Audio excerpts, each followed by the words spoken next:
What's going on, everybody? We are live with somebody that I've been trying to virtually meet, God, since like the dawn of time. How we doing, Bob? I'm doing good. How are you, man? Thanks for having me on. I'm looking forward to this. Doing well. Everybody, this is Bob from Bob's Blu-rays. If you have not subscribed, link is in the description below. Link to follow him on Instagram, where he is very active, is down there as well. So please give him a follow on both places. We got my friend Brian here. What's going on, Brian?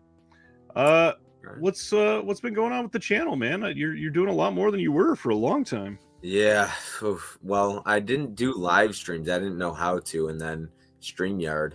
I learned how to do that. Got myself kind of on the laptop. The first time I was ever a guest on someone's channel, I used my phone without any headphones, and nobody could hear me. It was terrible. I watched the replay, and I was like, I was the worst guest of all time. And so, yeah, I ended up getting, I'm on a laptop now, and it works pretty well, I feel like. I want to get a mic, eventually once I start doing more YouTube and things like that. But I'm looking to, like, the stuff you see behind me, I got a lot of stuff boxed up now, so I'm trying to move in the next couple months. So I'm just waiting to get a mic and do all that until I move and I'm situated. How far are you moving? Not far, just like probably 20 minutes away. Tinley Park. Even like 4 doors down, is it not harrowing as hell to plan to move a collection? Yes. I mean, it's funny the way we as collectors think, and like everything. Whenever I go out to eat or something, I'm like, man, I could have bought a steelbook with that money. And it's just like, instead of thinking in terms of money, I'm always thinking in terms of movies. Yeah, I get that. My kid broke his God, with MacBooks, they always have that giant power brick attached to the power cord, and he cracked his in half. And I was like, that's like a good trilogy right there already. Like, that's a lot of money. So, yeah, that was a learning experience for him. Yeah, we are. I don't remember how much I've talked about on the channel. We're considering moving early next spring. So, all of this giant crap around me, I am dreading moving every single one of these pieces. I don't know how to even begin. Like, this is a lot. And how OCD are you with your like slip covers and the edges? Not as OCD as most people, but I certainly don't want to do more damage than it arrived to me with. So, like, all my Vinegar Syndromes, I've got slip covers in the protectors, except for the last little bit that they've been sold out, waiting to buy more from theirs. My sister is begging me in the comments to move to Arizona. I want to move to Arizona. By the way, Courtney, I watched the video with you and Ryan, and I got a sister myself, so I messaged him. Like, I watched it immediately. I couldn't wait. He teased it. I hate teasers because I'm like, I want to watch it now. But that video was awesome, and I got 2 sisters myself, and I was like, immediately, I was like, I want to do something like that with my sister. We did quite a few, and there's actually one I held back that I am about to release on the channel because it was made for October. So yeah, I got one more coming with Courtney, and I can't wait for everybody to see it because it turned out pretty wild. Now, I totally missed it. Did you get to dress her up in the makeup? I missed that video. I gotta watch it. I can't believe I missed that. She has been in, I think, 3 or 4 different videos on the channel already. Yeah, we got a video up where she interviewed me. We did the trivia. I did her makeup, and then, gosh, there was at least one more video. I'm exhausted, so I'm forgetting something easy, I'm sure. Gotcha. And where are you at? Right. So you're not in Arizona, obviously. Kansas City, Missouri. Oh, okay. So because you're. Why do I always forget these things? Because you're out by KB. Yep. Yeah. KB and I have hung out multiple times now, and actually seen him again next Wednesday. KB's another one. He teases his conversations, and I got to wait like 5 days for it. And I love his conversations. And I've said this to you on Instagram, like, podcasts and conversations are great because I drive a ton. Yep. And so I just hit the play button. I don't have to watch. You could just listen. So like, I took an hour and 5 minutes to listen to yours and KB's conversation, which was awesome. Talking about Fly and other movies. Yep. Yeah, that was a fun one. We did that just a couple days before we went to see all 8 of the Nightmare on Elm Street films together. And then next Wednesday, kind of a big deal for me. I've been trying to do this the last couple times they've been around, but could not do it until now. I finally get to see Goblin live with Suspiria as they're playing the soundtrack to it. Oh, that's awesome. Yeah, can't wait. And it's at the same theater that we went to see Nightmare on Elm Street. Christopher wants to say I'm a huge Titans fan. Go blue, Nice. blue. Go Titans, yeah. Man, why is everybody suddenly signing a petition for me to move to Arizona? This is wild. I can see it. I'll move to Arizona with you, man, because the weather and just I went to Scottsdale once, so I've been to Arizona, and we hiked Camelback Mountain, and oh my God, Arizona was great. It was a good time. Obviously, the people you're with makes a difference, things like that. For sure. It was a lot of fun. Yeah, we grew up in the Mojave Desert in California, so I'm used to the temperature for the most part. But Arizona doesn't really get as cold as that part of California did. And here now, I'm just kind of used to the cold. I'd rather have that. I got to be honest. What is it? What's the temperatures right now? Today I think it was nice, like 63, and then all of a sudden tomorrow it's gonna be midsummer again, get up to like 85. Okay. Even though a couple days ago our high was like 36. That's funny. It was about 60, 63 here, actually. So, yeah. I was telling you, I have looked tired and run down lately. I ended up passing out in my car today. I pulled over for a bit and I passed out. So, and I woke up and I was like sweating because it was so hot. Yeah, it was certainly a hot one compared to the rest of the week. I mean, now I've got people trying to get me to move to Omaha and San Diego.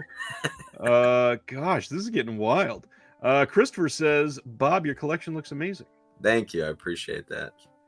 Well, you want to talk about some pickups? You just mentioned steelbooks. Any new steelbooks in that pile that you just grabbed to show off to people? What do you got lately? No, I got the Punisher Warzone, but I didn't grab steelbooks. I just grabbed a couple slipcovers, some stuff. I'll show off a steelbook then, because I believe you just took a picture of you getting this one.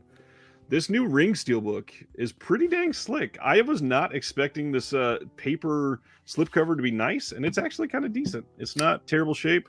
I heard love the design. Complaining because it wasn't plastic like Lionsgate or their other one. What was the previous Paramount slipcover steelbook they did for?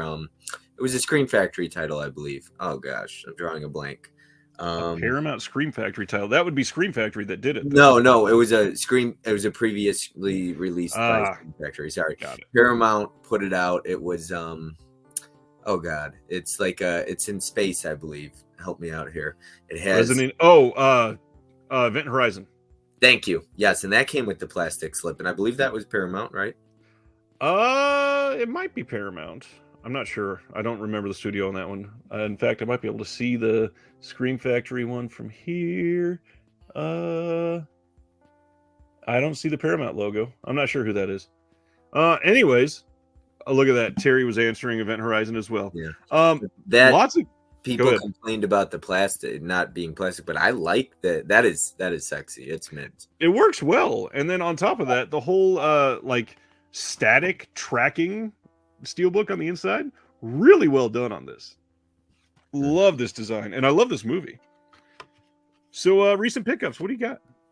All right, so I just watched this. How monetized? Like, do I need to be like GPG on your channel? You can, no slurs, but I mean, I don't give a fuck, basically. Okay, all right, cool. Because I didn't know this was Linnea Quigley running around butt ass naked in this. And when somebody told me, I thought whoever that was looked incredible.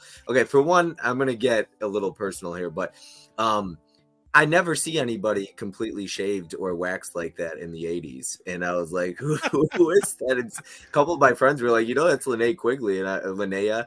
And I was like, what? So she looks pretty trashy in this movie. She does. Her name was Trash. That's why I said that. Come on. Kind of punk-ish. Yeah. But I just watched Jacko as well, and I think she has the shower scene in that one. So I guess she was in Night of the Demons and played a nude scene, right? So she's been nude a whole lot, I guess. Oh yeah, she was one of the big ones. Yeah. Yeah, but she looked really good in the 80s, and Return of the Living Dead was fun. That was a first time watch for me.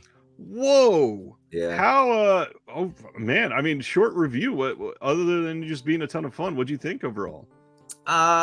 Slow build a little bit, but what's funny is people always talk about 28 Days Later, Dawn of the Dead remake becoming kind of the first zombies films that run, but Yeah. nobody talks about that one. That one did it. Yeah, they did it a little bit for sure. Yeah. So that's one of them. Do you want me to pull my other two? Yeah, hell yeah, go for it. All right, let's see. I have not watched this version of it yet. I do not have the Scream Factory. I've seen this once. It's not The Faculty, in my opinion, but I think it's really good too. I call this one a fun movie, but it's definitely not a good movie. Yeah. Now, are you a big Faculty fan? I am a huge Faculty fan. Good. I adore that movie. Because Faculty is kind of like my life. I love The Faculty, that and Scream. Not to get anybody super addicted to another hobby, perhaps, but Ice, who is in the chat now, what's going on, Ice?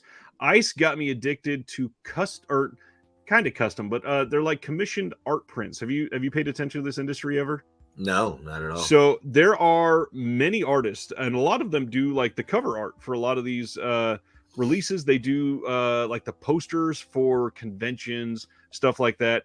There are groups on Facebook and a couple other websites where they dedicate these groups to essentially forming commission groups. So we'll say 50 people to group together to pay the art fee for an artist to draw a full-on poster of one of these titles, and they get the actual rights to be able to put it out. They know what they're doing. They do it really nice, super high quality, the good, like, this needs to be framed type of print. One of them just announced they're doing a Faculty print next week, and I'm like, I'm kind of poor right now, but it's the Faculty. Ninja movie. I missed out on the T-shirts that who did those Gutter Grabs? I think it was Gutter Garbs. Yeah. Why did they only do that for 48 hours? Gutter Garbs does that a lot. I'm not entirely sure why, but yeah, they tease those for a short time, and then it seems like they say this one's back for another limited time for like the next 8 times that it gets released. I don't know. Gotcha. And the last one, I can't remember. I was asking you about a movie. You were like, I have not seen those, but we got The Cure. Have you seen this one? Not yet. No. I do like the Mill Creek retro slip covers though. Yeah, I do too. I don't think it's got reversible, but no, it might underneath. But once I take off the shrink wrap, The Cure is kind of like a staple of my childhood. Absolutely, just grew up with it, and I have the DVD of it. So I was like, and I mean, even if you don't like Mill Creek, I mean, for $9.99 or $10.99 with those retro VHS slips, it's pretty cool. And it's nostalgia to me because I grew up in the 90s with VHS, so that's pretty cool. And that's why they do it. I mean, it gets you with a lot of those titles. And the crazy thing is the $9.99, that's post-inflation. There was like 3 years ago, those Mill Creek VHS titles were $8 on release day. That's crazy. $8, not on sale, nothing like that. And then every once in a while, they'd go on sale for like $5. It's like, crazy. That shouldn't be possible. I know it's not the same thing. It's comparing apples to oranges or whatnot, but like we've talked about, thanks, Tim. I was going to say Tim would love the Mondo posters you were talking about. I was like, if Tim talks, he's in here. I was going to say that. That's funny. He's in here. But yeah, it's funny when you compare like something that's $9.99 to like Synopsis Film Steelbook, which I love Synopsis Films, but like $49.99. It's crazy. It's a lot, yeah. I mean, $50 for a slipcover steelbook, is it worth it? I mean, honestly, they're really high quality, and you and I have had this talk before. They're very nice releases, but at the same time, other labels are able to put out films like that, and maybe even more expensive titles for about the same quality, and they're a little less expensive. I don't know.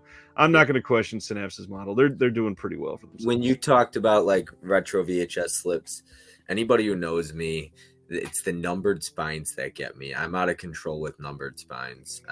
They know what they're doing, though. Oh, yeah. You're not the only one. Speaking of numbered spines, my first pickup I'll talk about is Criterion's release of Takeout. This is, of course, the Sean Baker-directed Takeout, who I just interviewed on the channel. I'm very eager to revisit that one again. BJ Novak from The Office finally got a physical release for the movie that he wrote and directed and starred in. And that's Ashton Kutcher too. I haven't seen that one. It's supposed to be great, and I've always loved BJ Novak, so I had to get that on release day. And then, speaking of plastic slipcover steelbooks, Best Buy's 4K release of The Limey. This is legitimately one of the best movies of all time. Really beautiful steelbook on this. I am ready to watch this again, probably November, because my wife has never seen it, and it's been ages. It never got a Blu-ray release in the States. It went straight from DVD to 4K. So I love to see releases like that. We need way more movies to just make the leap. I mean, there's still so many that are only out on VHS and never had a disc release. I'd love to see some of those make the jump to 4K. Yeah. Let's see what we got going on in the chat, because I have not checked in a long time. Let's see. Too hot in Arizona. Winters are no fun in Arizona. As someone who has literally moved from KC, Missouri to Arizona, it's worth it. And then my sister guilt tripping me. Videos could happen all the time. Cool weather or sister time? Sister time for sure. I'm starstruck. We got Holland Oates here tonight. Does he jump in a lot of your streams? No, I think he's only here for you, my friend. You are the celebrity here tonight. Holland Oates is the man. Yeah, I've seen him on a bunch of your videos after the fact. Holland Oates, he's made some good comments before too. Fright Night. He's got incredible one-liners, man. He'll have some tonight. Have you ever seen Fright Night? The 4K Steelbook. Yeah, I just rewatched it. I prefer The Lost Boys. Fright Night's not my favorite vampire movie. It's probably not in my top 5. I guess I missed the train when I watched it, though. I feel like there's a lot of nostalgia in there. There is. I missed that because I didn't watch it until a couple of years ago for the first time. And like, I know he's hypnotizing her, but I'm like, I just like that whole scene with his girlfriend pisses me off. Just the way she's like, I know it's hypnotized and she's hypnotized, but I'm like, oh, what the heck? She's just like easily seduced. Yeah, and as far as Lost Boys, I feel like that one holds up for a first-time watch nowadays better. Lost Boys is one of those that there's not a whole lot in it that makes it feel dated. It's kind of a fairly timeless film. I mean, they don't have cell phones, but I mean, that's a lot of movies. There's even modern movies that, are set in the 90s just to get around the whole cell phone argument, basically. Josephine, first-time watches since last chat. Vampire, very nice. John Carpenter's Vampires. In the Mouth of Madness, now that's a great movie. And Company of Wolves, very nice. All right. Oh, there's a comment on the Limey. Gary North, the Limey is great. Have the German Blu-ray. Yes, I think Germany and Spain were the only ones to get a Blu-ray release. Really, really odd. And Ragnar, yeah, this is embarrassing. So funny that Best Buy gets exclusive things when their stores are pathetic for physical media. That comment. That is 100%, 1,000% accurate. That is the most. Tim Talks Talkies, who's in here, had a comment about that once. He said, if you're going to be the store that's going to hold these exclusives, because he went in there once and the lady like tossed a steelbook behind her head into a bin, like just chucked it. And he's like, why do you are going to be the store that holds these and then you're not even going to take good care of them? Ridiculous. It's getting worse than that when Best Buy is also the one that is holding exclusives to formats. Because now we have multiple films that have been released on 4K only through Best Buy, and it's Blu-ray everywhere else. Like that seems extra shady to me. That shouldn't be the case at all. Especially when a lot of these are only getting 4K steelbooks and not getting 4K standards at all. I've got Shaft on 4K from Best Buy, which is Best Buy exclusive. And a lot of people had a hard time finding a slipcover. My buddy, I just went Blu-ray hunting with, found it for I showed him it, and he's like, I'm just going to grab it. He already had it, but he grabbed it for $12.99. He's like, because I'm just going to use it as trade bait or something. So many people want that slipcover, and they can't get it. They can't even get the movie because it's sold out. It's only on 4K from Best Buy. Yeah. They did that for Bob's Burgers. The Bob's Burgers movie was 4K only there. And then now it looks like we're getting Clerks 3 from Kevin Smith will be 4K only there. It's just ridiculous. Why are we holding things hostage? Now that'll be a Lionsgate Steelbook, right? The Clerks 3. Yes. I am looking forward to that. And it's good art too. Yeah, I can't wait to see it. Film Nut asks, what do you think of the Universal Monsters 4K box sets? Have you got either one of those yet? No, I actually don't have either one. But I cannot wait to pick up the new one, especially. because for one, I gotta watch some Universal movies, like the horror movies, but I really want to see Creature from the Black Lagoon. And my best friend he wanted to watch the Blu-ray I have, but I was like, you know what? They just announced the 4K. Let's wait for the 4K. So I have got some catching up on those to do, but they're gorgeous sets. Universal does a nice job with those.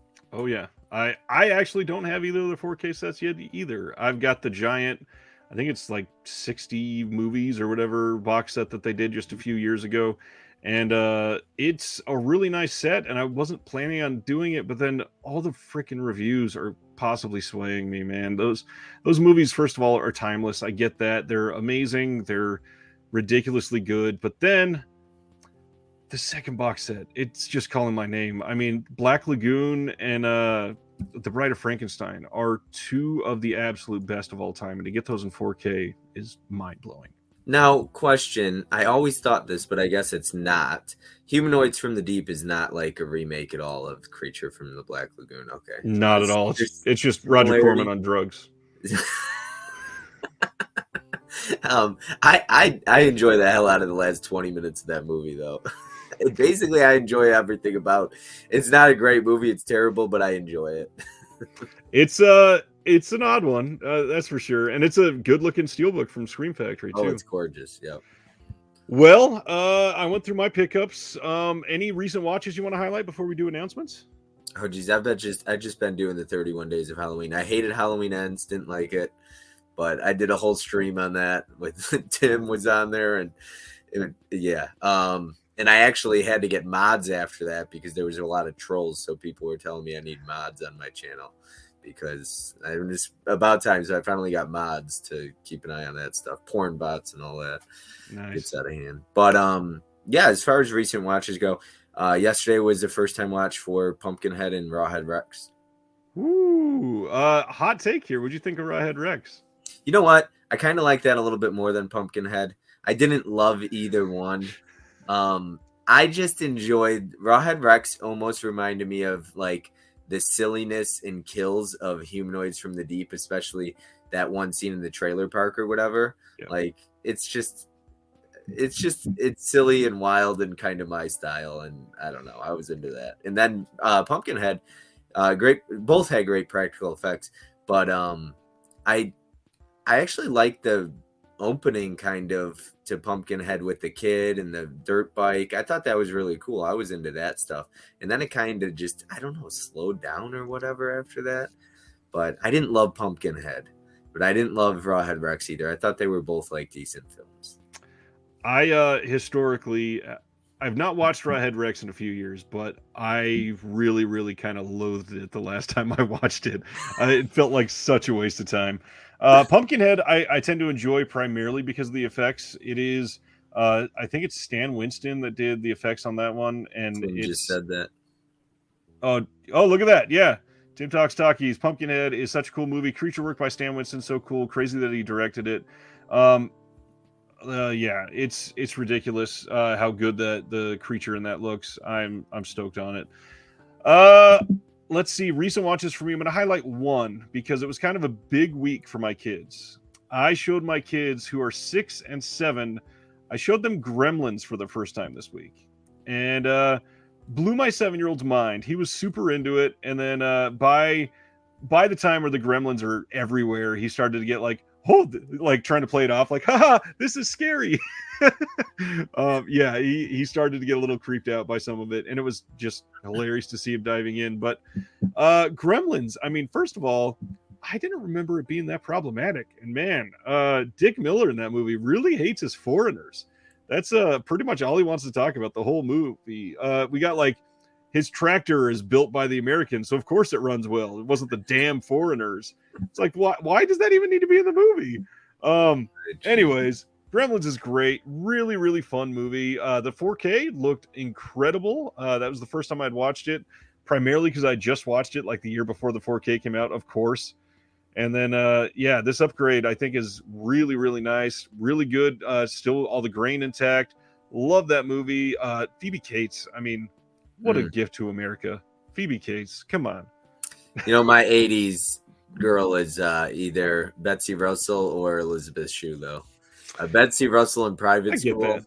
Oh my god!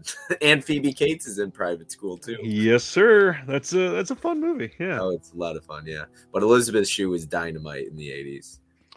Well, speaking of problematic, we're going to get into the announcements. And the first one, I don't want to bring it down, so we're not going to spend a ton of time on this. But we talked about this a little bit last week. 88 Films finally gave a statement on this whole Bay Logan situation. And I'm going to read this real quick and just see what everybody thinks, because I got some thoughts. I'll see what you think as well. Okay, so literally, it starts with the word okay. So some of you are wondering what the deal is with Bay now. He organized a few interviews for Super Cop. We had planned to stick an old archive commentary of his on our upcoming Iceman Cometh release. We have listened to feedback, both positive and negative, and decided to drop the extras. Maybe we've been a bit naive in working with Bay again. We genuinely just wanted to make the releases better and more extras packed, and that blinded our judgment. We messed up, and now we'll do our best to make it right. Q1 announcements coming soon. And then this is the part that really turned me off. Here is a sneak peek. So they turned in from an apology into an advertisement. Do you know the whole Bay Logan situation? Did you hear about any of that last week? Not at all. I don't even know who that is. So Bay Logan is somebody that lives and works in Hong Kong and was essentially the Hong Kong Harvey Weinstein. He had about at least 7 accusations against him, all credible. Multiple actual physical assaults that he supposedly did. He came out and didn't deny anything at first. He was basically like, yeah, I've made some mistakes, and then came out after that and said, but I never broke the law, which, okay. I mean, there's lots of ways that can be interpreted. So like Barbarian. So 88 Films comes out and says what they just said. And to say that we were a bit naive and then to share this photo, they turned their apology into an advertisement. They're putting out Zombie Holocaust and Burial Ground on 4K in the UK, and In the Line of Duty 4 is getting US release. I'm not even going to leave that on the screen for too long because it feels dirty to me to turn an apology into an advertisement. Any comments you want to say about that? I don't know, like I said, don't know much on the situation, but I did just watch my Severin Films release of Burial Ground. And I loved it. I thought it was really good. The practical effects were incredible. Yep. I don't know I've never heard of Zombie Holocaust, but when I saw you or somebody posted that, I thought the slipcover looked great and I wanted to have it. And I don't know what the third movie is, though. It's one of those Hong Kong, girls with guns types movies, I believe. Now, did you like Burial Ground? Yes, it is sleazy, fun. Yeah, it's one of those you got to be in the mood for it. But if you are, that movie hits the spot really well. The practical, that was honestly outside of The Thing, I thought for me, and I've just been diving into a ton of, especially with October, a ton of 80s horror, and I'm starting to really experience practical effects and take a deep dive into it. And I thought Burial Ground had some of the best. It's true. Yeah, they certainly look great. The whole Bay Logan thing was bad because basically he got ousted from the whole industry for a few years, and he basically said, I'm going to go take a rest from everything, just because he had such negativity associated with his name. And then 88 Films started advertising that they were putting him on releases. And so because of that, people are like, what do you like? Everybody knows this person is a sexual assault case waiting to happen. Why are we willingly working with him? What is his affiliation with those movies? Like Mitchell said, he used to do a lot of the old Dragon Dynasty DVD commentaries, and he lives and works in Hong Kong. He has produced some films over there. He has done he probably helps with a lot of acquisitions over there because he speaks both the local language and English, I believe. And yeah, it's just, I don't know. It's just a gross way to try to come across a situation. But even to come out and say, I think we were a bit naive, it's really downplaying how much you had to actively choose to make a terrible decision there.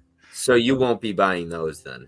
Oh, I'm not canceling for them. I'm not canceling them for myself. I think that they made a lot of stumbles, especially because there was public outcry about this for 3 weeks. And Vinegar Syndrome had been getting accused that they were working on stuff, with Bay Logan, and they came out the moment that the rumors were flying about them and said, yeah, we are not working with Bay Logan. And 88 Films waited until they said something to come out and say something, and then that was that half-assed statement. Your comment section's cracking me up right now, but my other sister is now in here live telling me to move to Arizona. They're both vouching for you to move to Arizona. Somebody said good old nipple play. Speaking about Buried Alive, there was another movie I recently watched where nipple. What's funny? Hold on, the nipple play. That's about Bay Logan, not about Burial Ground. Oh, geez. One of the accusations is specifically about Bay Logan tweaking a girl's nipple. Oh, geez. But it worked for the movie too, so carry on. There was another movie I watched, and then I just watched Living Dead at Manchester Morgan. I'm like, I'm getting a ton of it's Castle Freak. And so those were all Castle 3 first-time watches. And I'm like, I've been watching a ton of movies where chicks get their titties bitten off. And it's just been happening. It's not like I even know what's going to happen. It just happens. Please tell me that's the original Castle Freak and not the new one. Oh, yeah. No, I didn't watch the original. But the original, I'm sorry, I didn't watch the remake. The original from 95 was so much fun. I did not anticipate liking it that much. I need to buy the Blu-ray. It is a wonderful, wonderful movie. But speaking of nipples, let's talk about this, huh? Blue Underground is putting out Marquis de Sade's Philosophy in the Boudoir, a.k.a. Eugenie, on 4K. This is their next 4K title. Here's the title without the slip, and a pretty cool looking window slip on this one. This is a Jess Franco 4K getting the upgrade. What are you thinking about the Blue Underground 4Ks? You have any of them?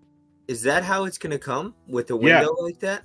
Yep. This is the slip cover, and then when you pull it off, this is the inside art. Oh, okay. That's awesome.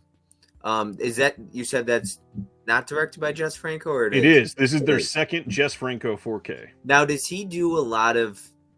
Did he do Porno Holocaust? He did, didn't he? I believe so. I'll have and to look Erotic Nights of the Living Dead, because I just bought those from Code Red. But so a lot of his stuff has X-rated scenes, right? Yeah. See, I don't get too much into the X-rated stuff. Like, I accidentally bought a porno from Vinegar Syndrome once. I put it on and I was like, what am I watching? Erotic Nights is Joe D'Amato, not Jess Franco. Oh, Joe D'Amato. My bad. Yes. And they're both Joe D'Amato. Holocaust. They're both Joe D'Amato. That one's Joe D'Amato too. I got it mixed up. He does a lot of X-rated scenes too. Well, so does Jess Franco, to be honest. Yeah. Jess Franco just likes it. Yep. Yeah. I bought Porno Holocaust and Erotic Nights of the Living Dead because they were Code Red and then numbered spines.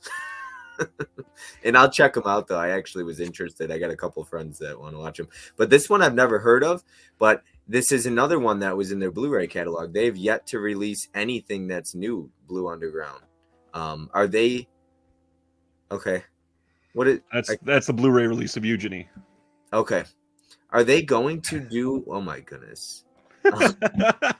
Are they going to do anything new anytime soon? Because this is their 16th or 15th 4K, and it's all from their Blu-ray catalog. I would not count on it, to be honest. Okay. I don't know. Let me put this back. I'm not sure if they are even trying to. There was a stream about a month ago now where William Lustig, Bill Lustig, who did Maniac Cop and the sequels and all that, he went on Serial at Midnight's channel.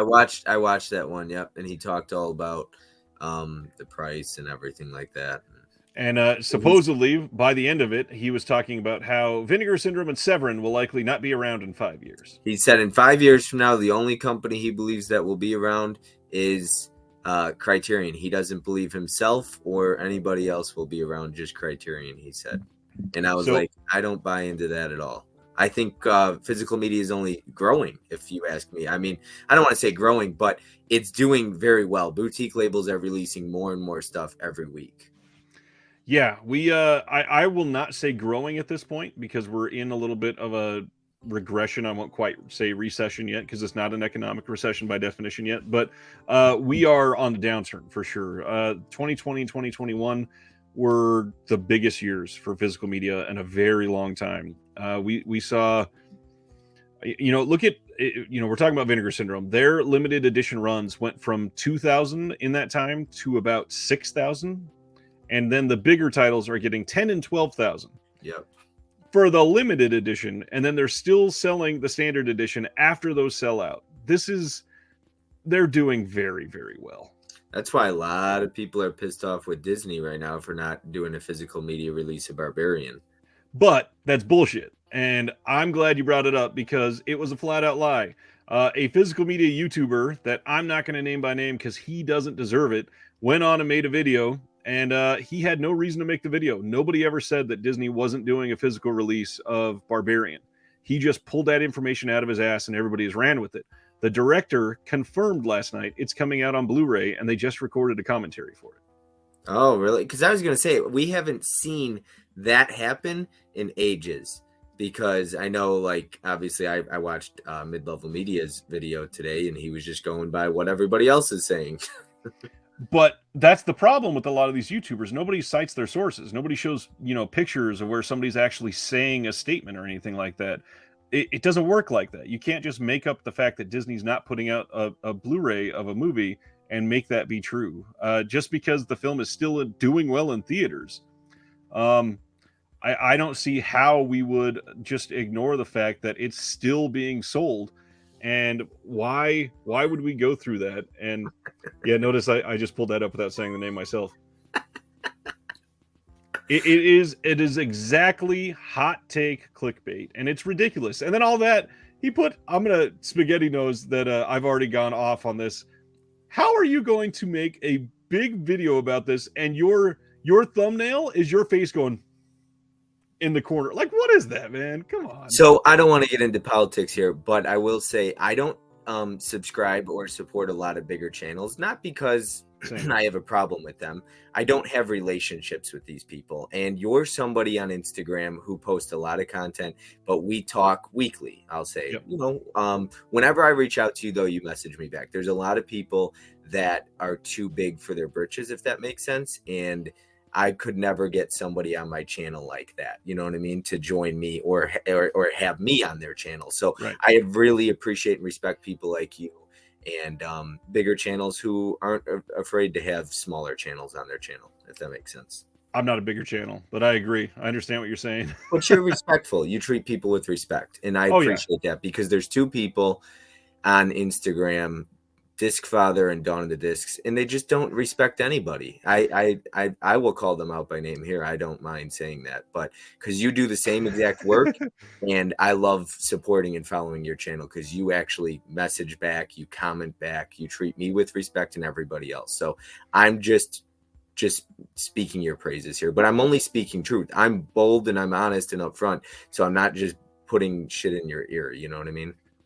Yeah, not only do I understand what you're saying, but on top of that, one of the two that you just mentioned has ran his account, which, by the way, it's his second account because he really screwed up a couple years ago. And the account that he was going with before, it was known for being somebody that would just put fan art and put coming soon on 4K or something.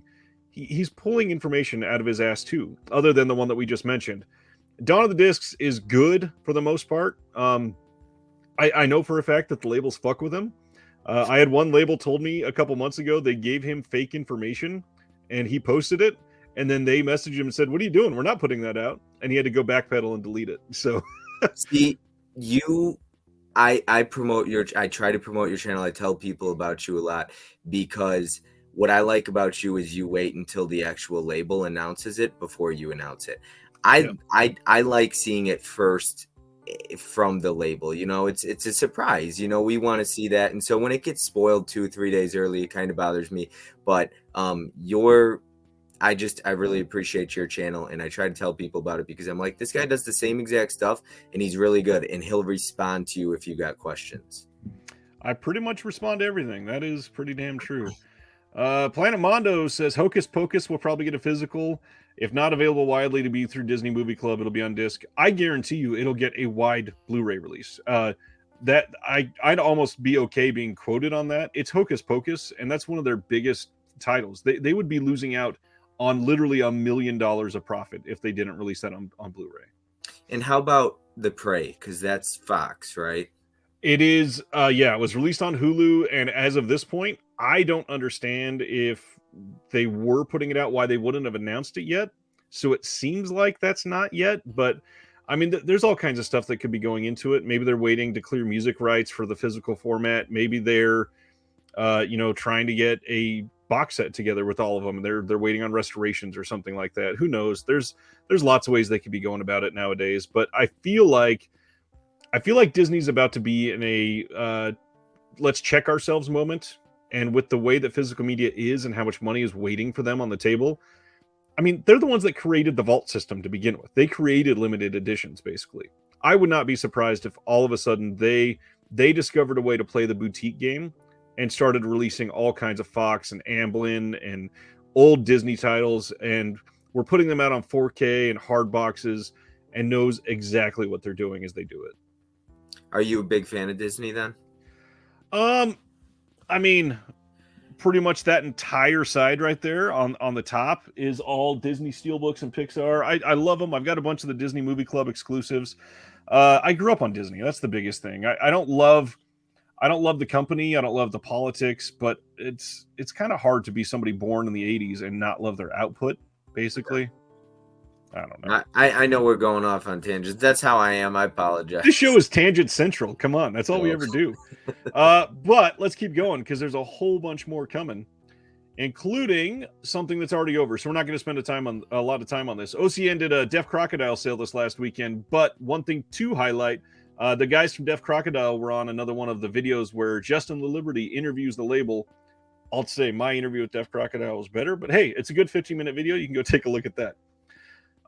One other thing to talk about. Do you have any premium Steelbooks releases? Have you gotten into premiums at all? Does that include like the Arrow limited edition Steelbook ones? No. Nah. Okay, we're talking like Nova Media or Blues Fans. Yep. No, I don't have any of those. I'm afraid. So like Numbered Spines, and I know somebody asked if I have any imprint titles. I don't. And the reason I don't collect imprint or indicator at the moment is because I am a sucker for Numbered Spines, and once I start, I can't stop. And imprint is 200 deep now or so, and a lot are out of print and expensive. And so if I started down the rabbit hole of either imprint, indicator, or you said premium Steelbooks, it would be something I can't stop. Imprint is hard. I would not get into them now if I was OCD like that. The hard part is I was in from the beginning, and now I think I just got the last one I was missing. So I feel inner peace. So I'm right there with you. But a lot of people have been interested in premiums. So they were asking for me to do a show like this about premium releases. And I said, that's cool, but there's a lot less. So what we're going to do, we are going to do it once a month. So if you want to stay up to date on those, I'm going to keep posting the announcements to Facebook and Twitter. But if you want to stay up to date on Instagram, I have a second account now called the Disconnected Premiums. And if you go follow that account, you'll get those posted all the time. And then every second Thursday of the month, I'm going to do a little premium show after the regular show so that we can highlight all of those from the last month. Nice. That sounds awesome. There's too many out there. There is. November 28th from Second Run. This is one that Sardis is super looking forward to. We are getting the War Trilogy. 3 films by Andre, I think it's pronounced Wada. I never know how to say this guy's name. 1955, 57, and 58. 3-disc Blu-ray box set.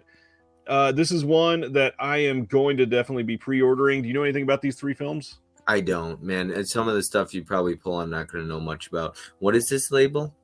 This is Second Run. They are basically a partner label of Arrow. I have lists for every. So I'm a very big nerd to anybody out there watching. I create lists for like every damn label, so I can collect all the titles I want, or the entire label, like I'm doing with so many. But I've never even heard of this one, man. When I started putting out my series that I did on boutique labels I collect, and so should you, people were like, so there's going to be like 30 and then we'll be done, right? I think I did 8 or 9 videos, and each one had at least 10 labels, and one of them had over 20. So there was at least 100 labels total.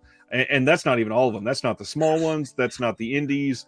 There is so much other crap in there. I did a boutique label tournament that was 6 weeks long, and it was 32 labels. And I remember people, and it lasted 6 weeks, and people were like, "You forgot this one. You forgot this one." I was like, "There's a lot more out there. I just couldn't. It would have been a 30-week Right. tournament." Exactly. So these are supposed to be incredible. KB's here. What's up, KB? KB's my guy, man. Love Seeing him guy. next Wednesday, like I said, can't wait. Nice. This is an incredible looking release. This is up for pre-order on Grindhouse Video and I think Diabolic already. So if you're looking to get this one, you can get that in the States already locked down. What about South Park? I'm sure you know South Park. Yeah, I don't watch South Park, man. I didn't grow up with it. Simpsons. I'll be honest with you. Like, I didn't even watch SpongeBob. You want a secret? I don't watch South Park either, or The Simpsons. Wow, I thought I was gonna get berated there. No. When I was a kid, man, like people are like, "You missed out on being a child." Like, look, my dad had me introduced me to like I Spit on Your Grave at like 9 years old. So it was all horror movie and sexploitation when I was a kid, and raunchy comedies too. Like I remember my mom would walk in and she's like, "Why are you showing him American Pie?" And he's like, "He's old enough." So I loved it. I mean, I'm super close with my dad, you know, so that's so I didn't watch a lot of the kid stuff. I was watching Scream and Halloween. Well, thankfully, South Park isn't really kid stuff. Yeah. I've not seen many South Park episodes throughout my life, maybe like 5 or 8 total. But this is a good one. These were streaming releases, and we're getting them on physical. Look at that. One of the companies doing it right. This is coming on December 6th. You can pre-order it now. But one that is a good movie, genuinely, I'm saying that. December 13th on 4K, we are getting My Best Friend's Wedding from 1997. Cameron Diaz, Julia Roberts.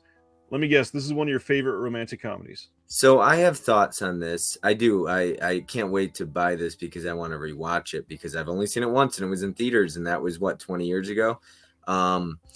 My issue with Sony is they're really expensive. I wanted that 28 Days Blu-ray with Sandra Bullock because I'm a big fan of addiction films, but it was like $27.99 and I think it dropped to $24.99 and there's no slip cover. It's just a standard Blu-ray. I'm like, I don't want to pay $25 for this. So I passed on that and I still don't have it. The hard part, and I will rebut that a little bit, Sony, I think, is actually worth paying a little more for because they are the highest quality of all of the studios. The transfers, you mean? All of their transfers look better than every other movie that's come out from that. I have heard, I Know What You Did Last Summer 4K. So I bought that. I didn't watch it yet because I watched it every 4th of July. But I heard that transfer is just to drool over. Yeah, and all of the Columbia Classics, which is a Sony line, all of them look great. I can't wait to see this one in 4K. Yeah, I'll definitely be rewatching it, and I think the Blu-ray's out of print, so or it was, or I don't know. Yeah, and what's crazy, this the case on here, 4K and digital, no Blu-ray in it. And I like when they put some people hate this. I actually like when they put 25th anniversary banner on the top. I love that. I tend to like it too, actually. Spaghetti says $27.99 for a movie called 28 Days. That's pretty funny. That's great. Sony started 4K and Blu-ray, actually, when you think about it. I mean, they're the ones that popularized it through the PlayStation. They're the ones that handled all of the licensing for the Blu-ray format. It's all Sony. Sony's really good at what they do. That's my buddy Mike. He goes by Magic Hands. I always call him Spirit Fingers because I got to give him a hard time. Fingers. Okay, this one. Oh my gosh. January from Kino, we are getting Ghost Warrior from 1985. This has a new commentary with Mike Leader on it, and then a new interview with the special makeup effects artist Robert Short. This is, I mean, first of all, when I read the synopsis for this sounds like 8 other movies from around this time. In the time warp tradition of Iceman comes Ghost Warrior, an inventive fantasy adventure from cult movie king Charles Band. Suddenly awake after 400 years of frozen sleep, a valiant samurai warrior struggles to survive the harsh challenges of modern-day LA. This action-packed tale is the thrilling saga of Yoshi, a master of Japan's 16th century fighting arts who is accidentally frozen in time and miraculously revived in the 1980s. On the run from the institute that ended his sleep of centuries, Yoshi must pit his ancient skills and power against the forces of a violent and confusing world. What do you think of movies like this? I'd probably pick it up. So Kino Lorber is becoming one of my favorite labels. They are just everywhere. Good. They are doing everything. And I recently watched another interview that Serial at Midnight did with the CEO. I don't know if you call it CEO. Super cool guy over at Kino Lorber. But he talked about how they were losing sales on their pre-orders, and they were like, what can we do to get our pre-orders back up because people are canceling? And then they started putting slipcovers on everything, and he said our numbers have gone way up. People love, people want to call us slipcover cardboard collectors or whatever. You call me whatever you want, but people are paying $100 for those things. So Sadly. slipcovers are incredible, and Kino Lorber is just they're dominating right now. Kino has been quietly dominating for a few years. I'm glad people are paying attention now. I will never talk down on slipcovers, but really for me, it's just all about the film. I mean, if they do a good job releasing the film and put supplements, I'm going to support it. Period. Slipcovers are cool. Reversible artwork. That is great. Yeah. When Kino shows both of the arts, I love reversible artwork, man. I love it. Mitchell, they've actually answered this already. Mitchell says, I wish there were different art on the slips. I agree, but they have a trouble getting artwork commissioned for a lot of these because they have to get rights for what art they can associate with the film. And a lot of times they can only get one piece of art approved. So that's why the slip and the inner art are the same. And then there's no opposite side as well. So it's kind of a rough situation, but if they're putting together a whole package and it's getting people to buy it, more people watch the movie. Hey, I'm all right with that. I don't want to jump the gun here. I do apologize. Did you post about that Chuck Norris triple feat? Of course. That looks nice. And they're gonna do 3 individual releases of it too. Yep. I can see like Tony from Basement Blues. Love that guy. I could see him buying all 6. Basically both of them. I might even too, because I'm a completist. So Ragnar says Vinegar Syndrome slips are the only ones worth collecting, in my opinion. I would also put Severin in there. Now that they're doing the high quality slips as well, it's certainly worth it. I'm starting to jump onto Severin, man. Let me tell you, I don't know, Severin. I'm starting to dive into some of these. I like Scorpion releasing too.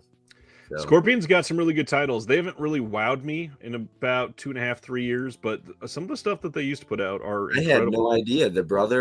Their Code Red and Scorpion are brothers. I didn't know that. Yep. The guy that owns Scorpion is Walt Olson, and the guy that runs Code Red is Bill Olson. And I think Bill's kind of an asshole. Well, supposedly they're both kind of assholes, but okay. Bill is usually more difficult to work with.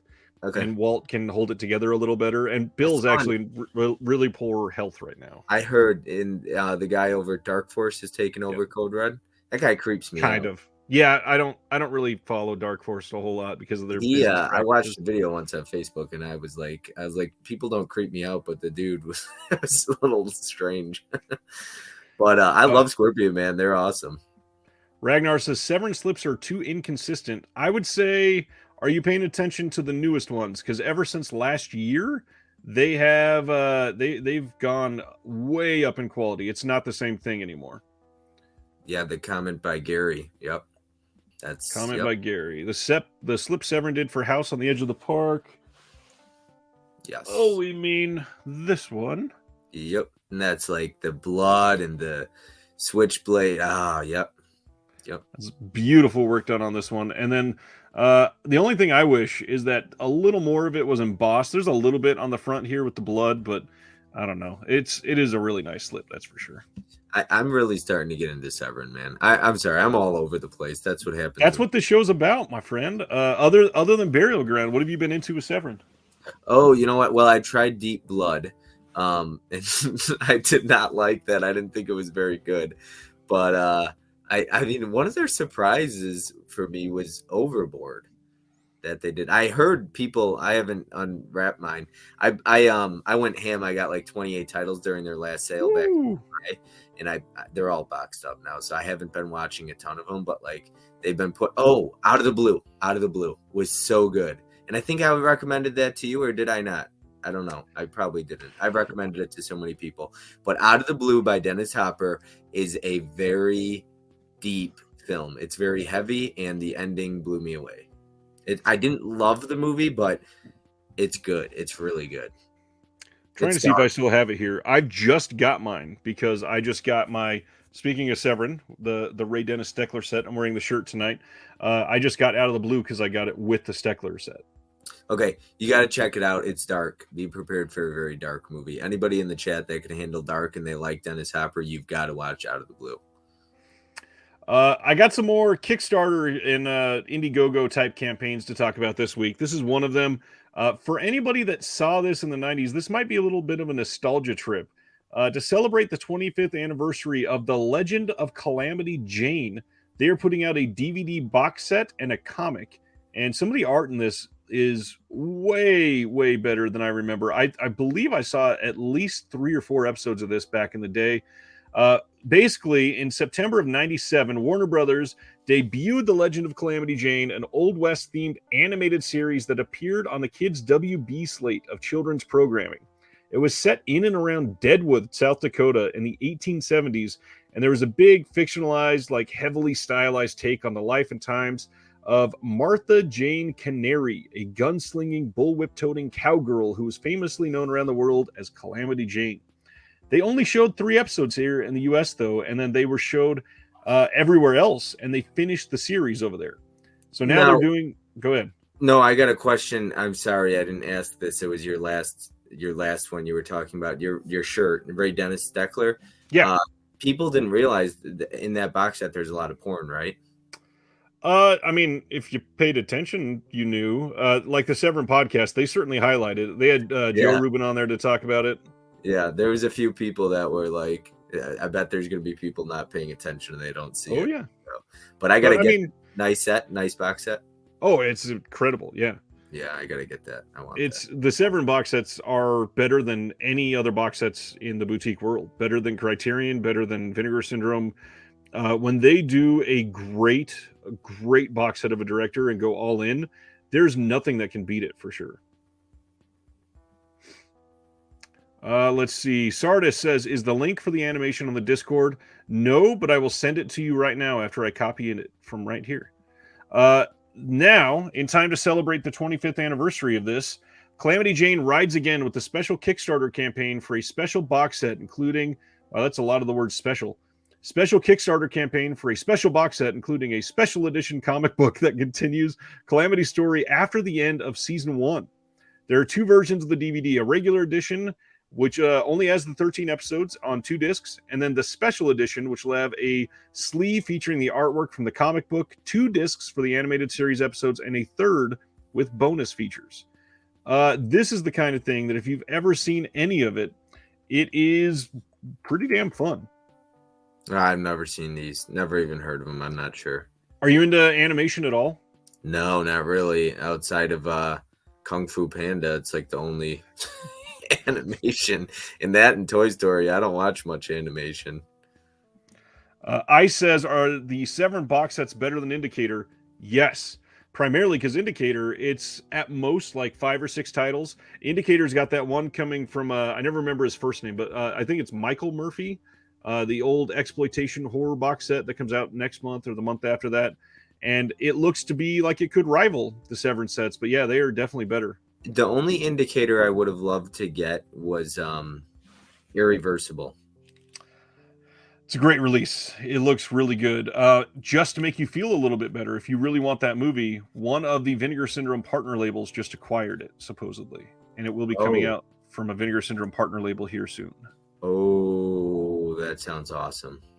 And if I'm guessing who it is, because they've already put out some Gaspar Noé titles, it's going to be a ridiculously good release. Nice. I really like Gunpowder and Sky. Yeah, they're doing really great work too. Planet Mondo's asking, how are people getting old slipcovers in their orders from the sale from Scream? I was shocked to see the burning and drag me to hell in people's piles. There's a couple reasons. One, a lot of titles, they overprinted slipcovers because they thought they were going to be extremely popular, and then they weren't as popular as they expected. Others, they thought they were going to be very popular and still bought too many, and so they still have slipcovers on a lot of titles.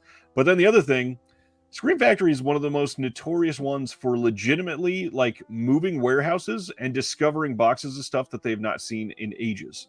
I don't know what is going on with their box sets or with their boxes in their warehouses, but it appears that they'll move something around for a sale and go, oh, holy shit, this is 45 boxes of something that we put out 9 years ago. Hey, look, these are all pristine and all with slipcovers. That's wild because people are selling them for $70.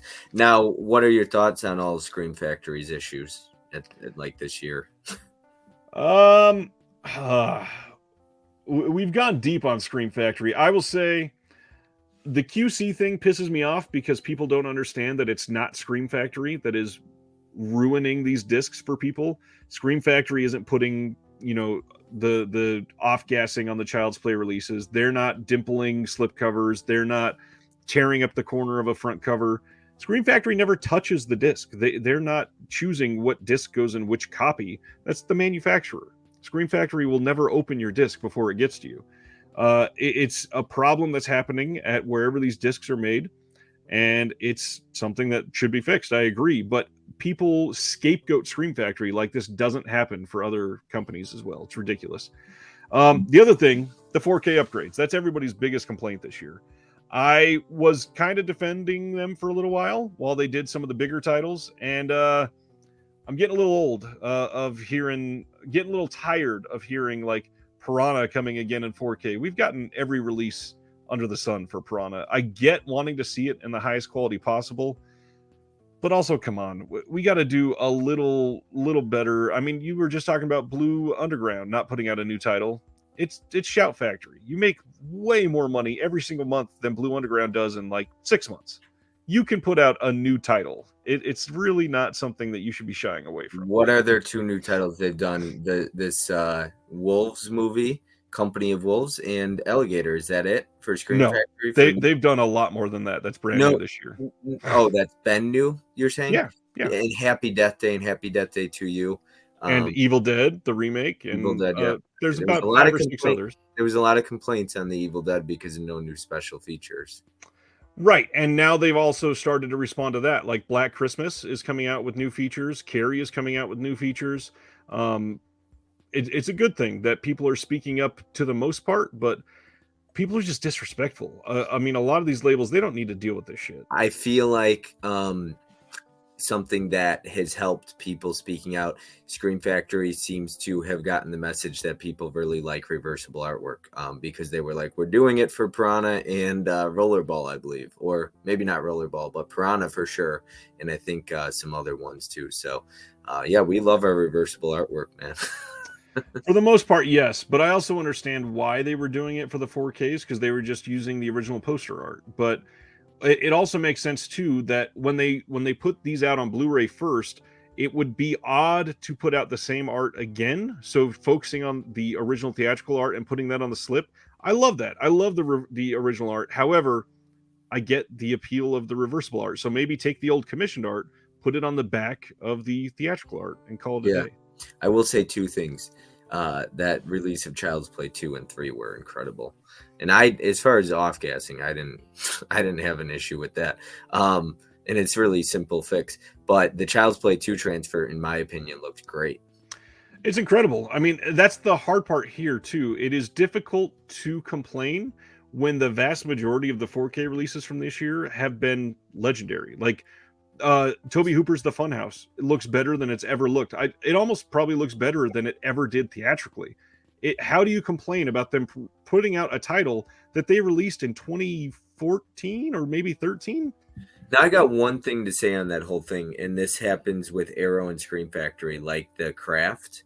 A lot of people complain about issues, whether quality drops or audio issues, this or that, right? There was an issue with Arrow Video and that Portrait of a Serial Killer, I believe it's called. Henry, Portrait of a Serial Killer. So I feel like most people wouldn't even see these problems if all it takes is one person to complain and then 4,000 others are like, yeah, I saw it too. And I'm like, bullshit. I guarantee you most people wouldn't even notice it, because I guarantee you, unless somebody told me, I probably wouldn't catch these things. Yep, that is true for a lot of it. I do understand like the audio sync issues being a big deal, and then there's some others that have desperately needed a replacement disc, like the Friday the 13th ones missing specific scenes when it was labeled as uncut. That can't fly, Yeah. obviously. Did you watch The Craft? Because I didn't watch that one, and I know they dropped to like a DVD quality for like 5 seconds or a couple minutes or something. Yeah, it's not a perfect 4K transfer, but that 4K transfer came from Sony, who we just said is the highest quality at their 4K transfers. The rest of it looks incredible. Yeah, yeah, and they're not going to fix that, right? No, Nope, not at all. yeah, it's not worth it though. Is it really needed? Thunderbolt and Lightfoot is coming on 4K from Kino Lorber. This is getting a new HDR Dolby Vision Master from a 4K scan of the OCN. Clint Eastwood, Jeff Bridges movie. I am not a huge Clint Eastwood person. Are you? You're not a Clint Eastwood person? Nope. I can tell you I like about 5 of his movies, and I'm good. I don't need anything else. Oh, okay. I'm a big Clint Eastwood fan. Like really, out of S. Craig Zoller, Clint Eastwood's probably my second, one of my favorite directors, but S. Craig Zoller takes the cake at the moment. Yeah, I especially the ones that he directed. I don't love the ones that he directed at all. Okay. In fact, and I that's probably okay. Film is subjective, of course. I'm not here to argue that or anything, of course. But this obviously all their 4Ks come with the slip, right? Yep. Yeah, and this didn't come with the slip on the Blu-ray. I don't believe it was just a standard Blu-ray. So this is pretty cool that they're doing that. I haven't seen this. I haven't seen a lot of his 70s or 80s work, but a lot of 90s and up I've seen. Yeah, I would not be surprised to see more Clint Eastwood coming on 4K from them because he sells well. Yeah, they said The Good, the Bad, the Ugly was like their bestseller, one of them. Yep, and now that slip cost $120 on eBay. I just had it custom printed for me. Okay, so the Blu-ray of this that I got right in front of me does not have the uncut version, you're telling me? That's what they're saying. Who is this? This is just Germany or UK or something? This is the UK release of Fall from, why does that say 2023? I must have fat fingered that. Has a release date of November 28th, and it's showing a theatrical and uncut version. And famously this year, they advertised the uncut thing because they took out all the cuss words. And that's all that's going to be added, really? Yeah. Oh no, I'm good, because if I was like, what is there going to be? Blood? There's not a whole lot of blood in this movie. There's not violence. I saw it. Did you see it? I've not seen it. I really am behind on a lot of the current stuff. I've seen a lot of the big ones like Smile and Barbarian. I've not seen Fall. Let's see. Video Man, it says, we try to test all the 4K films on the best cinema in Norway. If we have the 35 millimeter, they have a stock of 8,000 films on 35 millimeter. God damn. Now I got a question because somebody has custom printed. It's just the same exact artwork as The Good, the Bad, the Ugly from Kino Lorber. And the person sent me, what was it? Hocus Pocus. How do you feel about people that do the, like, who was it doing the Netflix Blu-rays for a while? And There's a bunch of people that do them. I'm not a big fan of bootlegs. I've never bought a custom Blu-ray like that. I'm so OCD though, so I want everything that's, I guess, studios or labels put out. I don't know. It's probably my OCD and logging it into Blu-ray.com. I get that, and I've got a bunch of bootlegs here, sadly, from back in the day, but I don't love them that much. I'm a big fan of watching people get credited for the work that they do, and I'm tired of people going around that just because they want to see something on a Blu-ray disc, and it's not even a good Blu-ray disc. It's not pressed. It's not done the right way. There's no love there. I was going to ask, a stinky tuna or stinky fish, yeah. What, they got shut down or what happened? Stinky Tuna got caught, and essentially they changed their name and moved their servers to another site, and they're up and running, and I think it's invite only now. Because it's completely illegal to do, right? I mean, well, it depends, because you can do it in another country if it's not against the law. Oh, okay. But because that Hocus Pocus I have, what do those come on? Are they even 1080p? Probably, because they downloaded the file from Disney Plus. Okay. That's all it is, yeah. Okay, so we talked about Fall. Next one, another Kickstarter campaign. This one is for Rod Serling's Night Gallery, an after-hours tour second edition. There's some great rewards on this one. It looks like a really cool package if you're into Night Gallery and Rod Serling in general. This is one I'm considering taking a look at. Do you ever watch Night Gallery at all? Is this the final season? No, this is a completely different thing. It's not any of the seasons. They're doing like a book and some other stuff with it. But one of the campaign rewards is you can get the seasons from Kino Lorber, the actual discs. Huh. Because what is this? I see stuff in the background, but that's not. What is. They are doing a book on the 50th anniversary retrospective and then an after hours tour. I did not know you could zoom in. I work some magic. I get it done. Oh my goodness. I'm not. Oh gosh, I guess I had another one too. That's because this one is involving Kat Ellinger. There's an Indiegogo campaign available for a story called Derelict. It always made me think of Zoolander when I posted this. A harrowing and violent revenge thriller which focuses both on a daughter's revenge and the circumstances that have led to the murder of her father. Soaked in the tradition of the British film noir, it proposes a series of unusual characters dropped in situations that are beyond them and will have repercussions beyond their imaginations. Kat Ellinger is one of the co-writers on this one, and it seems to be doing pretty well. It's from the same director who did, I believe it's pronounced Wyvern Hill in the UK last year, or Wyvern Hill. I definitely suggest somebody take a look at this if you're into that sort of thing. And Kat's a great writer. That sounds like, the story sounds pretty cool. Video Man says, is Night Gallery something like Amazing Stories? Never seen it. It is, it's like a procedural version of Twilight Zone, kind of. It's Rod Serling. It's got a very similar feeling to Twilight Zone. Next up, Drift in Tokyo is coming from Third Window Films. This is from 2007. They had teased this earlier this year, so I will go over the features. We get a making of, that's basically the length of a film, 70 minutes, interview with the director, interview with the actor, and then stage greetings with cast and director. I love the title of that. What is stage greetings? Is it just people on a stage saying hello? I've never even heard of Third Window Films until you put it out a few days ago. What? No. I've got an interview with the guy that runs it up on the channel. Third Window is great. They only do Japanese films. Adam from Third Window lives in Japan, and Third Window is ran out of the UK. Luckily, they don't number their spines. They do, actually, but they're catalog numbers. They're not like spine numbers. They're catalog numbers. Okay, gotcha. Yeah, they do incredible work. They put out some amazing titles. Then we got some Criterion announcements. We were talking about spine numbers. What are you feeling about Criterion lately? I can't, I have a lot of Criterion, but this was before I was collecting spine numbers. I'll keep collecting Criterion. Their next sale in November, I'll probably get a bunch. This is their recent flash sale. I can't do it 1,200 titles. So, but I'll honestly, if there's 200 titles and they're affordable, I'll start collecting them. I mean, I started with Shout Select and I've almost got all of those. They're up to 140.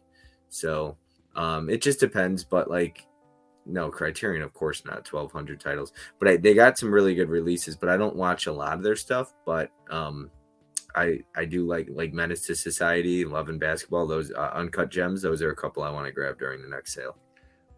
Those are all literally some of their best releases from the last year and a half or so. I've been really hot on Criterion this year. I think that they've done really well selecting titles. This one in particular, this is one of my favorite movies of all time. This is Arsenic and Old Lace. They just put this out earlier in October, and they are kind of killing it this year. January, it seemed a little cold for me, and then I read into what some of these were, and then I realized, no, they're still doing pretty decent. And December is really, really heavy for them, so I understand taking it a little bit light. But there are some still huge titles coming in January from them. This is January 31st. We get Bergman Island from 2021. This is the Mia Hansen love film. And this is one that I've heard great things about. It's got Tim Roth in it, and I adore Tim Roth, which might be enough for me to check it out eventually. But The rest of these look a lot more enticing than that one for me. This is not a burial, it's a resurrection. This one is coming on the 24th of January. And listen to this, because this sounds kind of incredible. With a poet's eye for place, light, and the spiritual dimensions of everyday existence, Lemoine Jeremiah Moesis crafts a meditation, I can't read, on the concept of homeland and a transcendent elegy for what is lost in the name of progress. Grieving and alone following the deaths of her husband and children, elderly Mantoa prepares for her own death and to be buried alongside her ancestors. When plans for a new dam near her village in the landlocked kingdom of Lesotho threaten to literally wash away all she holds dear, Mantoa takes a last stand, mobilizing her neighbors to fight for their land and their way of life. The experience of watching Mosesis' visionary, much lauded, "This is not a burial, it's a resurrection," is as timeless and elemental as the land itself. I mean, that just sounds powerful to me. I like that artwork. Yeah, really good cover art on this one. We got a commentary on it, which Criterion has been a little light on that lately, so that's a good thing. We also got some short films from 2014 and 16. And then there is, along with his 2019 essay film, Mother, I Am Suffocating. This is my last film about you. I mean, just crazy long titles. Very intrigued by this one for sure. Let's see. Iman, have you seen the shirts that Criterion just put out? Funny enough, I've got them pulled up. I'm going to be talking about them after we go through the announcements, because I know it's not quite an announcement, but I wanted to highlight them because they're pretty damn cool. That's awesome. It's the first time seeing that? It's the first time doing films like this. They put out some shirts before. Okay. Did Oscilloscope release this Bergman film also? I don't think so. I'm laughing at the cover, makes me sleepy. Yeah. Too many sheep.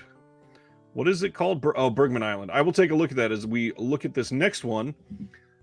This is probably the biggest one out there. Are you a Lars von Trier person at all? Do you know Lars von Trier? I've heard of him. I don't know. Name a few I might have seen or one.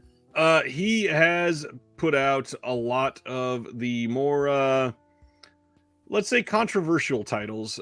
He did Shock and Awe. There's a 4-film set. It's got Breaking the Waves, Antichrist, Melancholia, and Nymphomaniac. That's probably the biggest one. Antichrist, that was just released by like Scorpion? No. That's you're thinking of Kino. Antichrist is the one with Willem Dafoe. Okay. That came out in like, what, 97 or something like that? Or no, it's later than that. It's like 2009. Let me look it up before I sound like an idiot. Antichrist was, 2009. Willem Dafoe, it's the one where supposedly he had to get a stand-in penis because his penis was too big. Oh my goodness. Oh, that's right. He did The House That Jack Built too. Well, somebody just told me about, we were talking about like sexploitation and zombie movies, and I said I'm waiting for a zombie movie where a zombie rapes somebody, and he's like, "Have you seen Necrophiles yet?" And I was like, "No," and he's like, "There's like a 14-inch zombie cock that like butt fucks you." And I'm like, "What?" He's like, "You got to watch that one." I mean, we kind of got that. It's not quite a zombie, but The Sadness this year. Did you watch The Sadness? I haven't because I didn't. Is the Steelbook and the media book still in print through like Diabolic or any of them? I don't know if they have them, but this releases everywhere now. Like you can get it from Raven Banner, streaming on Shudder. Came out in Germany. Steelbook or in a media book, are those one of the options? As far as I know, they're still in print. Okay, cool. Because I really want to, Visual Vengeance. Somebody said, John, I really want to get that Sadness. I want to see that. I've heard it starts fast and it doesn't let up. I need to see that. There is we talked about keeping it PG tonight. I'm going to flat out say that, and it's not quite a zombie film. It's a virus film, basically. Mm-hmm. And a zombie or whatever skull fucks a woman. Yep. I heard that I was just in a stream recently and they were talking about Sadness in an assault scene, and they said it's almost comical though. Oh yeah, it's very comical. Yeah. So. Gary got the Sadness media book from eBay, so you might have to resort to eBay. Yeah. I'll take the Steelbook. I don't mind not getting the media book.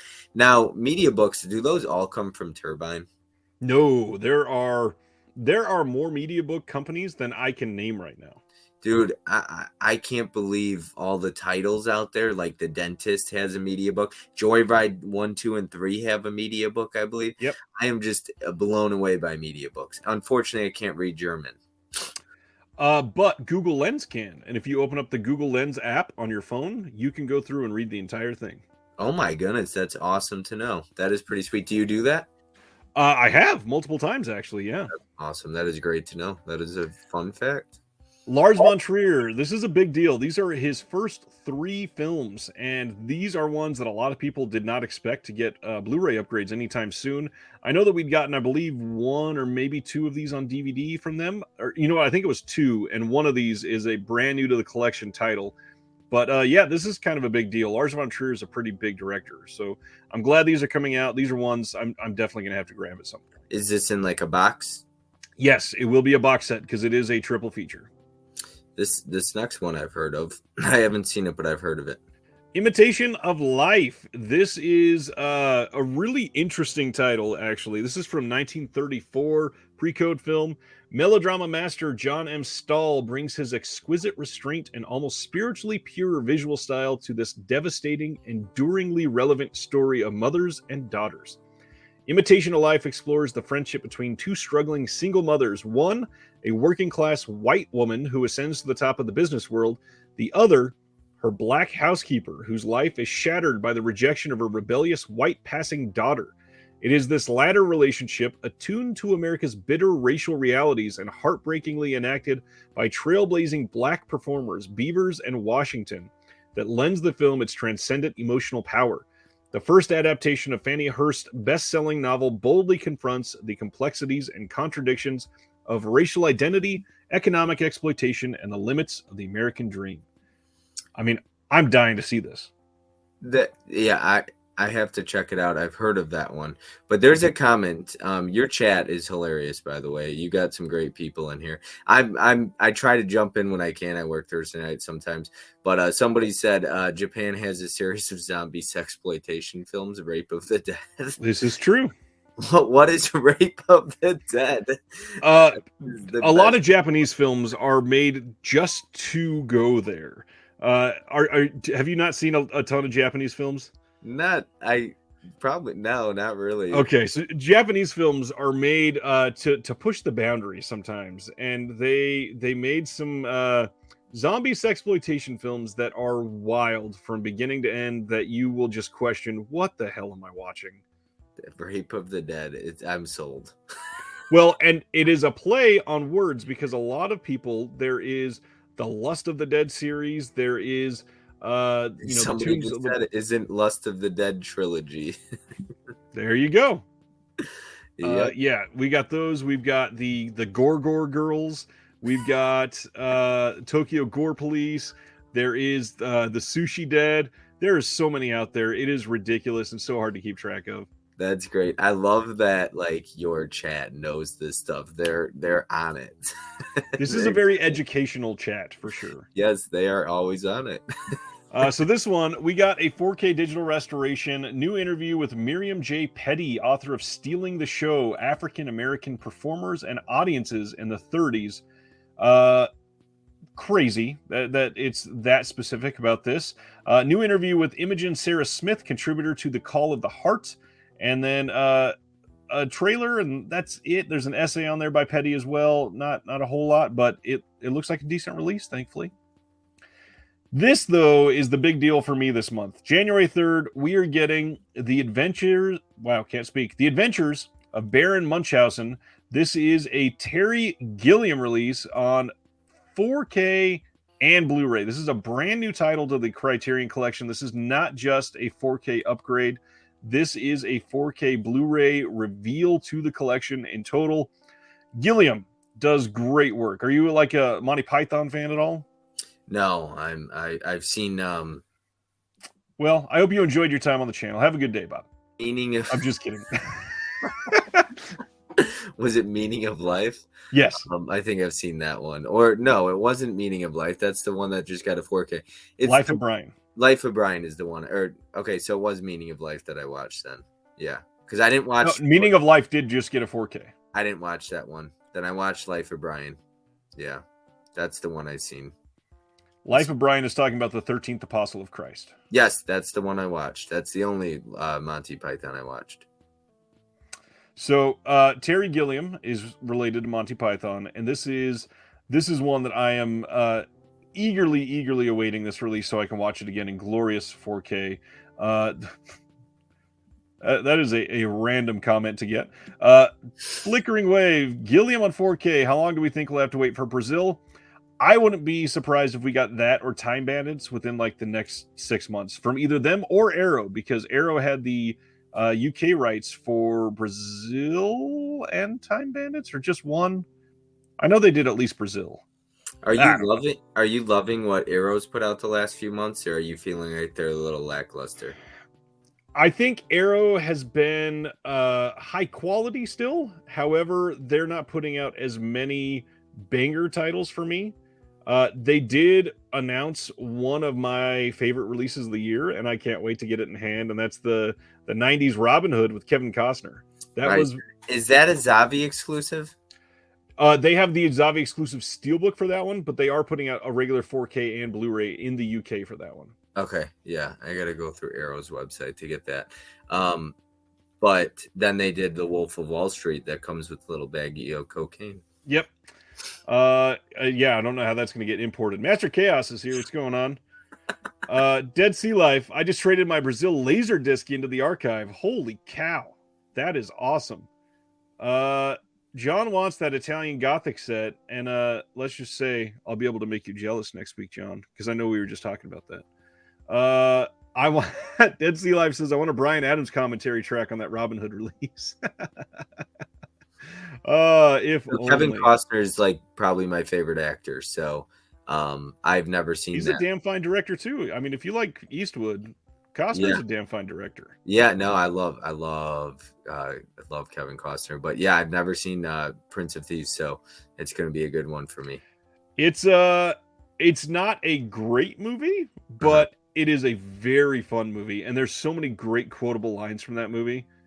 It is definitely worth it. What's your favorite Costner? Mine's got to be Bull Durham, I think. Or I got one actually that everybody in the chat's going to rip me for. I love For Love of the Game. That's not going to get ripped. That's a great movie. If I have to say other than the Robin Hood film, because that's my favorite by far, I'm going to go out on a deep end. Do you know a lot about Costner? A good amount, but I might not know what you're talking about. But if not, I got a list here. I'll write it down. Other than Robin Hood, my big one is Field of Dreams. But other than those two, I'm going to say one that probably not a lot of people have either seen or given the respect that it deserves. What is something from Kevin Costner's oeuvre that you think maybe sticks out like a sore thumb? Can you think of anything that's like his filmography? It's the same word, basically. Oh, okay. Geez, big words, yeah. Yep. I don't know. Somebody said Tin Cup. It is definitely not Tin Cup. It is. I'm trying to find the year it came out before I said it, because it was after his after a lot of his it was 2007. Wow. It's not okay. I was going to say it's not Bodyguard. My Bodyguard. No, I'm a big fan of Mr. Brooks. Have you seen Mr. Brooks? I did, with Dane Cook. Yeah, I don't like Dane Cook though. I don't like Dane Cook much either, but that movie, man. So Kevin Costner plays a serial killer, and Dane Cook catches him, and it basically says, "You got to train me." And so Dane Cook follows him around trying to be a serial killer, and Kevin Costner spending the entire movie trying to teach him some of the things that he's doing wrong. And then the movie ends really weird. I've seen that one. Now, The Postman I've never seen, and I know he directed that, but I bought it during the Target sale. Is that a good one? No. There are good stuff in The Postman, but it is not a great movie overall. Okay. I love how everybody was guessing Mr. Brooks when I said that. That's fantastic. Yeah. The Postman is basically the movie that he was given carte blanche to be able to do whatever he wanted, and just went for the budget and put everything that he possibly could in there. I love these people in the chat, though. Seriously, I need to subscribe to my channel so I can hang out with you guys. But the Tin Cup love, I'm enjoying that. I didn't mind Tin Cup, so it's not bad. It's lower half Costner for me. Yeah. Did you like Bull Durham? Yeah, of course. It's a classic. Yeah. That's definitely That was my upper. introduction to Tim Robbins. Wow. Or Fraternity Vacation was one of those two. Tim Robbins is genuinely one of my, like, I don't think there's anything I've ever seen him in that I've actively disliked his role, his performance, or anything. He's just not in enough. I adore Shawshank Redemption. Yeah, I like that a lot. Oh, there you go. John's trying to sell you. There's always the disconnected Discord. If you want discourse like this all the time, join the Patreon. We talk like this all damn day, every single day, literally. We have one of the most active Discords I've ever seen. That's awesome. I got to look into that. Halloween Ends, the most divisive movie ever created, is getting a 4K Steelbook from Best Buy on December 27th, and this is the art. A little uninspired, but it kind of matches the quality of the film, in my opinion. I like the orange. I want to know what your chat thinks of this movie. Yay or nay? Thumbs up, thumbs down? Because we ripped it in the live stream. I actually defended it in the live stream. I am up on it. I don't think it's a terrible movie. I think that it's lackluster for a Halloween movie. If it wasn't related to Halloween, I think it'd be accepted as a much better film. Thank you. My biggest problem is that it's Halloween is technically Michael Myers, and we don't get a lot of Michael. And I think this film is better for a standalone film. To be frank, though, who defined Halloween as Michael Myers? You could say Halloween is Laurie Strode. Yeah, some would. I mean, no spoilers, but yeah, a lot of.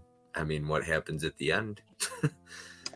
Dead Sea Life are you says, a big fan of Jamie Lee Curtis?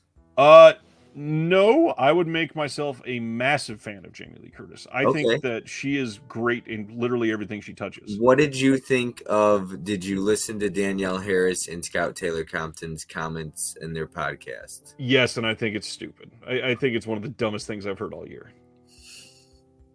I just wanted to get your thoughts on that because it is so stupid. It's two pretty basic white girls in a crowd of people, and they're supposed to guess who you are. I mean, it's not like you're A-list stars necessarily just because you're in another Halloween film. I mean, I don't know. Yeah. It's hard. I do wish she would speak highly about horror movies, though. Yeah, I agree with that, especially for how many she's done. Yes, somebody's John Peters is my guy in this chat tonight. Scout Taylor Compton is hot as fuck. She is. I mean, they both are. Danielle's great. I've got a picture with Danielle. Absolutely, 100%. And I like Danielle Harris as an actress. She's fun. Dead Sea Life says, I've never watched a single Halloween film newer than H2O, and I saw that in the theaters. I'm going to say right now, you absolutely need to watch Rob Zombie's Halloween and Halloween 2 because they are both great movies. Genuinely. You really? I don't just like them. I think that they're both incredible. Yeah. Okay. Because I like is it 2007? Yeah. Yeah. So I'm a big fan of that one and I get ripped for it. I didn't like 2 though. I didn't like the white horse or the unicorn or whatever. I did. I didn't understand any of that. That's kind of the point. It's a Rob Zombie thing. He made the movie more his own rather than copying the first one. So I actually like the second one better. He didn't want to do a second one. The studio begged him, right? And then he basically said, "I'm going to do my own thing, though. Like you're not going to tell me." And he did, and that's why I respect it more. Because number one was technically not what it was more the studio telling him what to do, right? It was a Rob Zombie script combined with his style that was basically a remake of the original. I mean, it's not hard to see everything that's in there and how it came together. It's just bad dialogue. That's the worst part of a lot of the Rob Zombie films, bad dialogue. Yeah. Well, I mean, one would say, I don't want to compare him to Quentin Tarantino, but a lot of dialogue. He's dialogue heavy. Yep. I would agree there. You don't like his dialogue though, huh? I don't like a lot of Tarantino's dialogue that is unnecessarily long. Oh, I meant Zombie. You don't like no, Zombie? I don't like a lot of Zombie's dialogue, no. Okay, gotcha. Tutti fucking fruity. I like that entire trilogy, and I think that Rob Zombie genuinely has 3 masterpieces that are like near the top 300 films of all time for me, for sure. What 3 would those be? Because I've never seen Lords of Salem or Monsters yet. House of a Thousand Corpses, Devil's Rejects, and his best film is Lords of Salem. by like a long shot. It is his best film. Like Lords of Salem, in my opinion, should have been up for like awards that year. It is that good of a movie. Wow. Okay, because it's on a watch list from somebody for me to watch. So it is the best performance ever out of Sherry Moon Zombie by a long shot. It is the best script he's ever had. It is the best dialogue he's ever had. Does she show her ass in that one too? He knows how to show his wife's best assets, doesn't he? He does. I feel like, I mean, it's probably a given that she did. I can't remember the scene specifically, but yeah, that movie is incredible. Okay, I got to watch that one. Did you like Monsters? I've not seen it yet because it was not on my October watch list and it came out after October 1st. So yeah. I will check it out next month. I've already got it. It's one that I will be showing my patrons in my next video. But yeah, it's here and ready to go for November. I've never seen 31 either. So I think I might do a double feature with that and 31. 31 gets a lot of hate. It does. But I had fun with it. I'm not saying it's a perfect film, but I actually really like the idea of the film. I think that whole idea is just a lot of fun. I was a fan of that one. All right. I've never heard this in my life. I would love to hear a chat poll on this. Silent Mandible says, my roommate said I sound like Seth Rogen. Let's type yes if I sound like Seth Rogen and no if I don't. What the hell? I've never heard that in my life. I got a buddy, convicted cinephile. Everybody says he sounds like Seth Rogen too. That's wild. Richard Brake rules in 31. No, you don't. I got to know. That's what I wanted. Silent Mandible, your roommate's wrong. You don't like no. You don't like Seth Rogen? I like Seth Rogen. I don't think I sound like the stoned fat guy. No, Seth Rogen is everywhere with the deep voice. Suddenly, Seth Rogen. If Seth Rogen didn't ever smoke weed. That is a great comment. Oh man, is everyone with the deep voice suddenly Seth Rogen? All right. I was gonna comment on one thing and make somebody pissed off. Where to go? Oh, there it is. Chester says George Lucas has a lot of bad dialogue, but still classic movies. They're classics, but that doesn't mean I like them. I don't like most of George Lucas's movies. Have either of you seen VHS 99 yet? No, I think that dropped on Shudder today. Are you into the VHS films?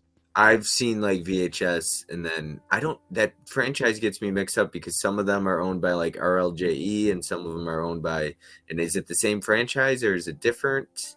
It's not a continuing story because they are anthology films. Anthology, right. Yeah. I like the first one. It's actually, I got a buddy, it's like his favorite film of all time, VHS. So he's into that stuff. I think you sound Chester says I sound like James Earl Jones. Well, from Field of Dreams, right? Yeah, if we build it, somebody will come. That was a weird statement. Shit. Let's carry on. Friday the 13th, the final chapter is getting a Blu-ray Steelbook. A Blu-ray Steelbook, not 4K. Said you look like James Earl Jones. I'm glad I don't wear glasses anymore, and I just wear contacts. I love the Steelbook, man. I love what Paramount's doing with these. I love the Steelbooks. I love that they're doing the original art, but why are we not getting 4K on this? They've released 4K for the first film. This already has a 4K scan. They're all. How do we not get a 4K of this? All the Steelbooks are Blu-ray so far? Is that why? So, yeah, probably, but switch it up. What the fuck? Yeah. Because they're probably going to do part 2 eventually in 4K, right? Because they're all 4K scans already. I would imagine they will. Yeah, we've got 4K scans of the first 4. So they're probably holding back, and this is what Paramount's been doing. They probably are going to release it in a couple of years or a year from now. Maybe they'll release 2, 3, and 4 on 4K next year. And they know if they release this on 4K, nobody will buy their 4K disc of it. Dead Sea Life, it's one Steelbook with one disc inside. That's it, yes. Let's see. Ice says, what don't you like about Lucas? Not down for some hot duck action. Well, let me see. And they didn't skip Friday the 13th part. Didn't they skip Friday the 13th part 3 in this line? No, that was released. I believe that was released like in May of this year. Yeah, I got all 3. I'll show. I got the 3rd one here. Let's see. I'm gonna pull up George Lucas's guy right here. The filmography. There you go. Yeah, there's part 3 right there. Yeah, and then that's the back. Be right back. Love it. All right, so I am historically not a huge Star Wars person, first of all. Okay, I don't admit this, but I've never seen any of the Star Wars because I'm not interested. No offense to anybody else. This just different strokes, different folks. I'm just not into Star Wars. It's not my style. It's not my cup of tea. I completely get that. I won't say that you're wrong. I also don't watch Harry Potter, Lord of the Rings either, and it's just not my thing. I completely get it. I've watched all the Harry Potter movies multiple times because I like them. I've seen the original trilogy of Lord of the Rings. I've seen it once. I'm not a fantasy person. So a lot of those fantasy titles, I just don't get into at all. Yeah. That's exactly my issue. It's probably why I didn't care for Doctor Strange. I can see that. Let's see. So we were talking about George Lucas. I forgot how little he'd actually directed. We got Star Wars, American Graffiti, THX 1138, and then some shorts. And that's pretty much it. There's a comment I wanted to touch on. Sorry, I do that because you're good. The chat. I'm sorry. I hate because I'm not I hate interrupting somebody. This one? No, it's Paramount can fuck off until they release Summer Rental from John Candy. Yeah, I've seen it. Everybody clamors for that on, and I know that they're hoping. Some people hope Kino is going to do it because they did the deal with Paramount. Yeah. But most of their, first off, it looks very like modern swinging for a lot of the Paramount titles that they're putting out. They're doing a lot of modern stuff, and then Al Pacino in 4K from the 80s or 70s or whatever. So now, yeah, Thunder was a part of that deal, I assume, right? It was, yes, yeah. That was their first Paramount title they announced. I want Summer Rental on Blu-ray, but somebody. Cabin Fever, the original, has been on Blu-ray, and the Cube, not the Cube, I don't believe this has. Guy right here for Cabin Fever. Hey, I think I got that too. Yeah, let me see if Cube has ever been on one. No, Cube has not been on a legal Blu-ray in the U.S. It got a Blu-ray in Canada. It got a Blu-ray in the UK. These are all back in 2012, though. There was an Australian Blu-ray in 2017. Tim's a big Summer Rental fan. All right, that's enough shooting on Friday the 13th. I put out the first video in an interview series I did with J. Blake Fischera, who is doing Scored to Death. He is interviewing horror composers, and he's making a documentary about it now that he's written 2 books on it. And it sounds pretty great. And the second part of this will be going live on Monday. Can't wait to share that with everybody. There is one other thing somebody said. I wanted your opinion on this. Planet Mondo. That's a hated movie. I would love to see on Blu-ray. How about you? Yeah. Well, first of all, I think every single movie should be on Bluray. There's a Blu-ray for that that's long out of print, isn't it? I believe that has a Blu-ray. Or no, hold on. I get mixed up with some other releases because there are Blu-rays and movies that are long out of print and you can never remember. Darkness Falls had a Blu-ray from 2011. It is the most out of print title. Good luck trying to get it and snag it. Yep, that's a very expensive one on eBay. Yeah, that does not sound very fun for me. It's a good movie. I don't think it should be hated. No, I have fun with Darkness Falls, man. Yeah. It's for PG-13. I thought it was decent. Cine Museum, they kind of let something slip, and they tried to walk this back a little bit. They actually they emailed me after I posted this and said, wait, we didn't mean that, basically. So they posted this, and this is an exact quote from them. Important announcement: Warner Brothers will announce the release of an Exorcist 4K Steelbook for the 50th anniversary. As you know, we are working on 2 projects dedicated to this film, and they're doing an edition in November, blah, blah, blah.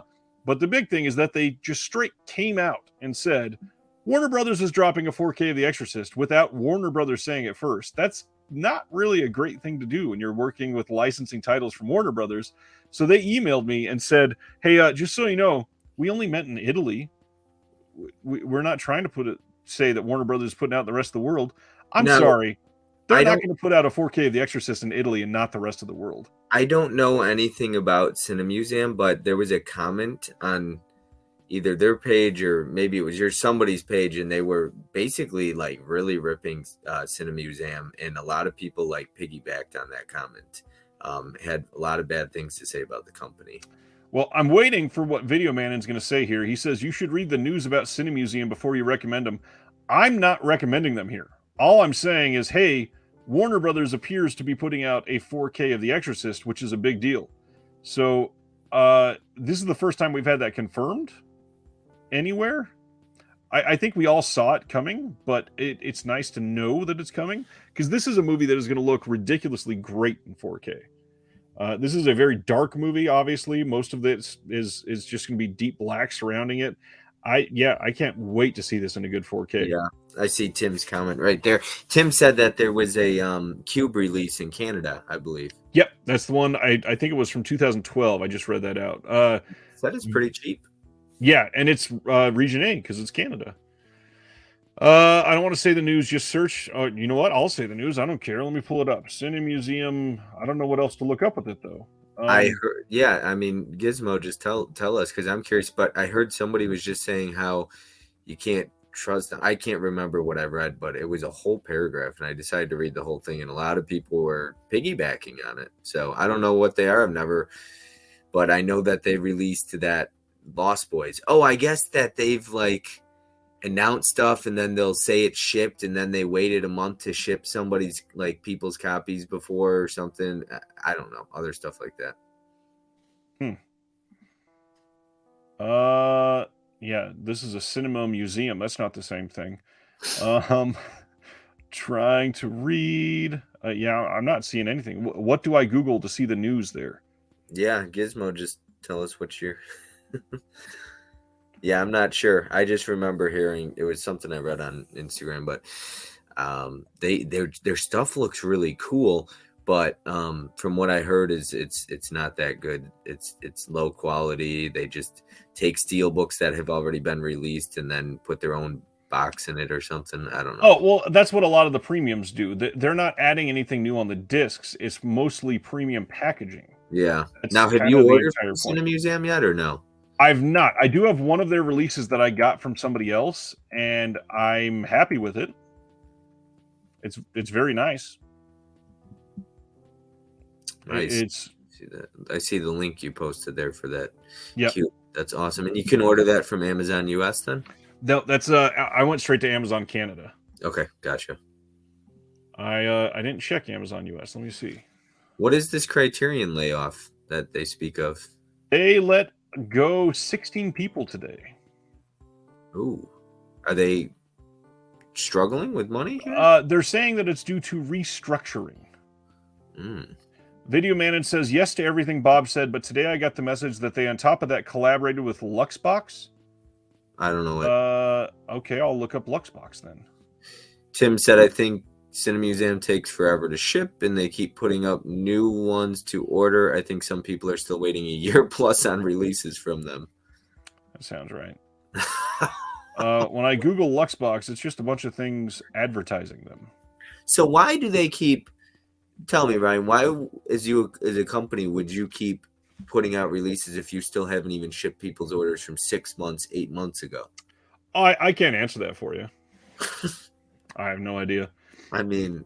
Trevon says, does the Pulp Fiction 4K have new special features? I believe the answer to that is no. And that's sold... Is that Paramount? Yes. Because it's sold on Amazon.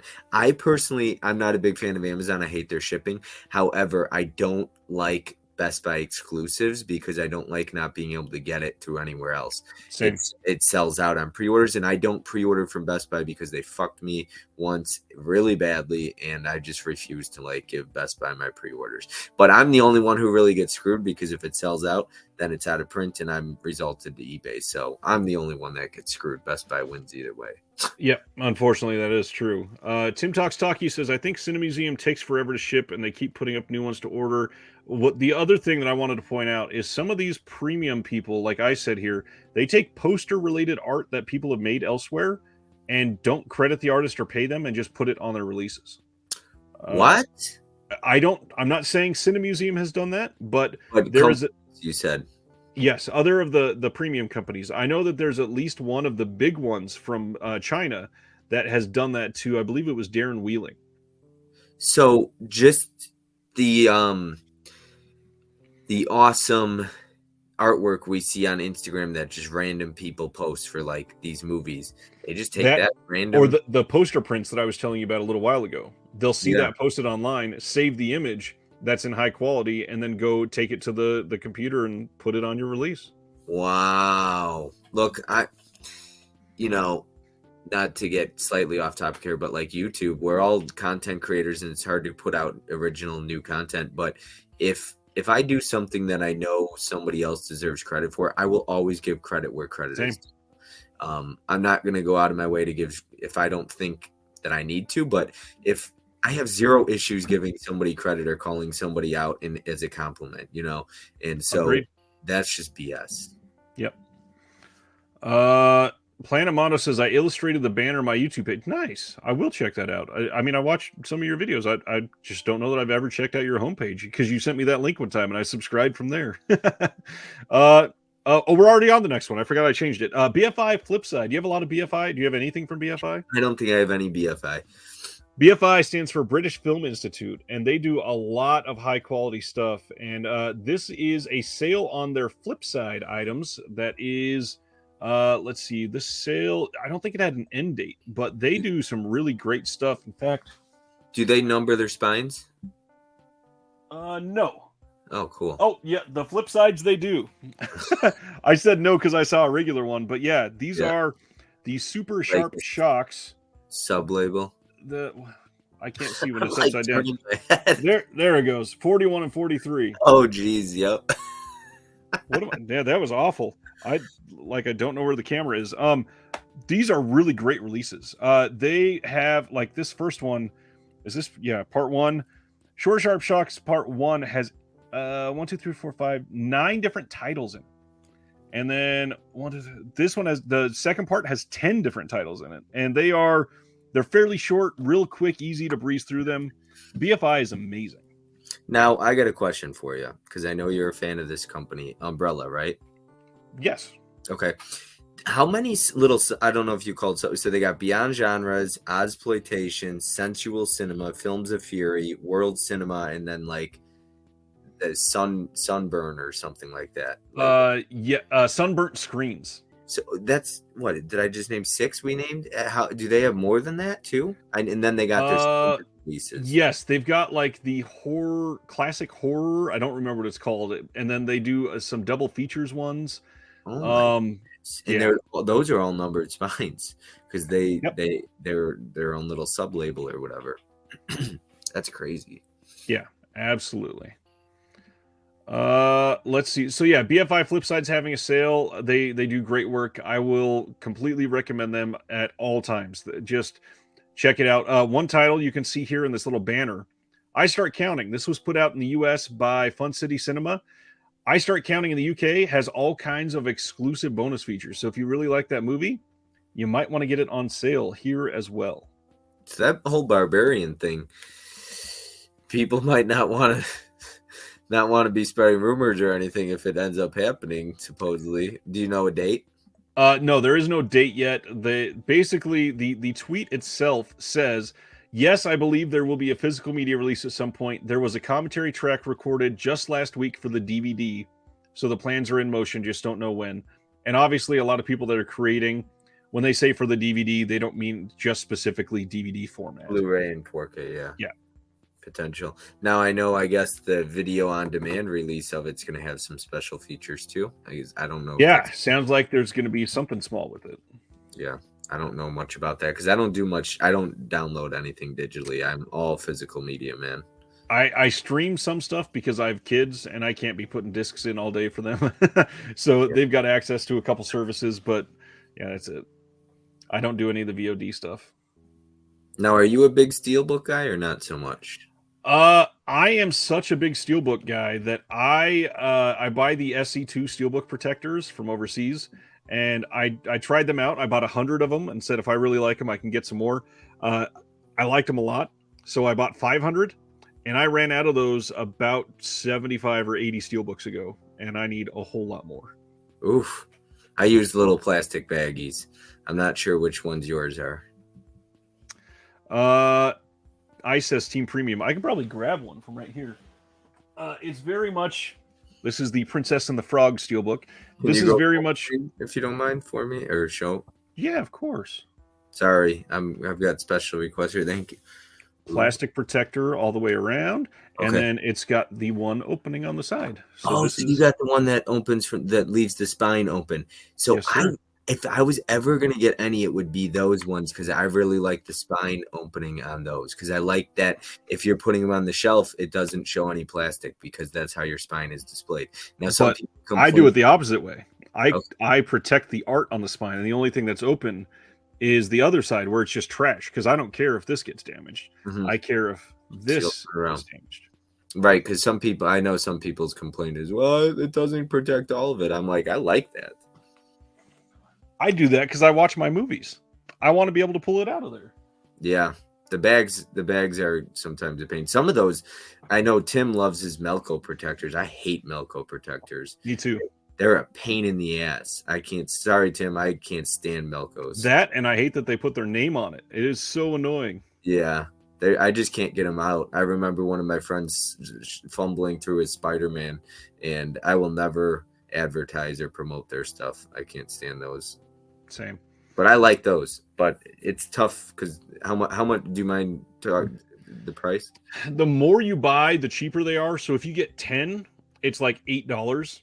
If you get 25, it's like $14. And then if you get 100, it's like $35. And then you can go all the way up to, I think, $250 for like $60. So it's really not bad if you buy a lot at once, but it's worth it, I think. That's my issue. I know Planet Mondo said they're insanely hard to open. That's my issue with Melcos. I can't open, like, he couldn't close it and he couldn't open it. Yep, and they never seal just right to where when they sit on their shelf that it looks, I can't stand them. He even said Team Melco. God. Yeah. Sorry, Tim, not attacking you. I am. Leave them. Wellgo USA announced that they are putting out Ip Man 3 on 4K by itself. Reminder that a couple weeks ago we announced that they were putting out Ip Man 1 and 2 on a standalone 4K. This will finally complete the Ip Man saga. They had put out 4 on standalone 4K when it first came out. 1 and 2 just came out. All 4 of them had been in a box set that went out of print like the day it was announced, basically. So now you'll be able to get all 4 of them on individual 4K at least. Now, Wellgo USA, would you consider them a boutique label? By definition, I try to say that a boutique label is anything that is putting out films that is not the studio themselves. Wellgo USA does not create these films. They are handling distribution. So I call it a boutique label because without them, these films might not get a physical release. And then how about RLJ Entertainment, RLJE? Because I really like RLJE. I mean, same thing. They're not creating the movies. My shelves behind me are arranged by boutique label, and down to my right below me is RLJE right now. That's exactly, and they're really nice because they match the slipcovers, the blue little banner at the top. I like that. And it's good low budget horror for the most part that they put out. And without them, I don't know that we'd get a release of all of these films. It's something that would probably end up, if it did come out, like DVD only at Walmart or something like that. Yep. And I'm not about that life. And these labels all put their little spine, the logo on the spine. You know what? The one company I don't understand, you got to tell me why this is. Scorpion Releasing does not put a logo on their spine. They just put SCORP or something, and that's it. And then the logo's on the back. Yeah. Yeah. That's the craziest thing to me. They're like the only label that doesn't put their logo on the spine. They just don't seem to care, which I mean, I respect, but I wouldn't mind seeing it for sure. Yeah. You have all those organized too then? Oh yeah, Scorpion. Let's see. I think they're right behind me somewhere. Oh yeah, look, literally right behind me. So I'll just get a little stack like this. Nice. Oh my God, those look so good. I'm drooling. I'm foaming at the mouth. Yeah, I'd never realized that they have nothing for Scorpion on the back or on the side. SCOR, and that's And it. then where's my camera? I'll put out for anybody that hasn't Yeah. seen it. This is the Scorpion releasing logo. Oh, I mean, yeah. at least put the little scorpion on the spine. That'd be cool. That would be awesome. I would love that. But I see you pulled up the layer. Is that how you pronounce it? This, yes. Yeah, this is the layer. This is by Neil Sorry. Marshall, I the got guy it. that did The Oh, Descent. no way. Yeah, this is his now- newest film. Yeah, I didn't hear the best things about it. But The Descent, Dog Soldiers, and Doomsday, and I love all three of those films. I I've like still not Doomsday. seen Doomsday. Doomsday gets a lot of hate, but that's okay because I enjoy it. It's fun. It's just entertaining. It's like Mad Max, but Walmart version of it, but it's still fun. But this is RLJE, right? This is RLJE. You're right. Yep. Yeah, I'm really excited. I can't wait for this. I mean, especially being the cover looks cool. It's Neil Marshall and it's RLJE. I'm totally game. I'm not sure if this is the final cover. It might be placeholder imaging because it doesn't have any of the branding. The fact But that it's a monster with some bloody teeth. That's all. It's pretty damn cool. I got to be honest. It does kind of remind me of the Descent monsters too. Yes, The Descent is such a great film. I wouldn't even say great film. I would say maybe like top 3 horror from the last 20 years. Yeah, it was. I think it was on my honorable mentions for my top 5 from the last 22 years, and it was right there with number 5. It was up there. Do you remember your 5 offhand? I'd love to hear them. Yeah, I haven't watched it yet. Okay, so number 1 was Jeepers Creepers. I didn't get into the politics of the movie. Hot take. Number 2 was it 28 Weeks Later? I think I might have pulled the sequel. The Collection was one of them. Quiet Place and Monster Party, which RLJE put out. And I love Monster Party. To anybody who hasn't seen that, if you're into Monster Party's great. We are getting semi close to the end, I think. MVD, as part of the Marquee Collection, is putting out Rain Man on 4K. This film, have you seen Rain Man ever? Yes. What is it? 4:30 George Wapner. 4:30 George Wapner. Yes. Tom Cruise, Dustin Hoffman, great performances, obviously. But what do you feel about Rain Man? I like Rain Man. You don't like it? I don't know. Not to get all like. It's probably gonna, no matter what I say, it's gonna sound like a social justice warrior thing. I'm not a big fan of the representation in this film. I've got 2 kids with autism. I've got ADHD. One of my kids has ADHD. I work in a lot of the areas surrounding behavioral health. I don't love the way they represent things in this film for sure. Okay. Now, so how do you feel about other films than like Radio? I to be flat out honest, I think most of them are borderline offensive. Okay. I don't think that they're bad movies necessarily, but it's exploitation in a really weird way. And I love how Tropic Thunder made fun of it. I think that they poked at it in the perfect way, and I can't really think of anything that came out after Tropic Thunder that was done in that way. Did you see Ringer? And did that one really bother you? Yeah, I hate that fucking movie. Yeah, can't stand it at all.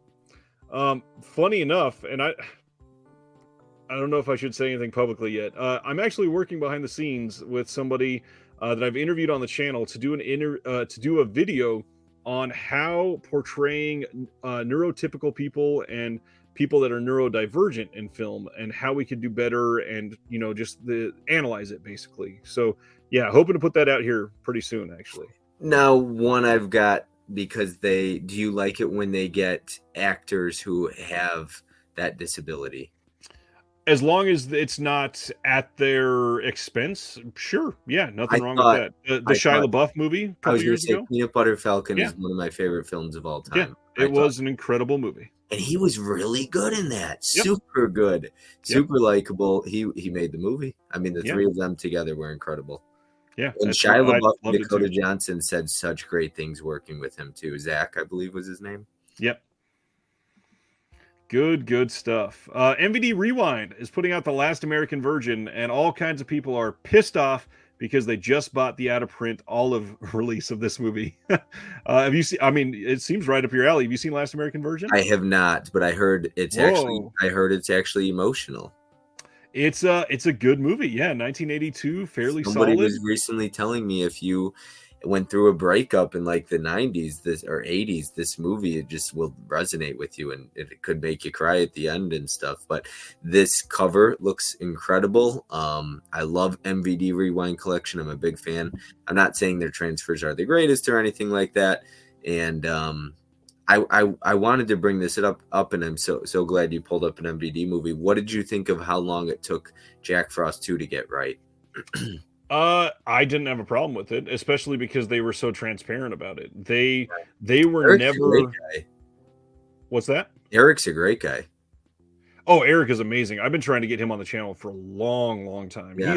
He is other than Fran from Radiance Films, he is one of the most transparent people doing this in any of the labels. I appreciate Eric so damn much. I love Eric, and so MVD. You probably know a lot about this. So you got MVD Rewind Collection, MVD Marquee Collection. What is MVD Visual then? Because I see a lot of their stuff with Unearthed Classics and Unearthed Films. I'm trying to remember what is MVD. Okay, let me grab my MVD Visual titles. I've got those separated as well. So I've got The Taking of Deborah Logan, Snapdragon, Max Reload and the Nether Blasters, Lady World, Death House, and Behind the Sidings. Those are all MVD Visual. I don't think those have a very standard genre or theme or anything like that. So does Eric own? I know he owns like MVD Marquee and MVD Rewind. Does he run MVD Visual as well then? Well, first of all, I don't think Eric owns any of them. I think he does a lot of the acquisitions and is somebody there. But MVD is movie. I never remember what it stands for. MVD is the biggest distribution company for. I was going to say, is that MVD Entertainment Group? Are they the ones who own MVD Rewind? Yes. So they are the same. They're two in the same.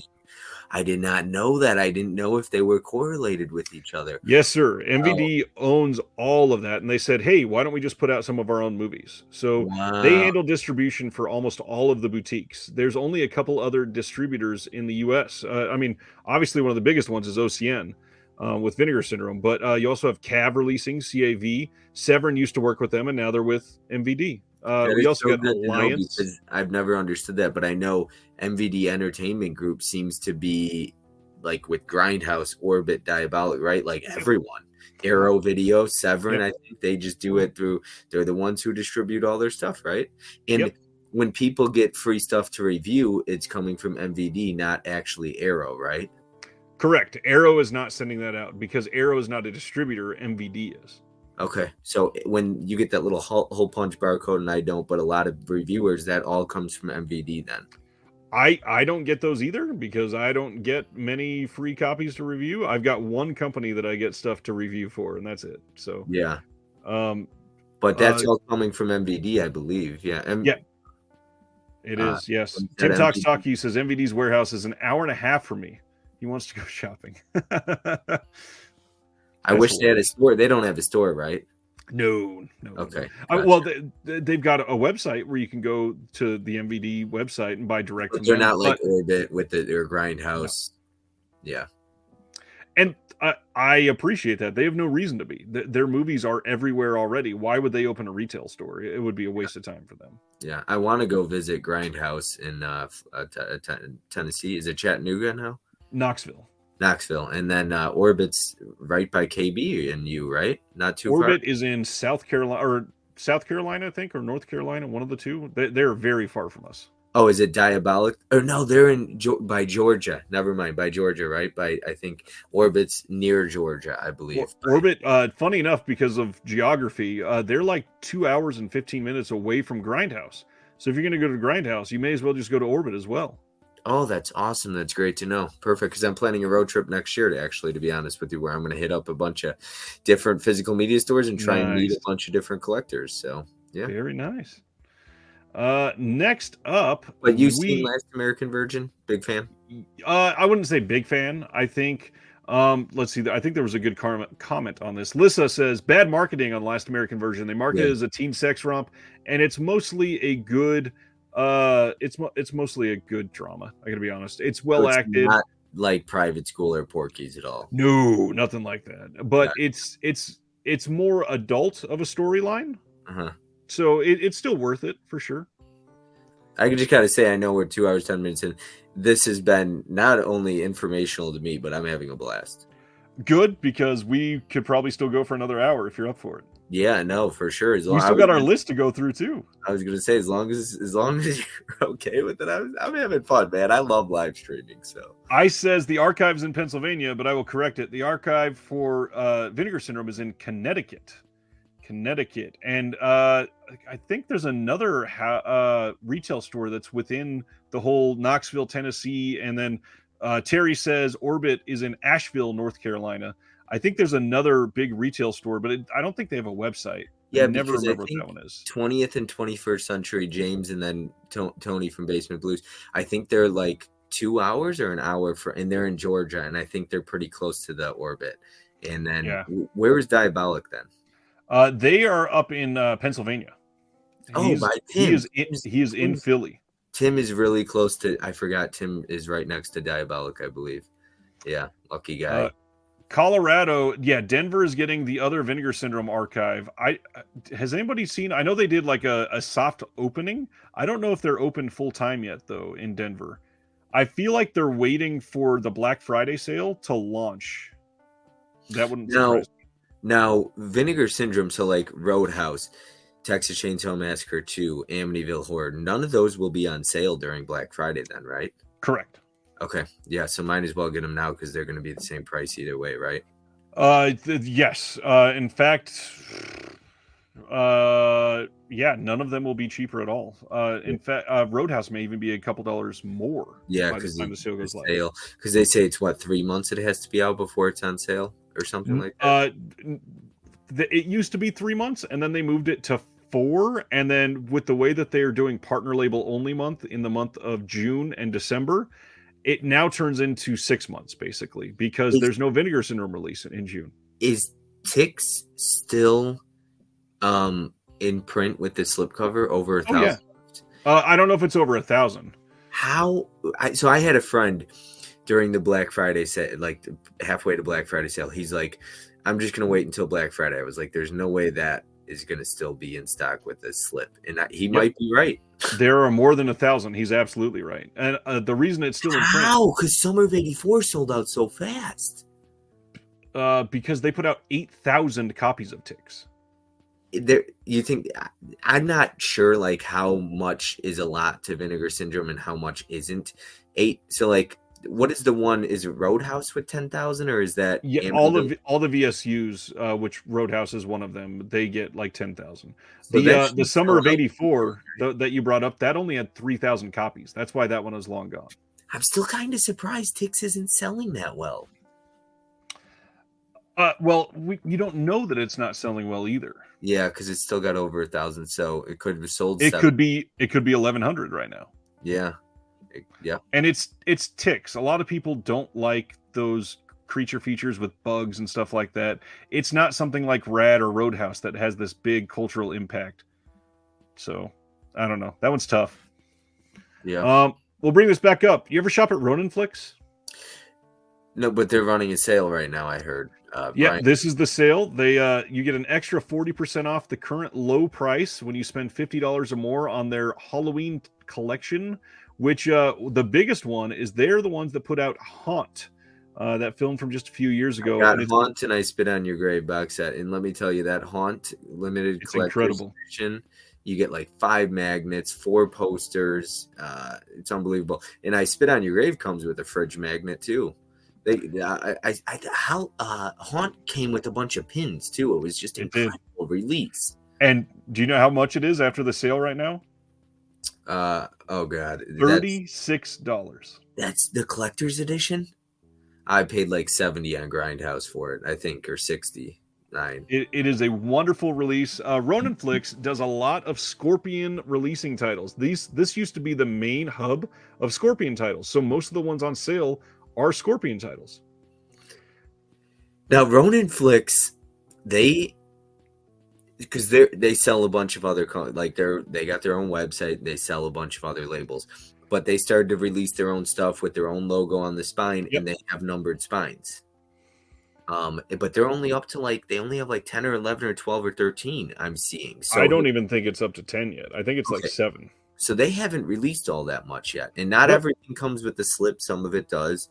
And then Haunt, though, is a little confusing because if you get the collector's edition, it's a different number. And if you get the slip cover version standard, it's a different number. Correct. Yeah. So if you want to get them all, you got to buy multiple copies of the same movie. Which I'm fine because I think the Haunt comes with a different slip cover if you get the collector's edition versus the standard slip. It comes with the different masks on there, the colors. In fact, I should have them close. You got both of them? Oh, look at that right here. I don't have both of them. So I've got, is this number 1? Yep. The release of Hardware that they put out with the slipcover. This is Ronin Flicks number 1. This is a mighty hard find nowadays. And then what does it say? RF01 on the spine? RF01, yeah. Then their slipcover release of Haunt. This thing is beautiful. I love that movie too. This is number 3, I guess. Yep. Yeah, RF03. And then I've got the I Spit on Your Grave box set. Now that number, because I got that too. What is? Oh, this is number 2. Hello.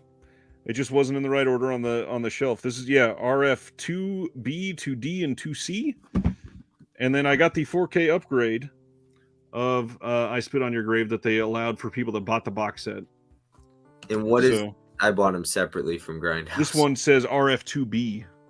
Okay, so it's all number 2 as I Spit on Your Grave. That's kind of cool that they did that, though. I love I don't want to say I love I Spit on Your Grave. That sounds bad. But I remember my dad showed me that film at a pretty young age, and here's another one from them. Lawnmower Man 2. This is Ronin Flicks number 6. Okay, yeah. Yeah, they're right around that number 10. So they just started their own stuff then? No. Hardware came out, like 5 years ago now. But they haven't done a lot of work, though. No, they were only putting out 1 or 2 every year. This one came out June of 2018. Okay, so they're just almost like Grindhouse releasing one a year or so. Yeah, just about, maybe 2. Ronin Flicks has been odd. They, like I said, they used to do a lot of Scorpion releasing stuff, but now Scorpion Releasing is a Kino Lorber partner label now instead of through Ronin Flicks. And so this whole they sell Arrow titles, that was never the case until like a year and a half ago. It used to only be Scorpion and Code Red that they sold on the site, and then the Ronin Flicks titles. Yeah. So this whole we're going to be a retailer thing is brand new for them. But I will say, if you don't own many of the Scorpion titles, this is the time to get them because they are high quality. They're on sale. You can get some of these titles for like $9. I was going to say Kino Lorber. I had like 60 in my cart, 60 Scorpion titles because Kino had them for $5, $6, $7, $8, $9. Yep. Like Kino. Anybody who doesn't know this, Kino sells like more than half of Scorpion's catalog. This is true. And then that last Kino Lorber sale that they just did that was like 3.5 weeks long. The day they went live, I went, I think I've got most of my Kino stuff. Let me go see what I'm missing that I would like in this sale.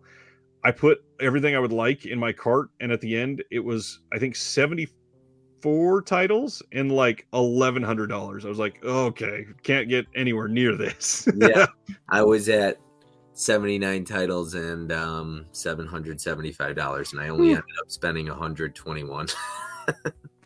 Yes, I'm so excited for this. I've never seen 3, 4, or 5. I've only seen 1 and 2.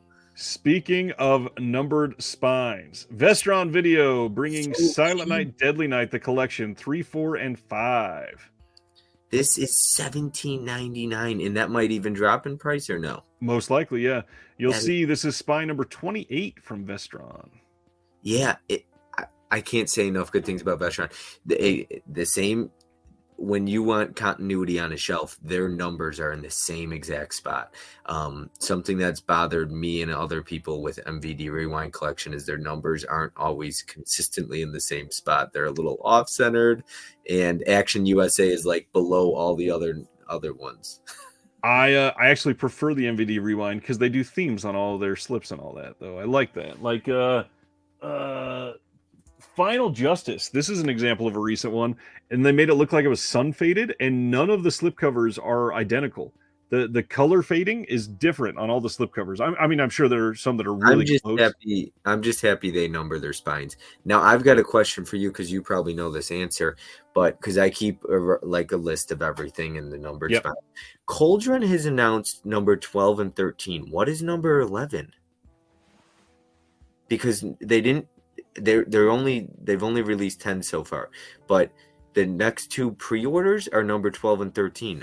Is City of the Living Dead 4K going to be 11? It would not surprise me. A lot of the times that these companies go through the process of acquiring films, they give a catalog number which will match the spine number. City of the Living Dead getting a 4K release probably took longer because they had to go through the whole restoration process. So maybe they acquired it before these last two that are coming out.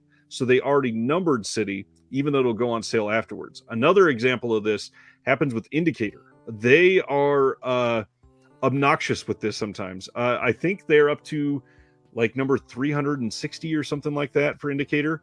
They just released number like 73 a couple months ago. Just now. So it happens where they go back and fix some of these. Yeah, Code Red, they have missing numbers. Yep. They stopped numbering them for a long time. I don't think they're ever going to fix that. No, they're not going to, because they were not ever numbered. Yeah. Mitchell, you are correct. It was Scream Factory that released those two.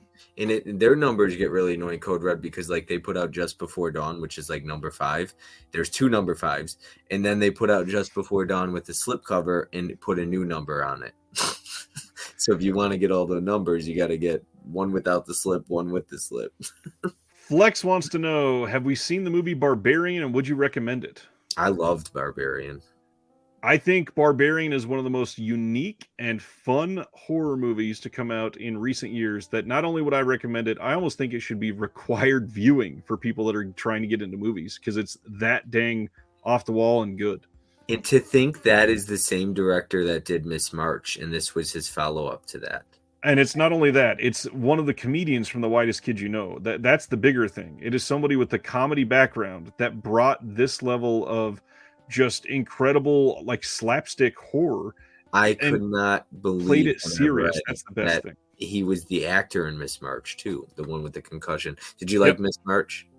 I adore The Whitest Kid You Know. I loved Miss March. I love all of the sketches. I am still crushed that Trevor is dead. I don't understand how he died so young. Is Trevor? Who's Trevor? The other one in the movie? Or? He's in Miss March. Yeah, he's one of the main people from Whitest Kid You Know. Wow, I didn't know that. Yeah, he just died fairly recently, like last summer or something like that. But Barbarian, I'm with everything Ryan said, and it is so unique. You know how people complain and clamor for original content? Yes. Well, there you go, Barbarian. 100%. Stay away from spoilers. Absolutely. Yeah, go into that one blind. Don't even watch the trailer. It's not worth it. Let's go into some features on this one. So Silent Night, Deadly Night 3, Better Watch Out, gets an audio commentary from Jarrett Gahan. There is Outshine the Brain Cap, a featurette with Bill Moseley. There is another featurette with creative consultant Stephen Gatos. For a live audience, there is a little featurette with the executive producer Richard Galdstein. And then part 4 gets an audio commentary by none other than Brian Usna himself.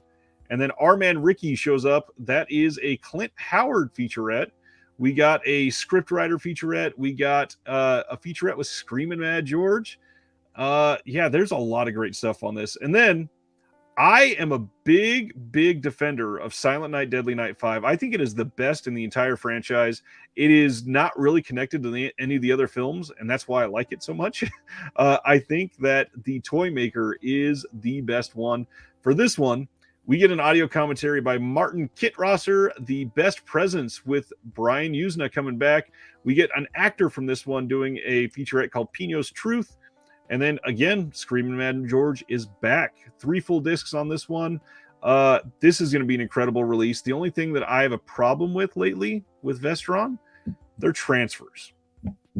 Ever since Maximum Overdrive, everything else has been pretty shitty that they've put out. Not that the movies are bad, but it seems like they're not giving anything brand new transfers. And that's why I love these movies. I want them to look great.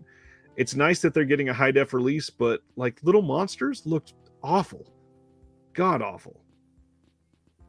I understand that they've come with a price cut since then, but if it means, spending $8 more for a better transfer, I'd be all about that. I wouldn't mind spending $26 on this for a pristine transfer. 100%. $17.99 is unbelievably cheap for 3 movies, especially something that's only ever been on DVD. Now, one of your favorite people, I'm being sarcastic, one of those other guys who post stuff early and rumors, one of them had posted about a dentist coming to Vestron. Do you think there's any truth behind that? Yes, because Vestron had a hand in that when it first came out. I think that if they were going to do it, it probably already would have been done, except for I don't think there was a US scan, not necessarily 4K scan, but even just an updated HD scan. So I believe there's a bootleg out there, like the German media books. I don't think those are sanctioned scans, unfortunately. A lot of those media books, they just get their hands on a transfer and press the disc so it doesn't look like a bootleg. Spain is the same way. So you're really paying for the media book itself. Right. Yeah, and then how about Ghoulies and Ghoulies 3 or something like that? I believe it's primarily talking about Ghoulies 3 and Ghoulies Go to College. That would not surprise me at all either. It's one that it's kind of like this. It's the latter half of a beloved franchise. It's the less beloved films, but people would pay out the ass to get them. So if you put it out there and you sell them for $18, you're still going to sell probably 10,000 copies of this. I would love Ghoulies 3 and 4 because I got the first and second from Screen Factory. Exactly. Yeah. Yeah. There's a lot. Go ahead. You might get into it, and I'm sorry. The Puppet Master 3, why the 4K for that and not the first or second? It's Full Moon, so I'm not going to be able to give you a logical answer on that. I am not a Full Moon fan. Do you like Full Moon at all? I liked Castle Freak. I agree, but I also think that they could have done a lot better, and supposedly they're putting that out on 4K eventually too. That's probably one of their better titles or best titles. That and Tourist Trap are their 2 best movies. Yeah, so with Full Moon, they're not good titles. Like I bought Baby Oopsie, and that's really bad. That's not what people think of when they think of Full Moon, really. They think of the older type like Puppet Master or the old dinosaur film that they put Prehistoria or Prehysteria. Well, I bought that trunk and I did a video of it, and it was like I hated the video, but I actually got a lot of comments and people were like, I couldn't take the damn things out of the trunk because the old set came with 12 Blu-rays. Yep. They added a 13th in a really thin case, but it makes it impossible to take them out now. And so what I had to do is I had to take these 2 things, shove it in between the Blu-rays, and pull it out like this. It was unbelievable. You got to use Blu-ray chopsticks? And yes, basically. And I said, some people said, why don't you take them out of the shrink wrap and then maybe they'll be easier to pull out. I'm afraid to do that because I'll scratch the hell out of the cases. So yeah, although it would take off about a like an 1/8 of an inch, maybe, I guess. Yeah, I could not get these things. That was unbelievable. Sorry, I'm off topic. Yeah. Off topic. You got to stop apologizing. We like going off topic here. Raven Banner Entertainment. You got anything from them? They're a Canadian boutique. No, but a lot of these I like the cover art. Well, they're another one that's close. Let me grab. And if you tell me they have numbered spines too, I'm going to shit myself. Let me see. I'm not sure if they do. They've got catalog numbers, not actual numbered spines. So what is the difference between catalog number versus like numbered spines? So let me show one. Like Arrow Video a catalog number versus? Yes. Okay. Yes. And Vinegar Syndrome, that's technically a catalog number, right? Correct. And like VSA, that's technically catalog number, not. Yes, But technically. But technically, you could go by it. Some people call it number Right. 12. But okay, so So yeah, like this one is very much a catalog number. It's just you can't even read it. bunch of It numbers. says RBR5677BD. That doesn't mean Yeah, anything to us. that reminds me of Scream Factory, whatever SF, and then like 5 numbers after. Yep, and that's because it's their SKU. Yeah, it's how they keep track of what they're putting out. So Okay. Raven Banner does some great stuff. They've got Deathgasm that they put out. This even got an alternate slip. I've heard of They've that. got Victor Crowley, the 4th Hatchet film. They are the ones that went No, big. wait, can you show that on the full screen? Oh my god, that looks incredible. What? That is the coolest thing. That is wild. I've never seen that It before. gets better. Oh, and you know what? Here, let's do this even. Do you see, like, I love when us as physical media collectors can. That's why when Tim has been on my channel, I get people on that are passionate. I'm like, don't ever apologize for passion. That's what we're here to do. That So makes me passionate. That is awesome. this is even bigger full screen. Now look at it. That is unbelievable. But even better, check out the back. Oh my god, I'm in love with that thing. And I'm not even saying Victor Crowley is the best in the franchise because it's probably not my favorite. But I love the cameo Danielle Harris has at the end in the credits. What I gotta write that down. What Raven Banner. Is this slip like $100? No, not at all. One of the better famous slips from them. I'm gonna have to hide a little bit of this for YouTube. I'm sure you've seen this one, The Autopsy of Jane Doe. I haven't. This is wild, dude. So These things are watch what epic. happens when you take the slipcover off. Oh my god. And the back is even pretty damn artistic too. I love this movie. Oh my god. These slips are epic.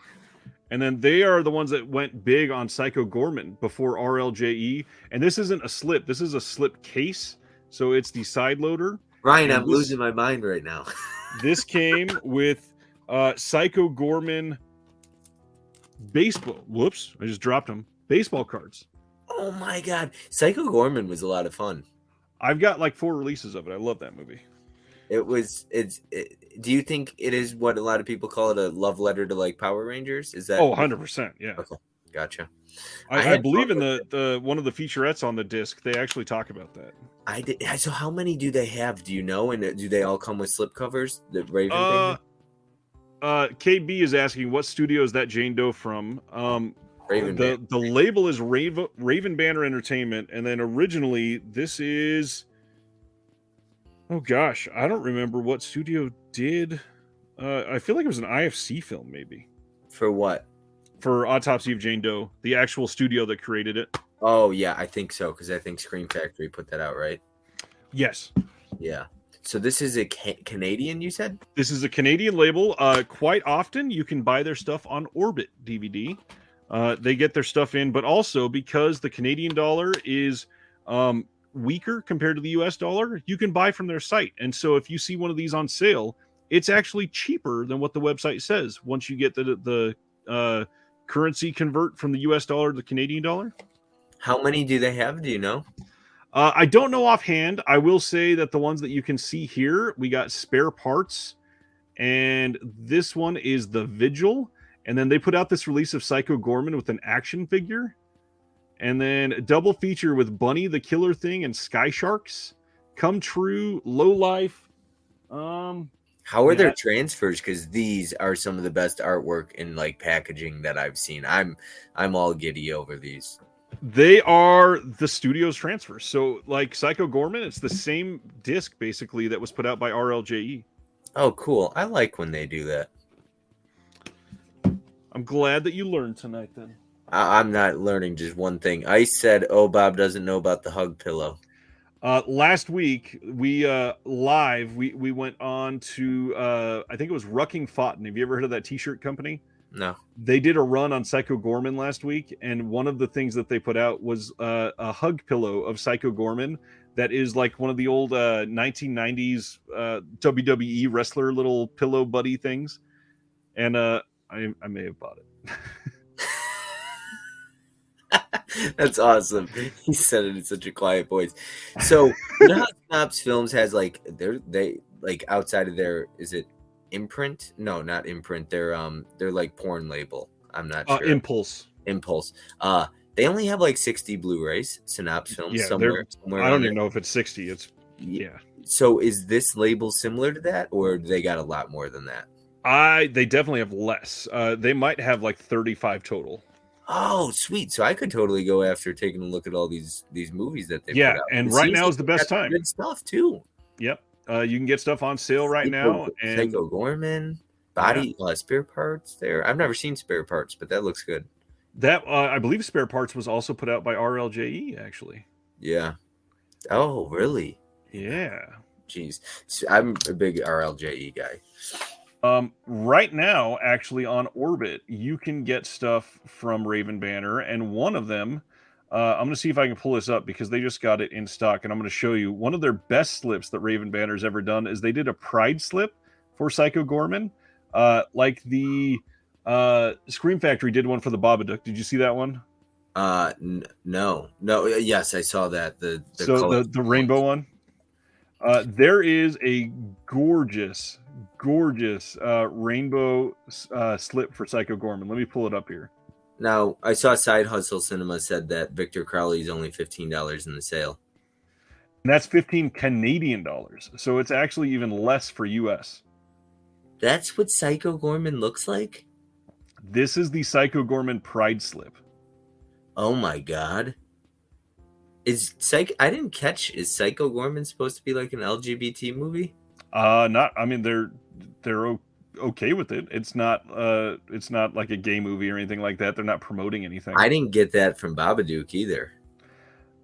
No, the Babadook thing, it was an inside joke because Netflix accidentally put the Babadook in their advertised under their LGBTQ section, and it became a meme. And Scream Factory said we can capitalize on this. And that is so great. Now, Ryan, are you familiar with Side Hustle Cinema? I've watched one or two things, I believe. He's the one who sent me the Good, the Bad, the Ugly slip, the custom. Oh, slip. nice. Yeah, he does custom slips. Yeah. I've not gotten into any custom slips yet myself. Yeah, that was the first time I've ever done it myself too. I'm a big slipcover guy, and I just refuse to pay $120 for slipcover. Yeah, I'm not about that life either. No. But I'd rather have the real thing. I'm gonna be honest. Yeah, I'm with you, but that price is rough. Yeah, agreed there. Enough about the Raven Banner sale. Let's talk about more sales. Oh Eureka Entertainment has a horror sale going on right now. And reminder, one of the best things about Eureka, if you are region free, because most of their titles are region B locked, they have free worldwide shipping. Eureka has some really nice slips too. Yep. And they were the ones who did the Cujo box set, right? Yep. And that thing is a glorious release. And it's also very expensive and out of print, right? Very out of print, yeah. Yeah. Then, this is the one you talked about earlier. January 17th from Kino, we're getting the Missing in Action trilogy with Chuck Norris from Kino Lorber. This is coming in a box set, and if you'll notice, they're going to be putting out individual slipped releases of the 3 films. Now, let's compare something like this to Scream Factory's release of Halloween 6, 7, and 8, basically. How do you feel? Do you think they should have just put the damn slips in the big box like that? No. I personally don't care. I'm not that kind of person. The Halloween thing, the fact that they have come out publicly and said we were not allowed to license these titles unless we sell them all together. Yeah. I get that. And then the fact that they made them all the hard boxes in that crappy box is because they want people to have them out individually. Mm-hmm. So I get that one. Yeah, this one did not need very specific slip covers in the box. Which one will you choose to buy of this, or will you not be buying this?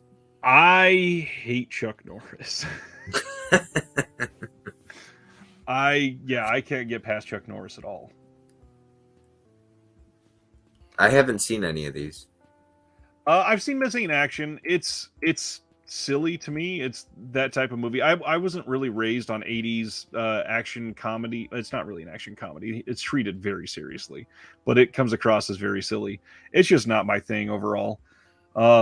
Did you like Steel Justice was it Martin Cove? I actually haven't watched that one. I just got that one in fairly recently. I think I'll like that one more for sure, but it's not I don't know. It's not the same. I see it as very different genres. I think Chuck Norris takes himself too seriously. Texas Rangers about to show up at your door. That's all right. I can take him. This is getting some decent features, at least, because these are getting brand new 4K scans on most of them, or the first two, the majority. The third one is getting a 2K scan, but we are getting some cool commentary. So the commentary in the first one is by the director, moderated by Michael Felsher. An interview with screenwriter James Bruner on the first one. Then the trailer. The second one is getting a new commentary by Lance Houle, moderated by Daniel Creamer. But then the third one, this is the one that's most exciting for me. We get a new commentary by Mike Leader and Arn Venema. I mean, if you have ever listened to one of their commentaries, they do some incredible work. Normally they do like the Hong Kong cinema releases that Eureka does and 88 Films does. This is going to be one that I might pick up literally just for that commentary. They are worth it for sure. Brian says Missing in Action series are some of his better works. So based on Brian's word, I may actually trust it and try out the other two. I didn't love the first one. I heard the third one's pretty tough to get by itself anyways right now. Well, pretty soon that won't be the case. This is coming on January 17th. Yeah. And Kino just once again showing everybody that they are holding it down because they are kind of owning everything. No, 100%. And they're doing, if you want to call it sloppy seconds, whatever, but like Criterion, they do their 4Ks and just different studio releases. Now, I totally lost my train of thought. I was going to say something. It'll come back to me. I wouldn't call that sloppy seconds. I'd say doing it better than Criterion in some cases. Yeah, maybe not special features I hear, but I mean, that's actually not entirely true either. Some of the ones that they've taken, they've gotten all the special features that have been on the previous releases. Some of them they've added new ones too. It used to be where Kino just put out bare bones discs before like 2019. And since then, they have really stepped up. I think that they took the whole boutique idea and ran with it. They're pretty much giving everything at least a commentary, which is really nice. I love Kino Lorber, man. For me, I got to go with, like, I love Arrow and Second Sight at the moment is my top. And Synapse Films, man, everybody sleeps on Synapse, but they're just, they're hidden gems, and their transfers are second to none, man. I love their transfers. Second Sight's still up there for me. I love them. Now, did you buy the Satan's Little Helper and Creature from Black Lake? I don't have Creature from Black Lake. Satan's Little Helper is on the way, I believe. I got it with something else from Grindhouse. I'll get Creature from Black Lake eventually. It's just not the type of title that I'm clamoring to have, pretty much. Okay, I remember my question. Do you sell off your Scream Factory Blu-rays when the 4Ks come in, or do you not upgrade, or... Speaking of OCD, this is where like we publicly shame me a little bit. Mm-hmm. I have every release that Scream Factory has ever put out. So you'll get the Blu-rays and the 4Ks, right? I still have every single Blu-ray. Yeah. So people want to shame you. They'll really shame me for this. I recently just bought a bunch of Scream Factory Blu-rays that I have on 4K from a friend on Instagram. So I am literally buying the Blu-rays, but I have the 4Ks. But the reason I did it is because I'm a completist, and it's also different artwork. So like completely, because the 4Ks come with that original artwork and the Blu-rays come with commissioned artwork. So people could shame us all we want. You could triple, quadruple diff if you want. It's your wallet. It's your money. Yeah. For a lot of people don't know, I've got there's a Scream Factory buy sell trade group on Facebook, and I'm one of the admins in it. And we had somebody today or yesterday that came in and said, hey, I just bought these two titles, and it was the old Halloween 2 and Halloween 3 Blu-rays with slips. He bought them off of eBay or something like that. And he said, hey, this is one of my first Scream Factory pickups. How did I do? And I was kind of like wholesomely overwhelmed for the first time in a long time in this group, because most of the time people are just assholes. I'm like, dude, why do we have to shame new people for all these other reasons?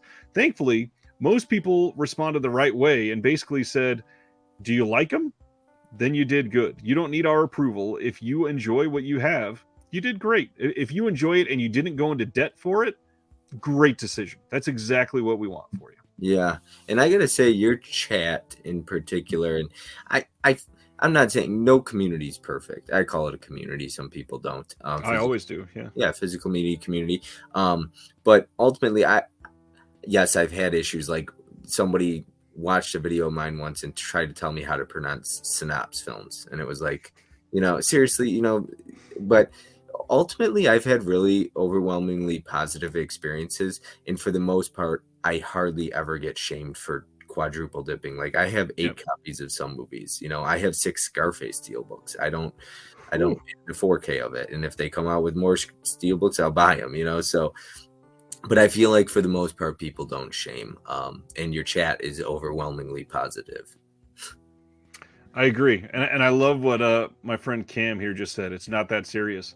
It's just physical media, and we all love it. Buy what you want. Don't buy what you don't want. It's not that difficult. Amen. I really love some of these people in here, like nerds of the 80s, and I can't remember the names, but they're John Peters is the one that you liked earlier. John Peters, and then there was another one, but yeah, some really cool. Ice is another one. Ice Cube. So, really cool people. Anthony is fucking with me. I don't like Charles Bronson either. Are you a Charles Bronson fan? Like Death. What the hell is it called? Help me out. Death Wish. Death Wish. Yeah, so that's Charles Bronson. Kino's put out a ton of his stuff. Yep. Yeah, I haven't seen all of them, but I think Stunt Rock that's not Charles Bronson. That is not Charles Bronson. That's Ozploitation, I think. Okay, there's some other ones I got from Charles Bronson. One of them's a prison one. I can't remember what it was, but he's okay. I haven't seen enough of him to give a deep comment. You hate him. That's my deep comment. We only got a couple left, actually. Cinematic Sorceress is coming on January 31st from a company we haven't talked about in a long damn time. Arbellis Films. They are putting out the films of Nina Menkes. I don't know how to say her name. I got to be honest here. This is a major blind spot. I had no idea who this person is, but when this got announced today, everybody is raving about this, saying that this is something that we should buy because they are incredibly important films. So what label is this? Sorry for interrupting. Arbellis Films. They are one in the U.S. that have put out Santen Tango and what is it called? The Dance of the White Mare. I think that's what it's called. I probably got that title wrong. Somebody will help me in the chat here with that one. They used to have the individuals that now run Deaf Crocodile work with them. And Ice is, we were talking about that, a poster documentary yesterday. He's trying to share some information there. It's so funny not to share, though. He said in this poster documentary, it was mentioned that Charles Bronson has it in his contract that in his movie posters, a specific vein is supposed to pop in his bicep. They can't be serious. Oh, Charles Bronson had to be the most manly man. Oh my God, what a nut. Amazing. Yes, Arbellis Films. The guys from Deaf Crocodile used to work there before they formed Deaf Crocodile, and this is supposed to be incredible. This is shipping on January 31st, and I think it was $50. But what you get in this is a ridiculously large amount of work. You get The Great Sadness of Zohara from 1983, Magdalena Viraga from 1986, Queen of Diamonds from 91, The Bloody Child from 96, Phantom Love from 2007, and Dissolution from 2012. You got new restorations and remasters on all of the movies, new video interviews, Q&A with the director, new video essays, audio commentaries. This looks ridiculously great. And then there's this little postcard set as well that comes with it. This is a nice looking release. Yeah. Very, very nice. Chat again, kinky and what a genius has me just cracking up. You see me laughing, it's because of the comments.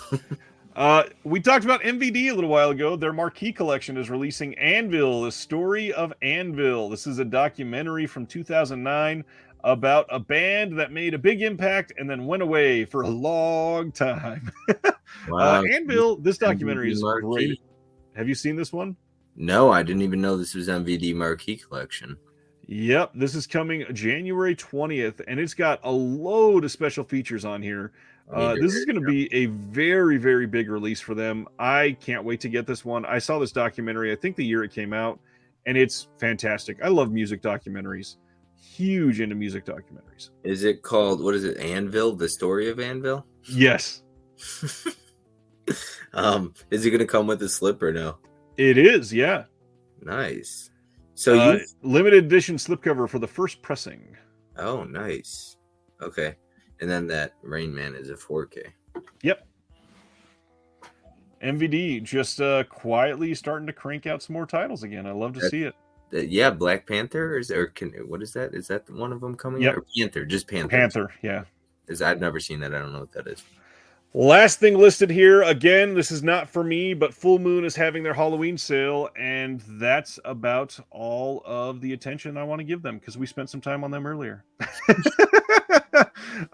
Usually now we talk about what's coming out next week, just in case you missed it, because I know many people try to go in and get things quickly if they forgot. So next week from Kino, we're getting Kevin Spacey in 4K in The Usual Suspects. The Warner Archive release of Dr. Jekyll and Mr. Hyde. Brian De Palma's Dressed to Kill in 4K from Kino. Vinegar Syndrome is going to be starting to ship their stuff here pretty soon for the month of October, meaning we can all watch the Texas Chainsaw Massacre 2 in glorious 4K. Nope finally comes out next week in a 4K and Blu-ray release. Do you know if the Steelbook will be in stores? Yes, it absolutely will be. Nice, because not very many copies, probably only like 2 or 3. Sadly, Best Buy is taking that turn for the worse. Did you like Nope? I did. I thought it was very unique. I hesitate to call it a horror movie. That's what a lot of people have been talking about. It's one of the best horror movies. I mean, it really wasn't all that scary. There was one tense scene, and the rest of it was just pretty straight sci-fi to me. Now, what's with?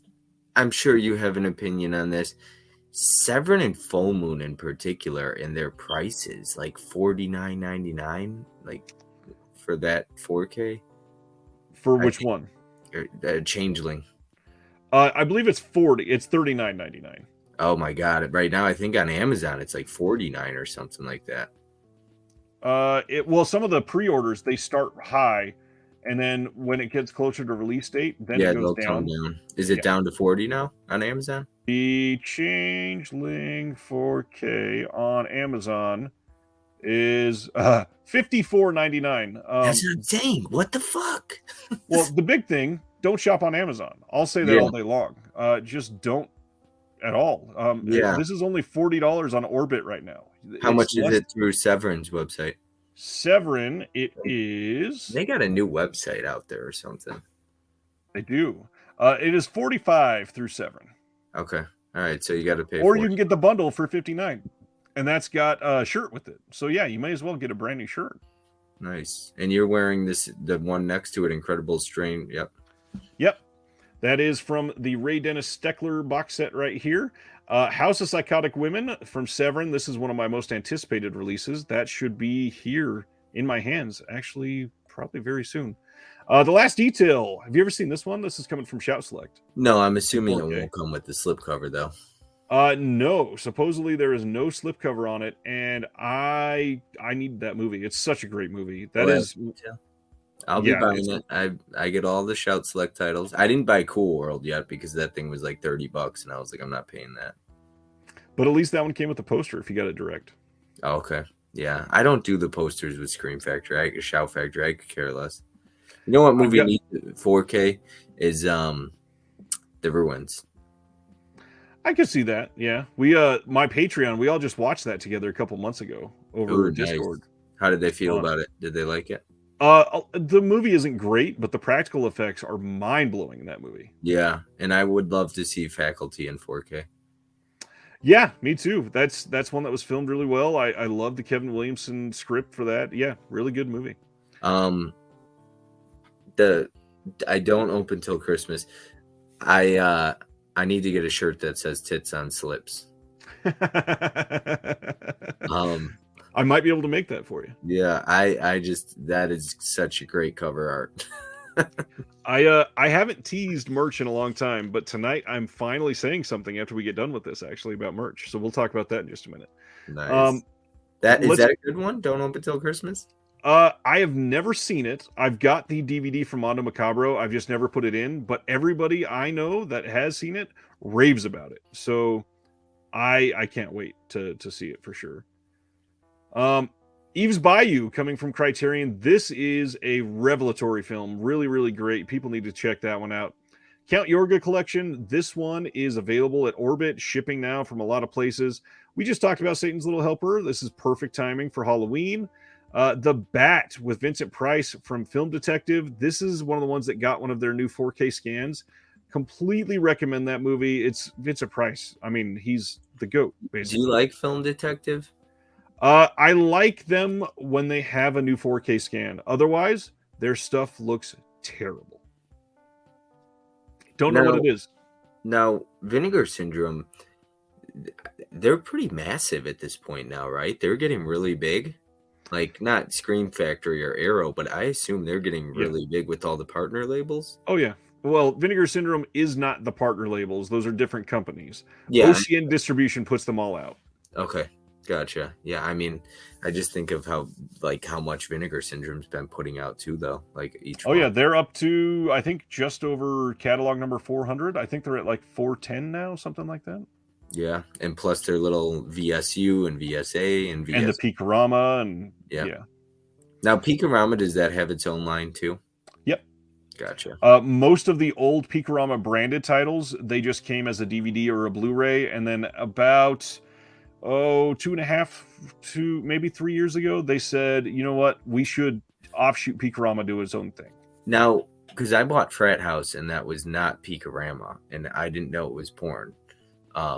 But I guess, what do you call that? Do you call it softcore porn? Or, I mean, it's not softcore, it's hardcore.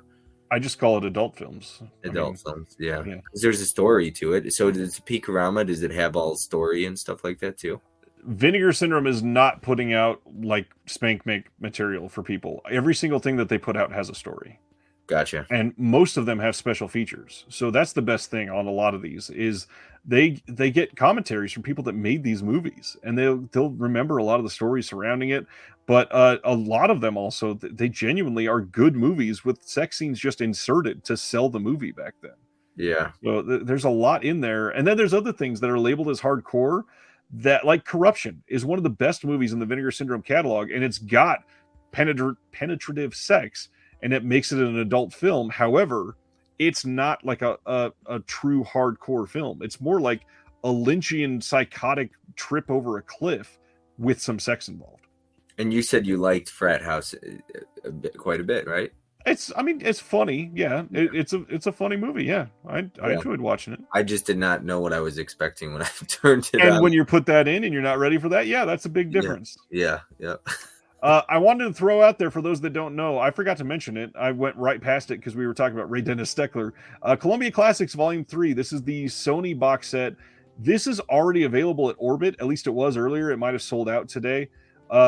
I recommend those Columbia Classics box sets like none other. I think that they are some of the best box sets in physical media for sure.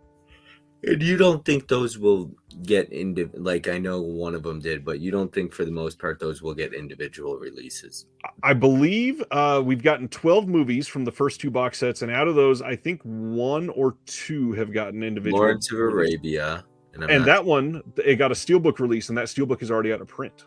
Okay, I'm not even sure beyond that. Yeah, I got the Lawrence of Arabia. The other one is Dr. Strangelove, got a standalone release.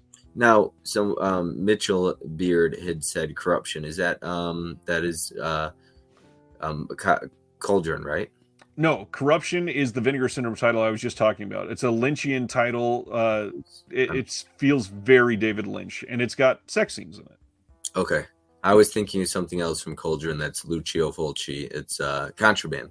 Contraband, yeah. So next week, like I said, Vinegar Syndrome stuff. The Rainmaker, I believe that's from Kino.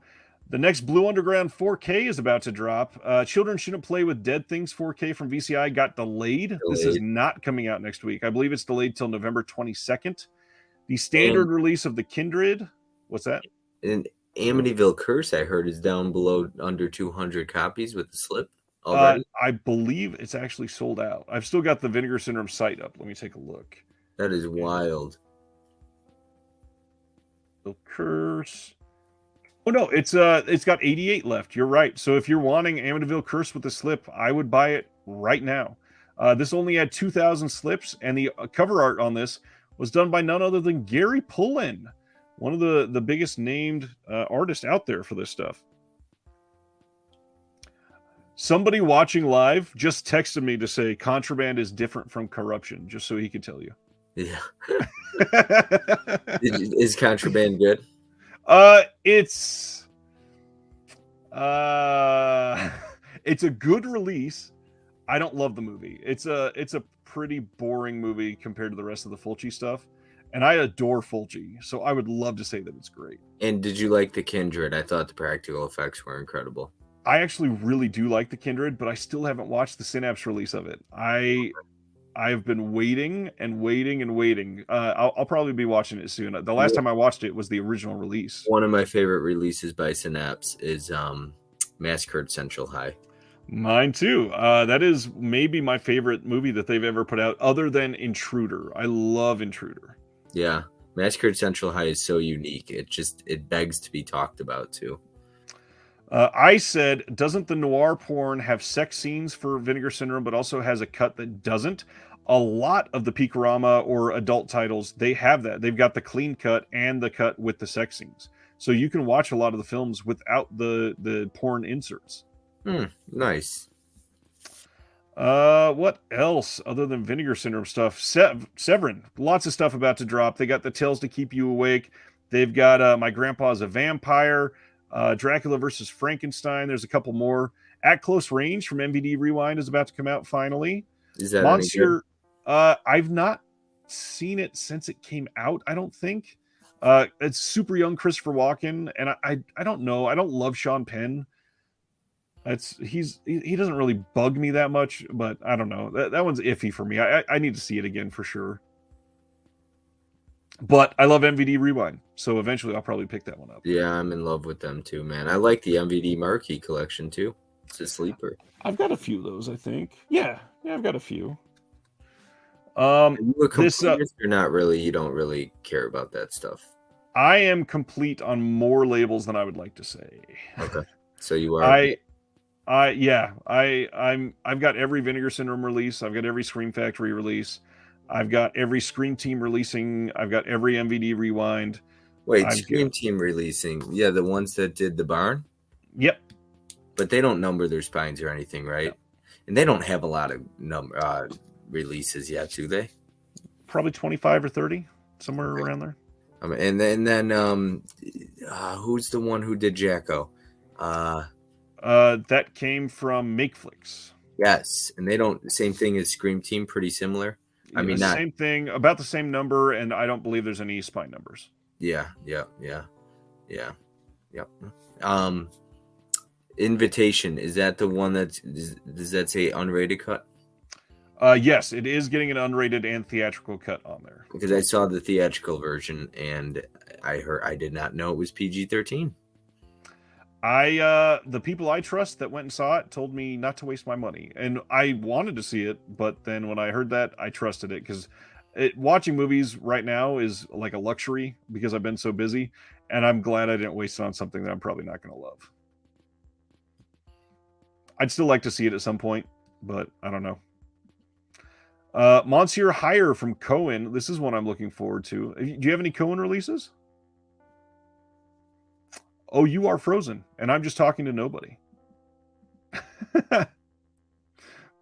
Well, that was funny. Let me keep going until Bob comes back. Don't know what's going on there. Monsieur Hire from Cohen Media. That's one I'm wanting for sure. That movie looks great. The Plague Zombie Trilogy. This is one from Severin that's about to come out as well. And then we got In the Soup. They got some of those slipcovers in it, Diabolic, today. And that was something that sold out very quick, I believe. The Gwar documentary. This is Gwar from RLJE is about to come out. The Last Romantic Lover from Cult Epics. That's another one that I'm taking a look at. That one's supposed to be great. Has anybody in the chat seen The Last Romantic Lover and can recommend it? I have been looking at the Just Jakin titles, and it looked pretty damn good. I'm very curious to see what people think. Miranda July's Kajillionaire. This is one that a lot of people are excited about. There is no release on this for 2 years, and then out of nowhere, it comes out with a Blu-ray, which is pretty damn cool. Hey, there's a Bob. Did the computer die? Oh, can't hear you. No mic. All right. Well, that's fun. I think he's going to find some headphones or something. We'll go through these. I missed one. The Space Series Gavon, Phantom Ship, and then Devilman, I believe, are all Discotech. If that's right, Ice, I think they are. Oh, and Space Sheriff. Did I say that one? Or did I skip over it? I don't see it here. 964 Pinocchio. This is also not coming out this week. This one got delayed from Media Blasters because they are doing a brand new scan from the actual elements. So you are not going to be able to get that one. It will be coming out. They're hoping by the end of the year, but that seems damn close to me. I feel like they're not going to be able to do that in time, sadly. All right. I see Bob trying to get back to being able to hear him. I think this is the end of it for the most part. We got a couple coming. I believe these are movie box films, or sorry, music box films. One of the two. What is the company called? I've got it next to me. Yeah. Music box films. It's one of the OCN partner labels. Death to Metal. This is a documentary coming out, I believe. Becky from Ronin Flicks. That one's finally about to drop. We talked about that fairly recently. There is some nipples. I should scroll up quickly. Oops. And yeah, that is it for the week. Still no microphone? Damn. No, Dead Sea Life. He is not muted on my end. He is good to go. And that sucks because we got our list to go through. Hopefully he's trying to come back in. We'll see. One thing I was going to share, the Criterion shirts. What's up? Still can't hear you. Nope. Let me share the Criterion tab. And Bob may not be able to speak for the rest of the show. So these are the Criterion shirts they just released, and they look freaking incredible. I got to be honest. One of the ones that people are going to be wanting, I'm betting, I think KB mentioned this one earlier, this gangster tee. And then, of course, the back has the Criterion Channel logo. Another one that I think is going to do very well, Pre-Code. And they've still got the Criterion Channel logo on the back. These are pretty damn cool. And then the Avant-Garde one, check this one out. It's backwards because it's Avant-Garde. I love these. Ice says, do you have a Bluetooth connected? Maybe that's blocking it. Don't know what would be going on there. Dead Sea Life wants you to act out your feelings like we're Penn and Teller. Did the laptop die? Is that why it blacked out on us? All right. So that is it for stuff that's coming out. Thought I said Olive Garden. Avant-Garde. Okay, this is the perfect time to talk about it since he's gone. I will mention today is October 20th, which means It is normally the last day of the month to sign up for the Patreon to be able to be entered into this month's giveaway for the VIP level. However, because it's a Thursday, I'm going to give everybody tomorrow too. So you got tonight and tomorrow to sign up for the Patreon if you want to be entered in this month's free boutique giveaway. I've got a pile of stuff over there ready to go to the next winner. This is the time to sign up if you've been considering it.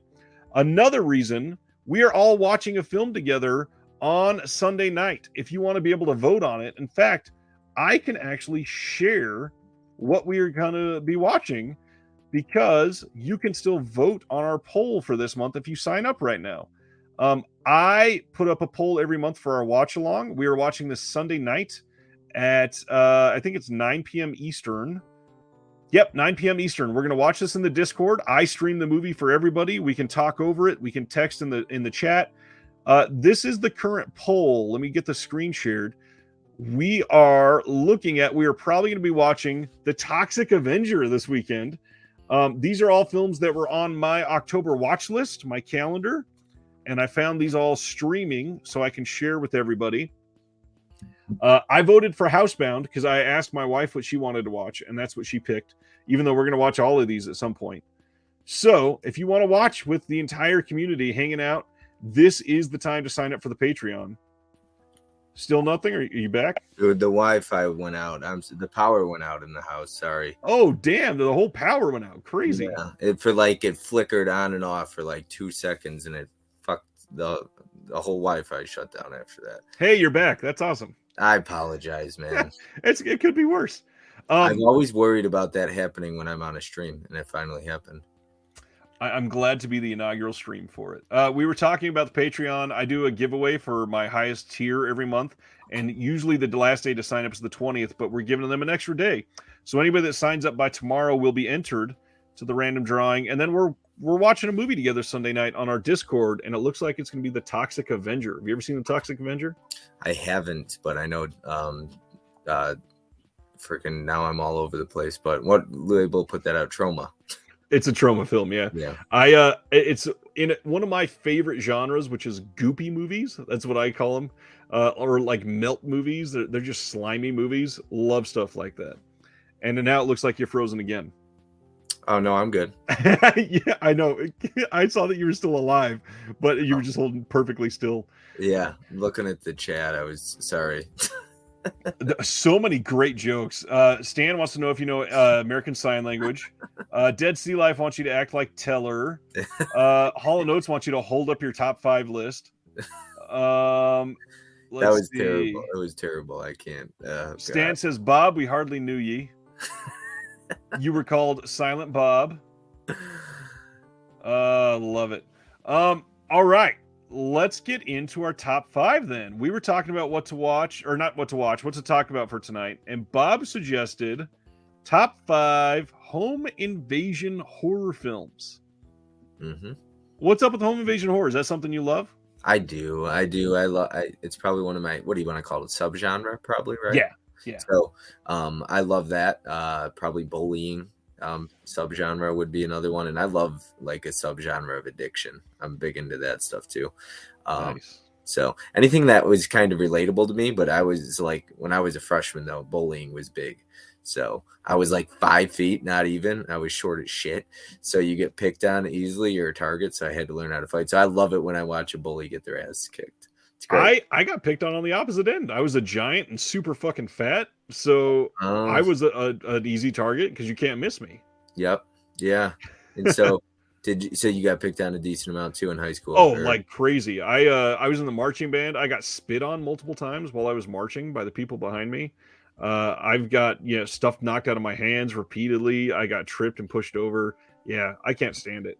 Home invasion, though, I love this stuff because it's usually, not always, but usually the most realistic type of horror movies to me. It's something that with a family with 2 kids and a wife scares the absolute shit out of me because there's nothing stopping this from happening. I've got a house alarm, but there's like 19 ways around that. That doesn't mean jack shit. Yeah. And I know some of my picks I didn't pull them out because I've got 70% of my collection boxed up, so I just got them written down kind of. But yeah. So how did you want to do it? Did you want to do first, I'm a cheater when it comes to top 5 lists, and I always do at least one honorable mention. Did you give any extras on your list? Oh, I could easily have an honorable mention. Yeah, for sure. Throw one out there. What's an honorable mention? Like if we were doing 6, what would your number 6 be? I might say like Panic Room. Panic Room is great. I don't know if it would make my top 5, but if I say another one, then there goes my top 5. Right. I'm like, I gotta leave Panic Room on there, and I'll stick with that as my number 6, I think. But that might be wrong because actually, no, I'm taking this off. I'm going with High Tension is like number 6 probably. Interesting. I don't know that I'd really call that a home invasion horror altogether because there's a lot that happens in that movie. Yeah. Some people call it home invasion, but yeah. I get that. Okay, so now we got 2 honorable mentions from you. My honorable mention is a recent one and a filmmaker we just talked about. I'm going to throw out the movie Us from Jordan Peele as one of my favorite home invasion horror films.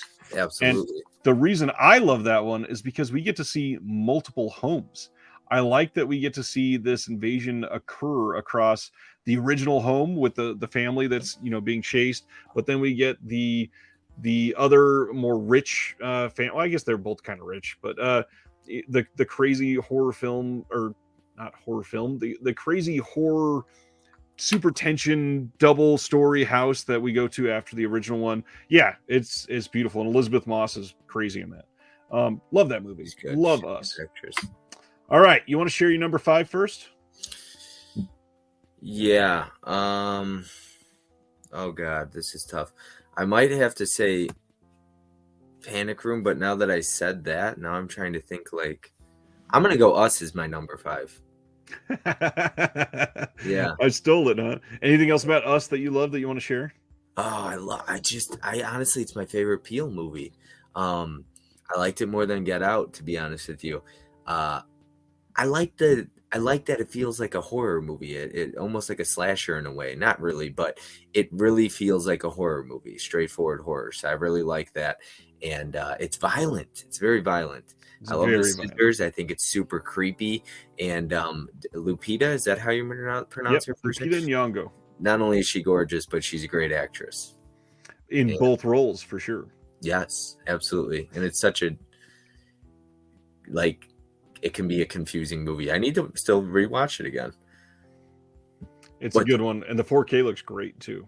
Oh, I got to watch it. What's your number 4 or 5?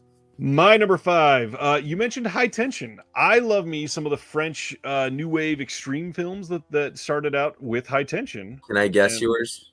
I think you should wait because I may have more than one on my list.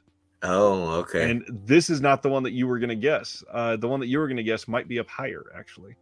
My number 5 is the movie Them. I've never seen that.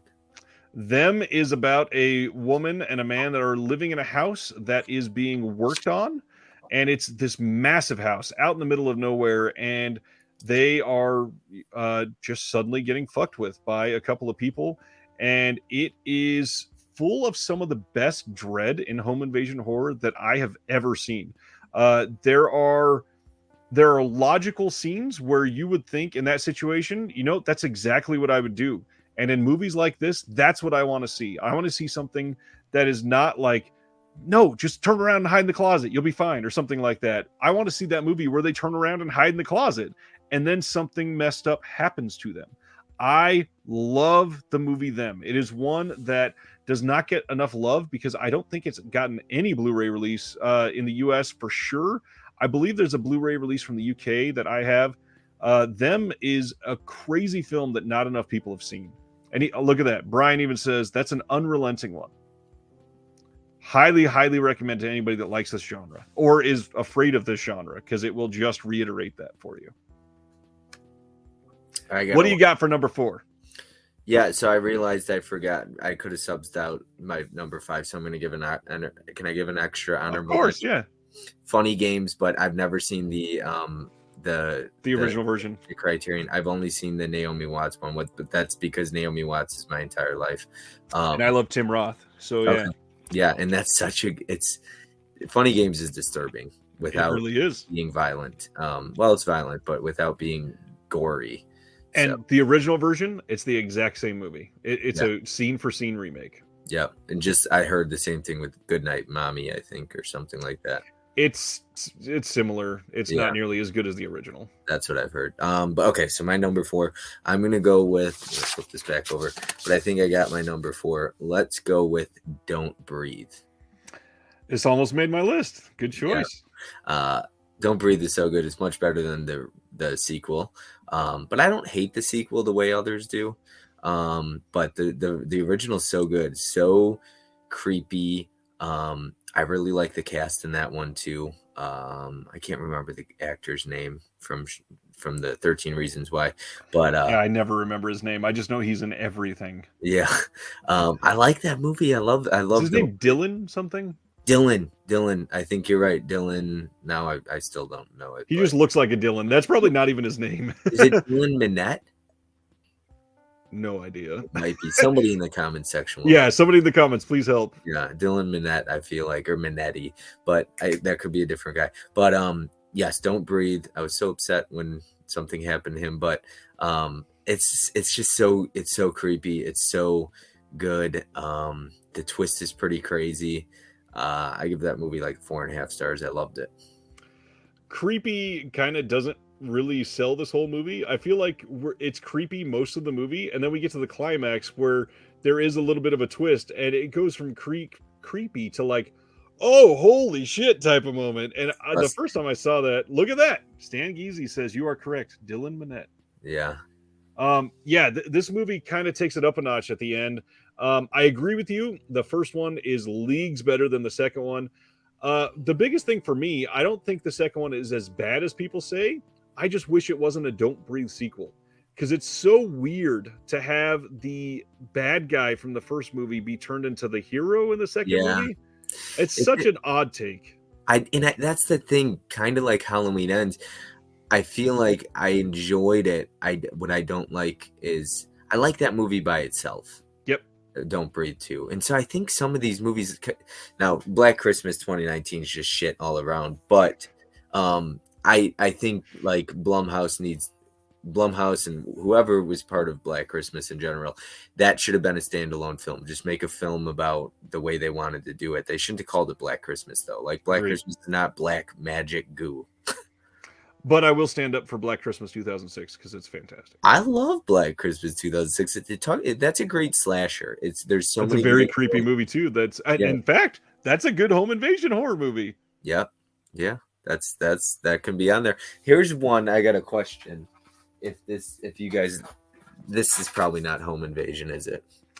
Absolutely it is. And not to give anything away, friend of the channel, Jeremy Long, the comedian that I'm on here with a lot, he knows the screenwriter for this, and I might be talking to him on the channel here soon. I love that movie. That is absolutely a home invasion horror film. Okay, Better Watch Out would be on my list but I won't. But that would have been on there if people consider that home invasion. So I love Better Watch Out. Better Watch Out is great. Great choice though on Don't Breathe. Really good list so far. Great job. My number 4 though is a movie. I kind of wish I would have grabbed this one. Is it close? Not close enough. The Cult Epics release of this is fantastic, but this is, I believe, a German film. Angst. Do you know what Angst is? No, I've never. What is this? How do you spell it? Angst. Look at this list I got. It's just. I love that. This is from my stream on Tuesday. Now this I got titles up the ass. You got a lot of homework. Angst is a harrowing title about a guy. A-N-G. It's like our word angst. Angst. Okay, yeah. Angst is about a guy that gets out of prison, I believe. It's been about a year and a half since I saw it. He either gets out of prison or leaves a house or something like that. I think it's prison. And basically just chooses a house at random and comes in very quietly. And the whole movie is done pretty much in real time. And it's just him brutally attacking the woman in this house. And she gets away almost. He does this thing where he uses either a sheet or a bath towel or something and ties her in an awkward position to a doorknob so that he can go do other things, and you get stuck staring at this woman trying to free herself, and then there's blood everywhere. It's one of those movies that is just like unrelenting the entire time, and then it keeps amping up, and you're like, I need a break. And when you finally get, you're like, God, I really need this to stop soon. It's just over, just all of a sudden over. And it's such a great acted film. One of the best extreme films of all time. It's not like torture porn or anything like that, but it's very gory for sure. Lots of blood. I can handle. I love that stuff. So yeah. Well, great movie though. And it's on Blu-ray, I assume, right? Yeah. It was on Blu-ray from Cult Epics. I'm not sure. Supposedly it was going out of print. I'm not sure if it ever did, but there was rumors it was going out of print. I think we're on your number 3. I will check Amazon while you're looking that up. Number 3. This is 3, 2, 1 is tough for me. I'm gonna go. Oh geez. All right. I'm going to go with You're Next. Good choice. As my number 3. That number 2, people aren't going to like my number 2, but I'm real curious to see it now. I like You're Next. I love You're Next. Oh my God, I have another freaking honorable mention, but if I gave it away now, it would be a spoiler. So You're Next is awesome. One of my best friends, though, he always tells me he would be very curious to see how it would have played out if it was just the family versus the 3 of them. No twists. Yep. Just straightforward. And I'm always curious about that too. But what I love about You're Next is it's something I love but hate at the same time. So I hate when they demask people in movies because that person loses all its power as soon as the mask comes off. I'm like, oh, it's just a human being. The person's not scary, right? But what's something's super cool about You're Next is when he walks through that window and steps on the nail, and it's like slow motion, and then he's like, ah, and he's freaking out. It's like, and he's in that moment. It's just a very realistic, like, home invasion movie. It feels realistic for like a very violent slasher, but if it's called a slasher, whatever. But it's just, yeah, when he steps on that and like she's one of my favorite final girls. Sharni Vincent is incredible, but Erin is amazing. She kicks fucking ass in that movie. It's a really good one. I love that movie through and through. I think it had some really great kills in it, and the acting in this is great. The script is incredible. But the thing about this, that when everybody's pouring love onto this, I want to always throw out there, the setting for this film is so perfect. It sets up everything beautifully. It's got a great setting for everybody to walk around in. It just has that feeling of like, damn, like I feel like I'm there when I'm watching this movie. Yeah. Yes. Yeah, absolutely. Like how he's like, they find piss in the water bottles and stuff. So they've been living in the house. Like the attention to detail is always fun.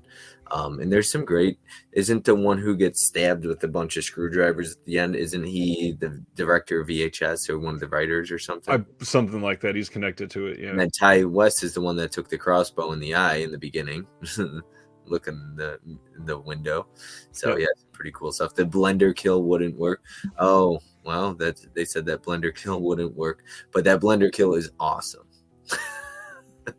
Did you like the blender kill? Yes, I agree it wouldn't work, but yes, it is pretty damn great. I'm not sure how many people in the chat have seen this, but I wanted to show Ice some love here. This is an incredible comment. Wait Until Dark, starring Audrey Hepburn, is not really horror. It's more of like a psychological thriller, but there is an incredible jump scare in this movie. Wait Until Dark is one of the best home invasion films ever. Absolutely remarkable movie. I got to see that one. Okay, my number 3 is for people that watch my channel a lot, probably sort of a given because you know the type of things I love. And I am a Mike Flanagan stan, and my number 3 is Hush. I love that movie so much. I was going to say that as an honorable mention. I was just going to say that, but I was like, wait, he might pull it. I had to pull it. This movie is one that I loved from the day that it dropped. I love that The acting in this is great. I love that they use it's not really a twist, but the trope of her being deaf to really give the tension of this, where the killer can be as loud as he fucking wants and she has no clue. She has to feel everything. And yeah, this movie is genuinely terrifying. When you put yourself empathetically in her shoes, you're fucked. There's no way out from a situation like this. And she fights her ass off in this movie. I felt so bad for her friend.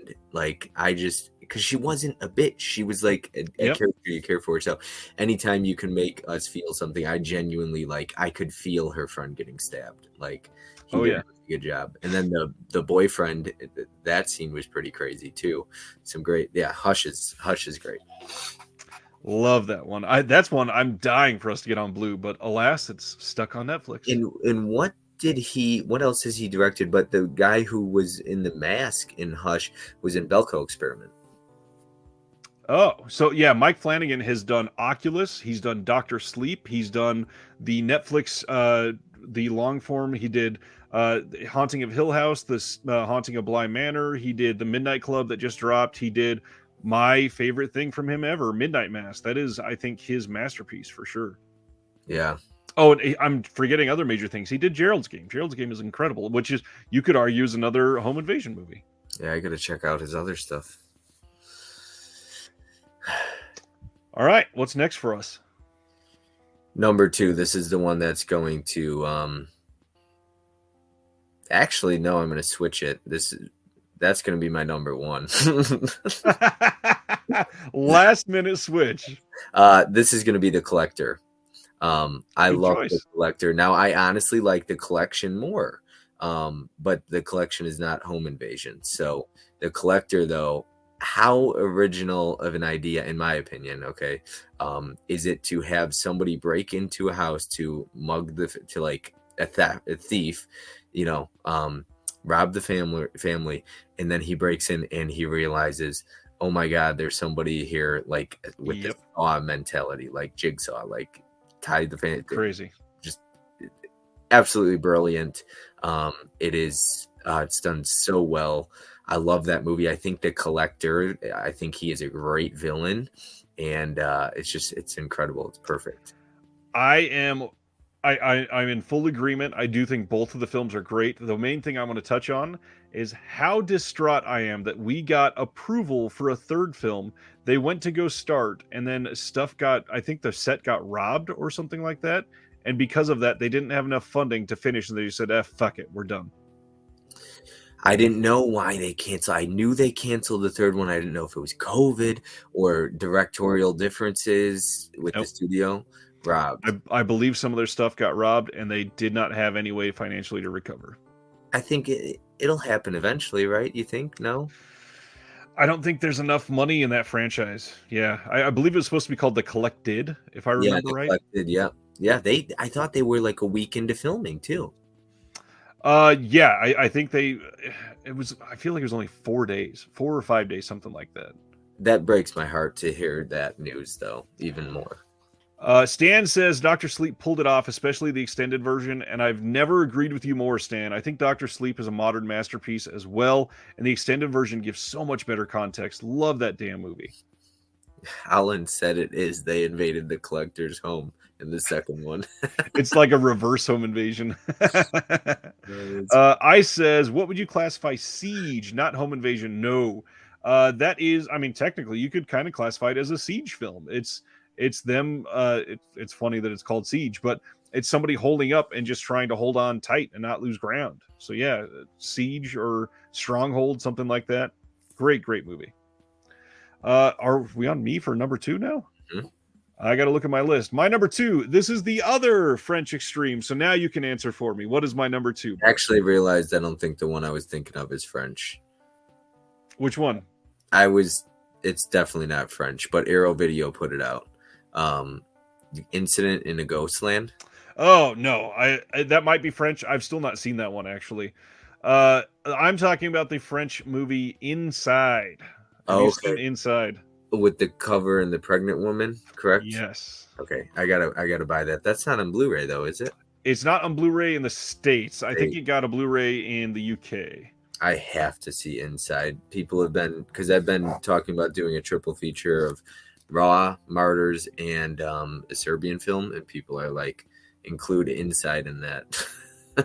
Yeah, I fully agree. Inside is a harrowing film, and also now you can add Them as another French extreme. But yeah, Inside is about a lady who is going to be having a baby tomorrow, literally, and it is a Christmas movie of all things. She's gonna be having a baby on Christmas, and she's a photographer.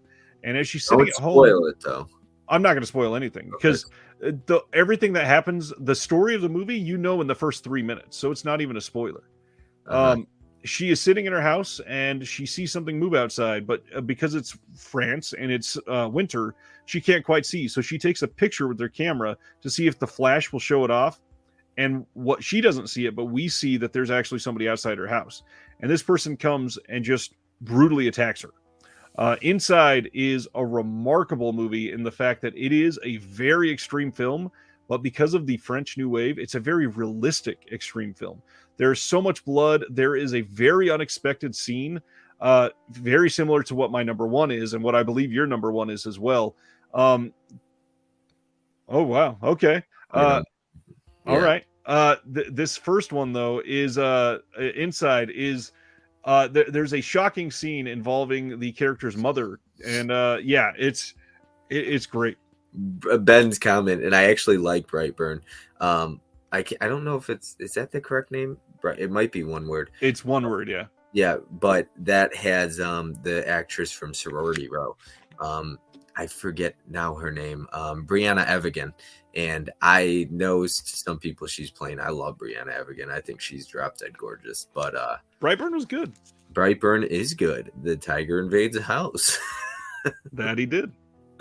Sorry, I cut you off. I was just distracted. No, you're fine. I was pretty much done. Now I'm dying to hear your number one. I need to see that, but okay, I'll just get right into it. So no, I won't. I'll tease it first. But my number one, it's a sequel to a movie. It's probably a sequel to mine. And the reason I'm going with this one is because there's elements of, I have two sisters, and Ryan, you have a sister, so I'm thinking you'll understand why this one means a lot to me. But I have to go with The Strangers Pray at Night. And you're going with the sequel? No, the first one. The first one. Okay. So I'm going with the sequel, The Strangers Pray at Night.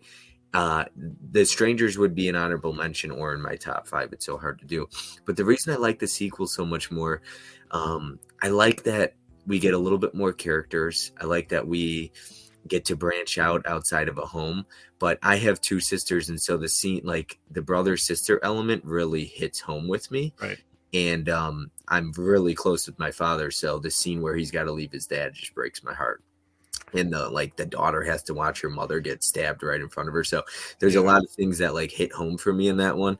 Love the original, but I'll let you touch on that one. But even this one, it deserves a lot more attention. Yeah, it gets a little like silly at the end with the car and the explosion. That's probably the only thing I could say. He probably should have been dead. But I think that the movie also pays homage to Texas Chainsaw Massacre at the end, with the swinging bat kind of and her in the truck. Yeah. So some people could say it copied. I'd say it was paying respect, but I thought that was pretty cool. But yeah, so I'm going with the sequel because it's just relatable to me. I love it. And that pool scene is one of the best. I was waiting. Like, you can't talk about the sequel without bringing up the pool scene. I mean, the song and he's like, I killed one of yours. How do you like it? And they just start swinging. And that's the scene. He gets stabbed in the pool, but she ends up, so I'm spoiling the fuck out of this one, but she ends up, helping him. So, yeah, sorry, spoilers, but whatever. It's a great movie. The big thing, I think people were let down on this and kind of shit on it for a while because it's nowhere near like the original. It's a very, very different film. But that's okay. Innovation from a series is not a bad thing. That doesn't make it a bad sequel. And I'm all 80s, so like the music and the colors are incredible. The colors are great in this movie. And I think Joanne Roberts directed that. Johan? That sounds right. I think so. And he directed a movie called F and some other stuff. But I think he did a pretty darn good job. Yeah, it's a good movie.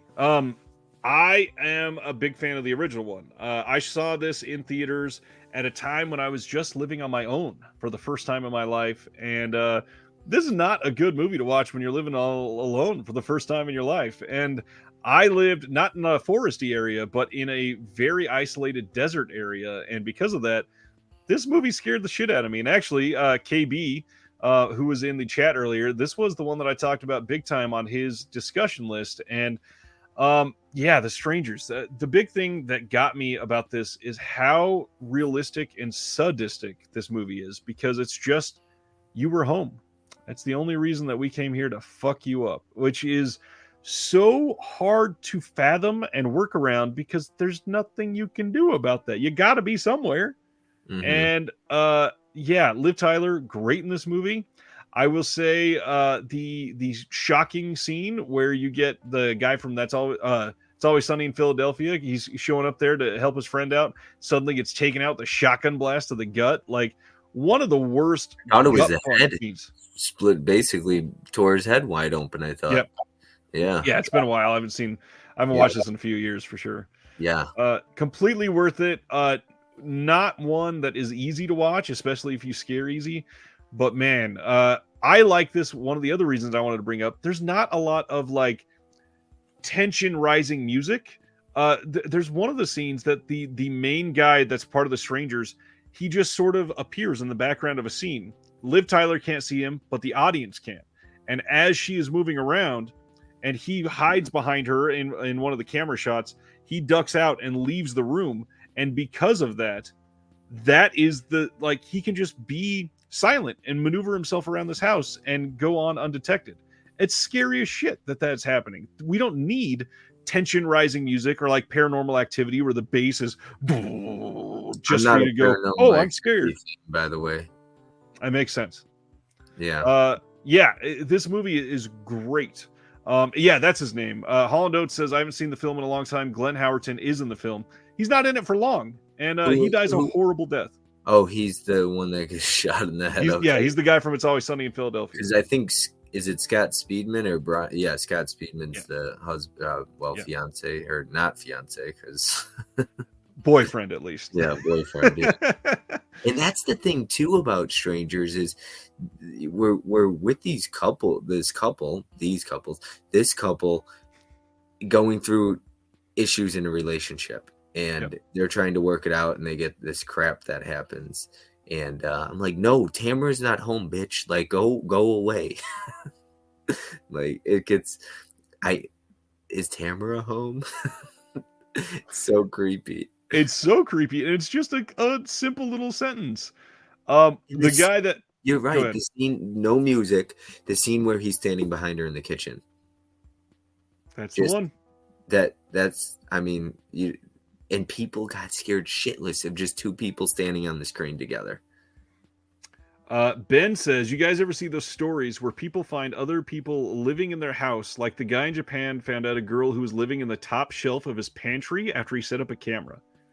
Have you read about any of these before or seen any other movies? But I feel like I've listened to some podcasts where there's like some pretty crazy stories out there and stuff like that. I'm into that stuff. I would love to hear stories about that. That's pretty cool. So I'm trying to look up my collection in my Blu-ray.com app. There is a movie and it came out from Warner Archive and I can't remember the name of it. Does somebody else...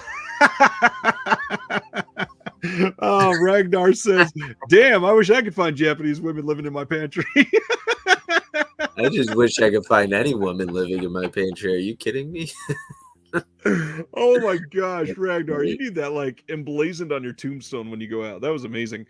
Why can't I think of the name of it? Warner Archive put out a title, and it's literally about this. It's about a kid that, well, I say kid, but he's like a teenager, and he accidentally kills a girl. And he goes home and the cops are coming and his mom has him hide in a pantry behind this little false entry area and then like plasters over it and is able to give him food and stuff.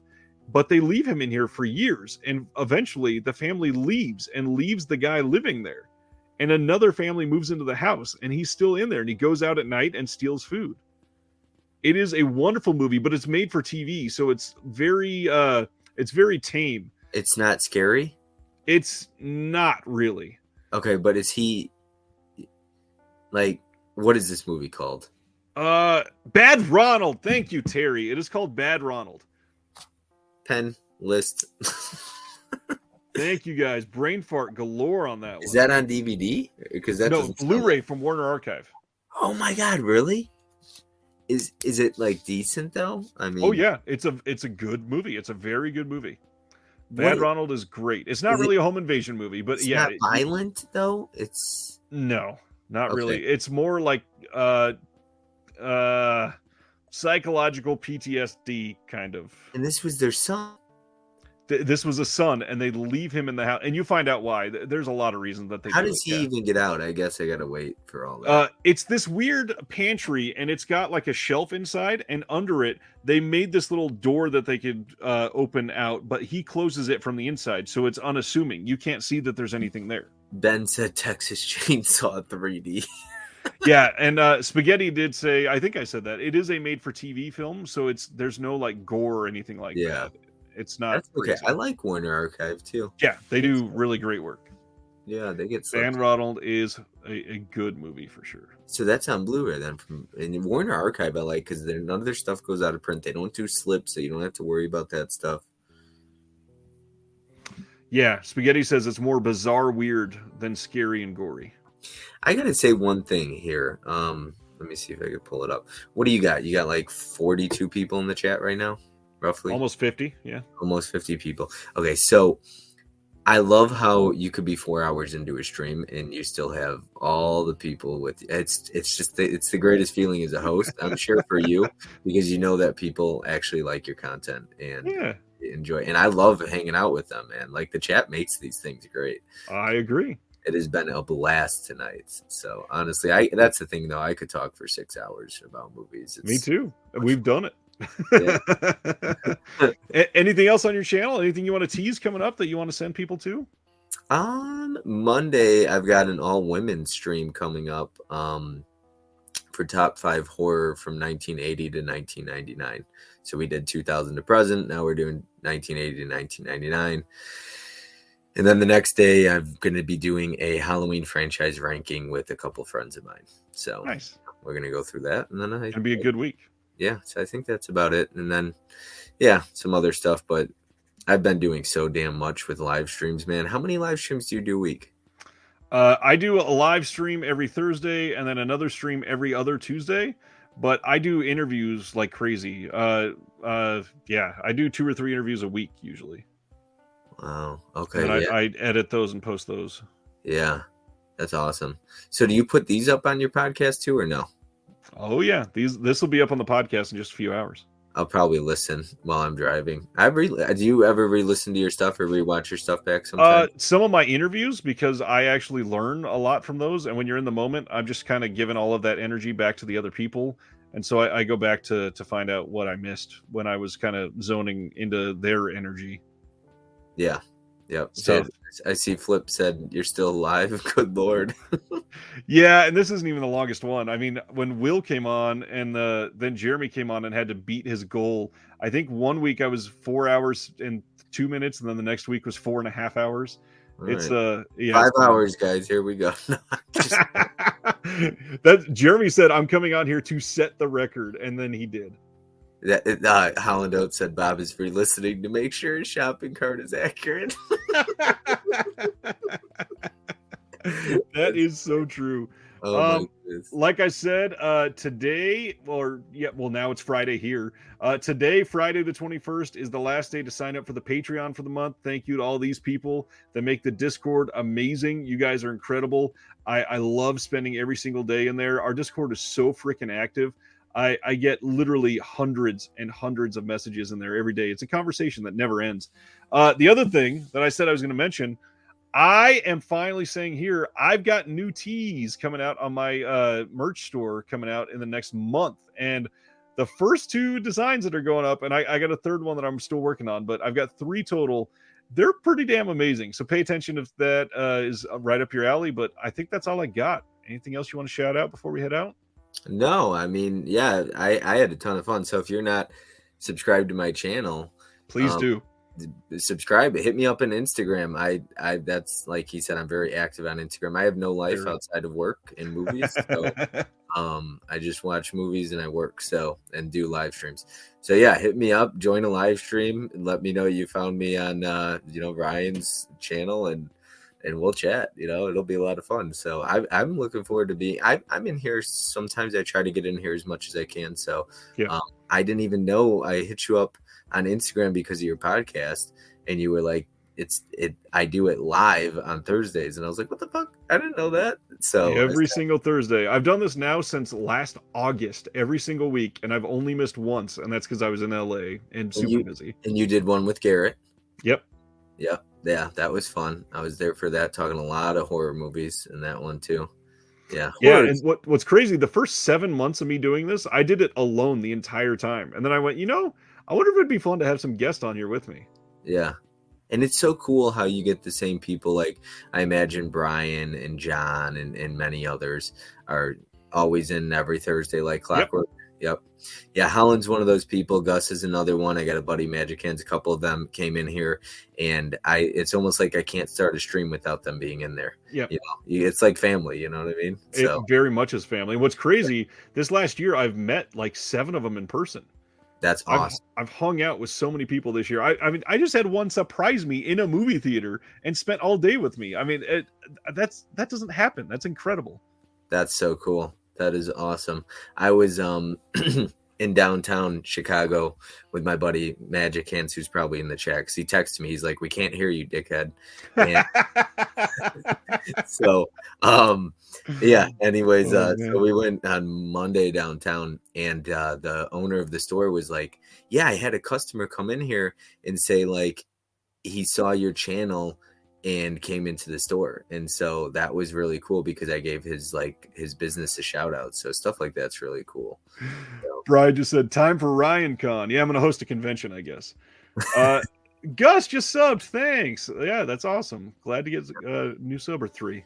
Yeah, no, it's always nice. I always say like, I love doing live streams, but when I'll host a stream and sometimes I'll get a message from a friend and they'll be like, I got 3 new subs last night afterwards. And it's like, that's slightly the idea behind these. I love chatting and stuff like that, but it helps. I feel like everyone, sometimes I might bring people in that have never met you.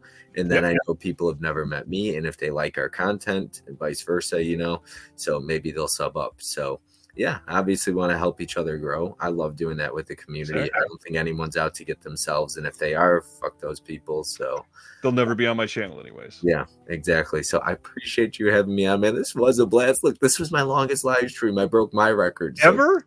Yeah, I've never done it. It was like 3.5 hours. I did nice. Yeah, we're almost at 4 now. Yeah, I mean, I did one with Mel, Vinicio, and Alex, and it went like 3.5 hours. But look, when you're streaming, and especially if it's entertaining, like Pop's Movie Dungeon, I love that guy. He did a 5.5 hour stream once. Yeah. So, I mean, and we were in the chat for the whole 5.5 hours, me and Holland just hanging out until like 3 a.m.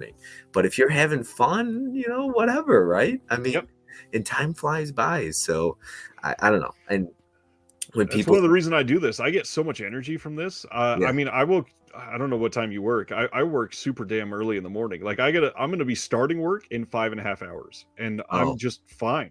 This is totally great.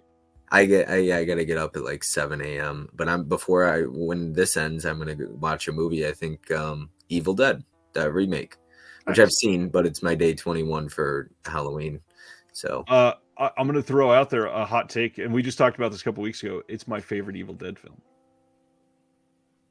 Really?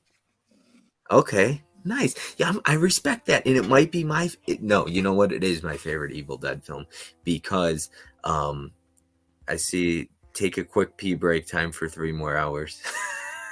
Did you see that one? Yep. And I'm sure Bob got a burst of energy from the Raven Banner slips. I did. I got hard. I got slight wood. Got hard for Victor Crowley. I did. I got slight wood. Victor Crowley got me slightly chubby. But that happens to the best of us. That was how many of those do you have? Well, the sad thing is, and I'll probably show this off air, and actually it's going in the video that's going up tomorrow. I've got what I call my shame closet. So I've got all my boutiques that fit on my shelves, Mhm. and then I've got a closet that is just full of stacks and stacks right now. That is embarrassing. So I've got 4 Raven Banner over here, and then like 7 more that don't fit in the closet. Can you show the Victor Crowley one once Yeah. more? And the underneath it too? Yeah, of course. The underneath is nowhere near as You exciting. might It's as just well go 7 more minutes and make it 4 hours. make it 4 hours on the dot. So let me I'll go solo again. This is the main slip. Really great art. And then this is the back. That is just, I'm drooling. I just found drool all over the sheet of paper. And then it's just the regular blue. Okay, it's the regular one. Gotcha. Yeah. Nothing special under this one for some reason. I wish there was. But the Autopsy of Jane Doe, show that one once more if you don't mind. Sorry. I mean, it's you're good. I That- have to I have to go like this. oh, because the tits, yeah. And that's okay to show though, right there. Yeah, gore is fine. Look how I just did that without touching it. That was awesome. And then, oh yeah, I did show the back last time. And then actually, when you take this off, oh, wait, let me see if there's nipples on this one. Damn it. You've got her in the body bag. Wow. Yeah. And I heard, so I think several people pulled that in my top 5 stream for 2000 to present. She was a yoga instructor, I think, right? So she was able to, because I haven't seen that, but she has to like lay still the whole movie pretty much. Yeah. So I guess she was a yoga instructor and they hired her for that. That would be cool. Animated. Yeah, he's talking about the slipcover for that. He wants to see an animated version of that, which would be incredible. Yeah. Brian says, I want to see the Closet of Shame. I will tease tomorrow's video. Like I said, it's going to be in tomorrow's video. I interviewed a friend of mine who's a patron of the channel, who is the broadcast director of the New York Mets. And we talk about everything that he did this year that made the Mets do some wild things with their broadcast. And one of the things we talked about the Closet of Shame, and I'm going to put a picture up and you'll see it. Good stuff. And then I didn't know if you were going to put it up now. no, it's going in the video. KB says, I searched all over for the Jane Doe tonight, and it looks like it may be difficult to find. Yeah, it sounds like it. So some of their stuff might be out of print, or the slips might be out of print. Slips at least, yeah. Yeah, I'm assuming those slips are pretty limited, maybe. Probably, because I know they're not a huge company. I'm not entirely How old sure. are those releases? Are those relatively new or older? God, what year did that Raven Banner one came out? It's got to be like last year. Raven Banner. Oh, that's not the same release, I don't think. Weird. Not entirely sure. This one says 2017, but I don't think that's the case. No, fine. Maybe they re-released it with a slip. Yeah, I'm gonna find those. That Victor Crowley one, especially. I know my buddy Magic Hands. He's probably taking notes right now. He's gonna be buying all that stuff. I think you showed the closet in your collection video. How many movies do you have, if you don't mind me asking? I don't know. My unfortunately the Blu-ray, I can share my numbers in the Blu-ray.com app, but it's nowhere near accurate anymore. Because I've sold some stuff and I forgot to delete some of them. So under all movies, which usually this means packages, not specific titles, but packages, it has me at just over 7,000. And at all movies, it's got it at 9,200. Oh, September 2021 for Jane Doe. There you go. Yeah, I thought it was last year. Wow, so that's not even, it's just a year old and the slip's already gone. Yeah. Yeah, that's rough. Are they pretty solid or are they kind of just paper? They're fairly flimsy. Gotcha. But they're still, the artwork is They're nice, yeah. freaking awesome. So Sardis says, I think you showed the closet in your collection video, and I did, but that closet has housed everything since last August that I've purchased, because I made my collection video last August, and I've not magically gained new shelf space since then, sadly. Jeez. Oh, look at that. Lissa says Autopsy Jane Doe is supposed to be back in stock this fall sometime. That's what now they're I saying. wonder if that'll be with the slip though or without. I think they're specifically talking about with the slip. Okay. Wow, that is one of the coolest reversible artworks. Yeah. And don't forget, they're on their site is on sale right now. They have stuff with slips in stock, and it's Canadian dollars. When Do you they- go put it, Do they Yes, tell you if it comes with a slip? yes, I believe so. If it's pictured with the slip, you are getting the slip, as far as I'm Great. aware. I like that Kino shows it because if it comes with if it shows a slip on Kino, you get it with the slip, right? More than Yes, as far as I'm aware. yeah. And then Severin tells you if it comes with a slip cover, and I don't know. You want to see something that might make you excited? A movie that we were talking about earlier that we did not talk about Raven Banner carrying. Look what movie they have with the slip. Oh, whoa. So since we're here, this is their site. The Sadness is $25 Canadian. So it's actually probably going to be about 18-ish, I think, US. Here's some of the other stuff that they've got. The Sound of Scars. This is a documentary. Crabs. This is supposed to be a fun one. The Vigil. This old Turbo Kid is sold out, but man, that's a great slip too. Oh, Sky I see Sharks. that out of print. Does Autopsy say out of stock or out of It print? says sold out for now. Yeah. We got Come True, Sky Shark, and the Bunny. Sky Sharks and Bunny the Killer. How much is it to Deathgasm. ship over here? I believe if you get like 4 or 5 titles, it's like 21 Canadian dollars. So as long as you get like 5 titles, it's going to be worth it. Gotcha. And all of not that you could see my finger where it's going, but all of those, like the spare parts, Victor Crowley, they look like they have slips. Yep, spare parts for the sake of Vicious, Psycho Gorman, Deathgasm, and look at that. Deathgasm is only 18 Canadian. Psycho Gorman, this one's 20. Spare parts is 15, and that's Canadian, so it's probably only going to be like 11 or 12 bucks. Oh, that's the sale right now. How Yeah. much is it? How much is it outside of the sale usually? I think it's like 23, 24, something like that. US, which isn't that bad. No, Canadian. Oh, wow. Okay. I So- forgot they did this one. Have you seen Baskin yet? No, I've never seen that. This movie is amazing. Look at this slip. That is incredible. And then here is all. Oh, let me make it larger before I zoom in. That's the back of it. Yep, that's the entire slip. Wow. That is gorgeous. Yep, absolutely incredible. All right. I think we're going to end right at 4 hours. All right. Thanks, everybody, for spending your night with us. Hope you had a good time. Please go subscribe to Bob.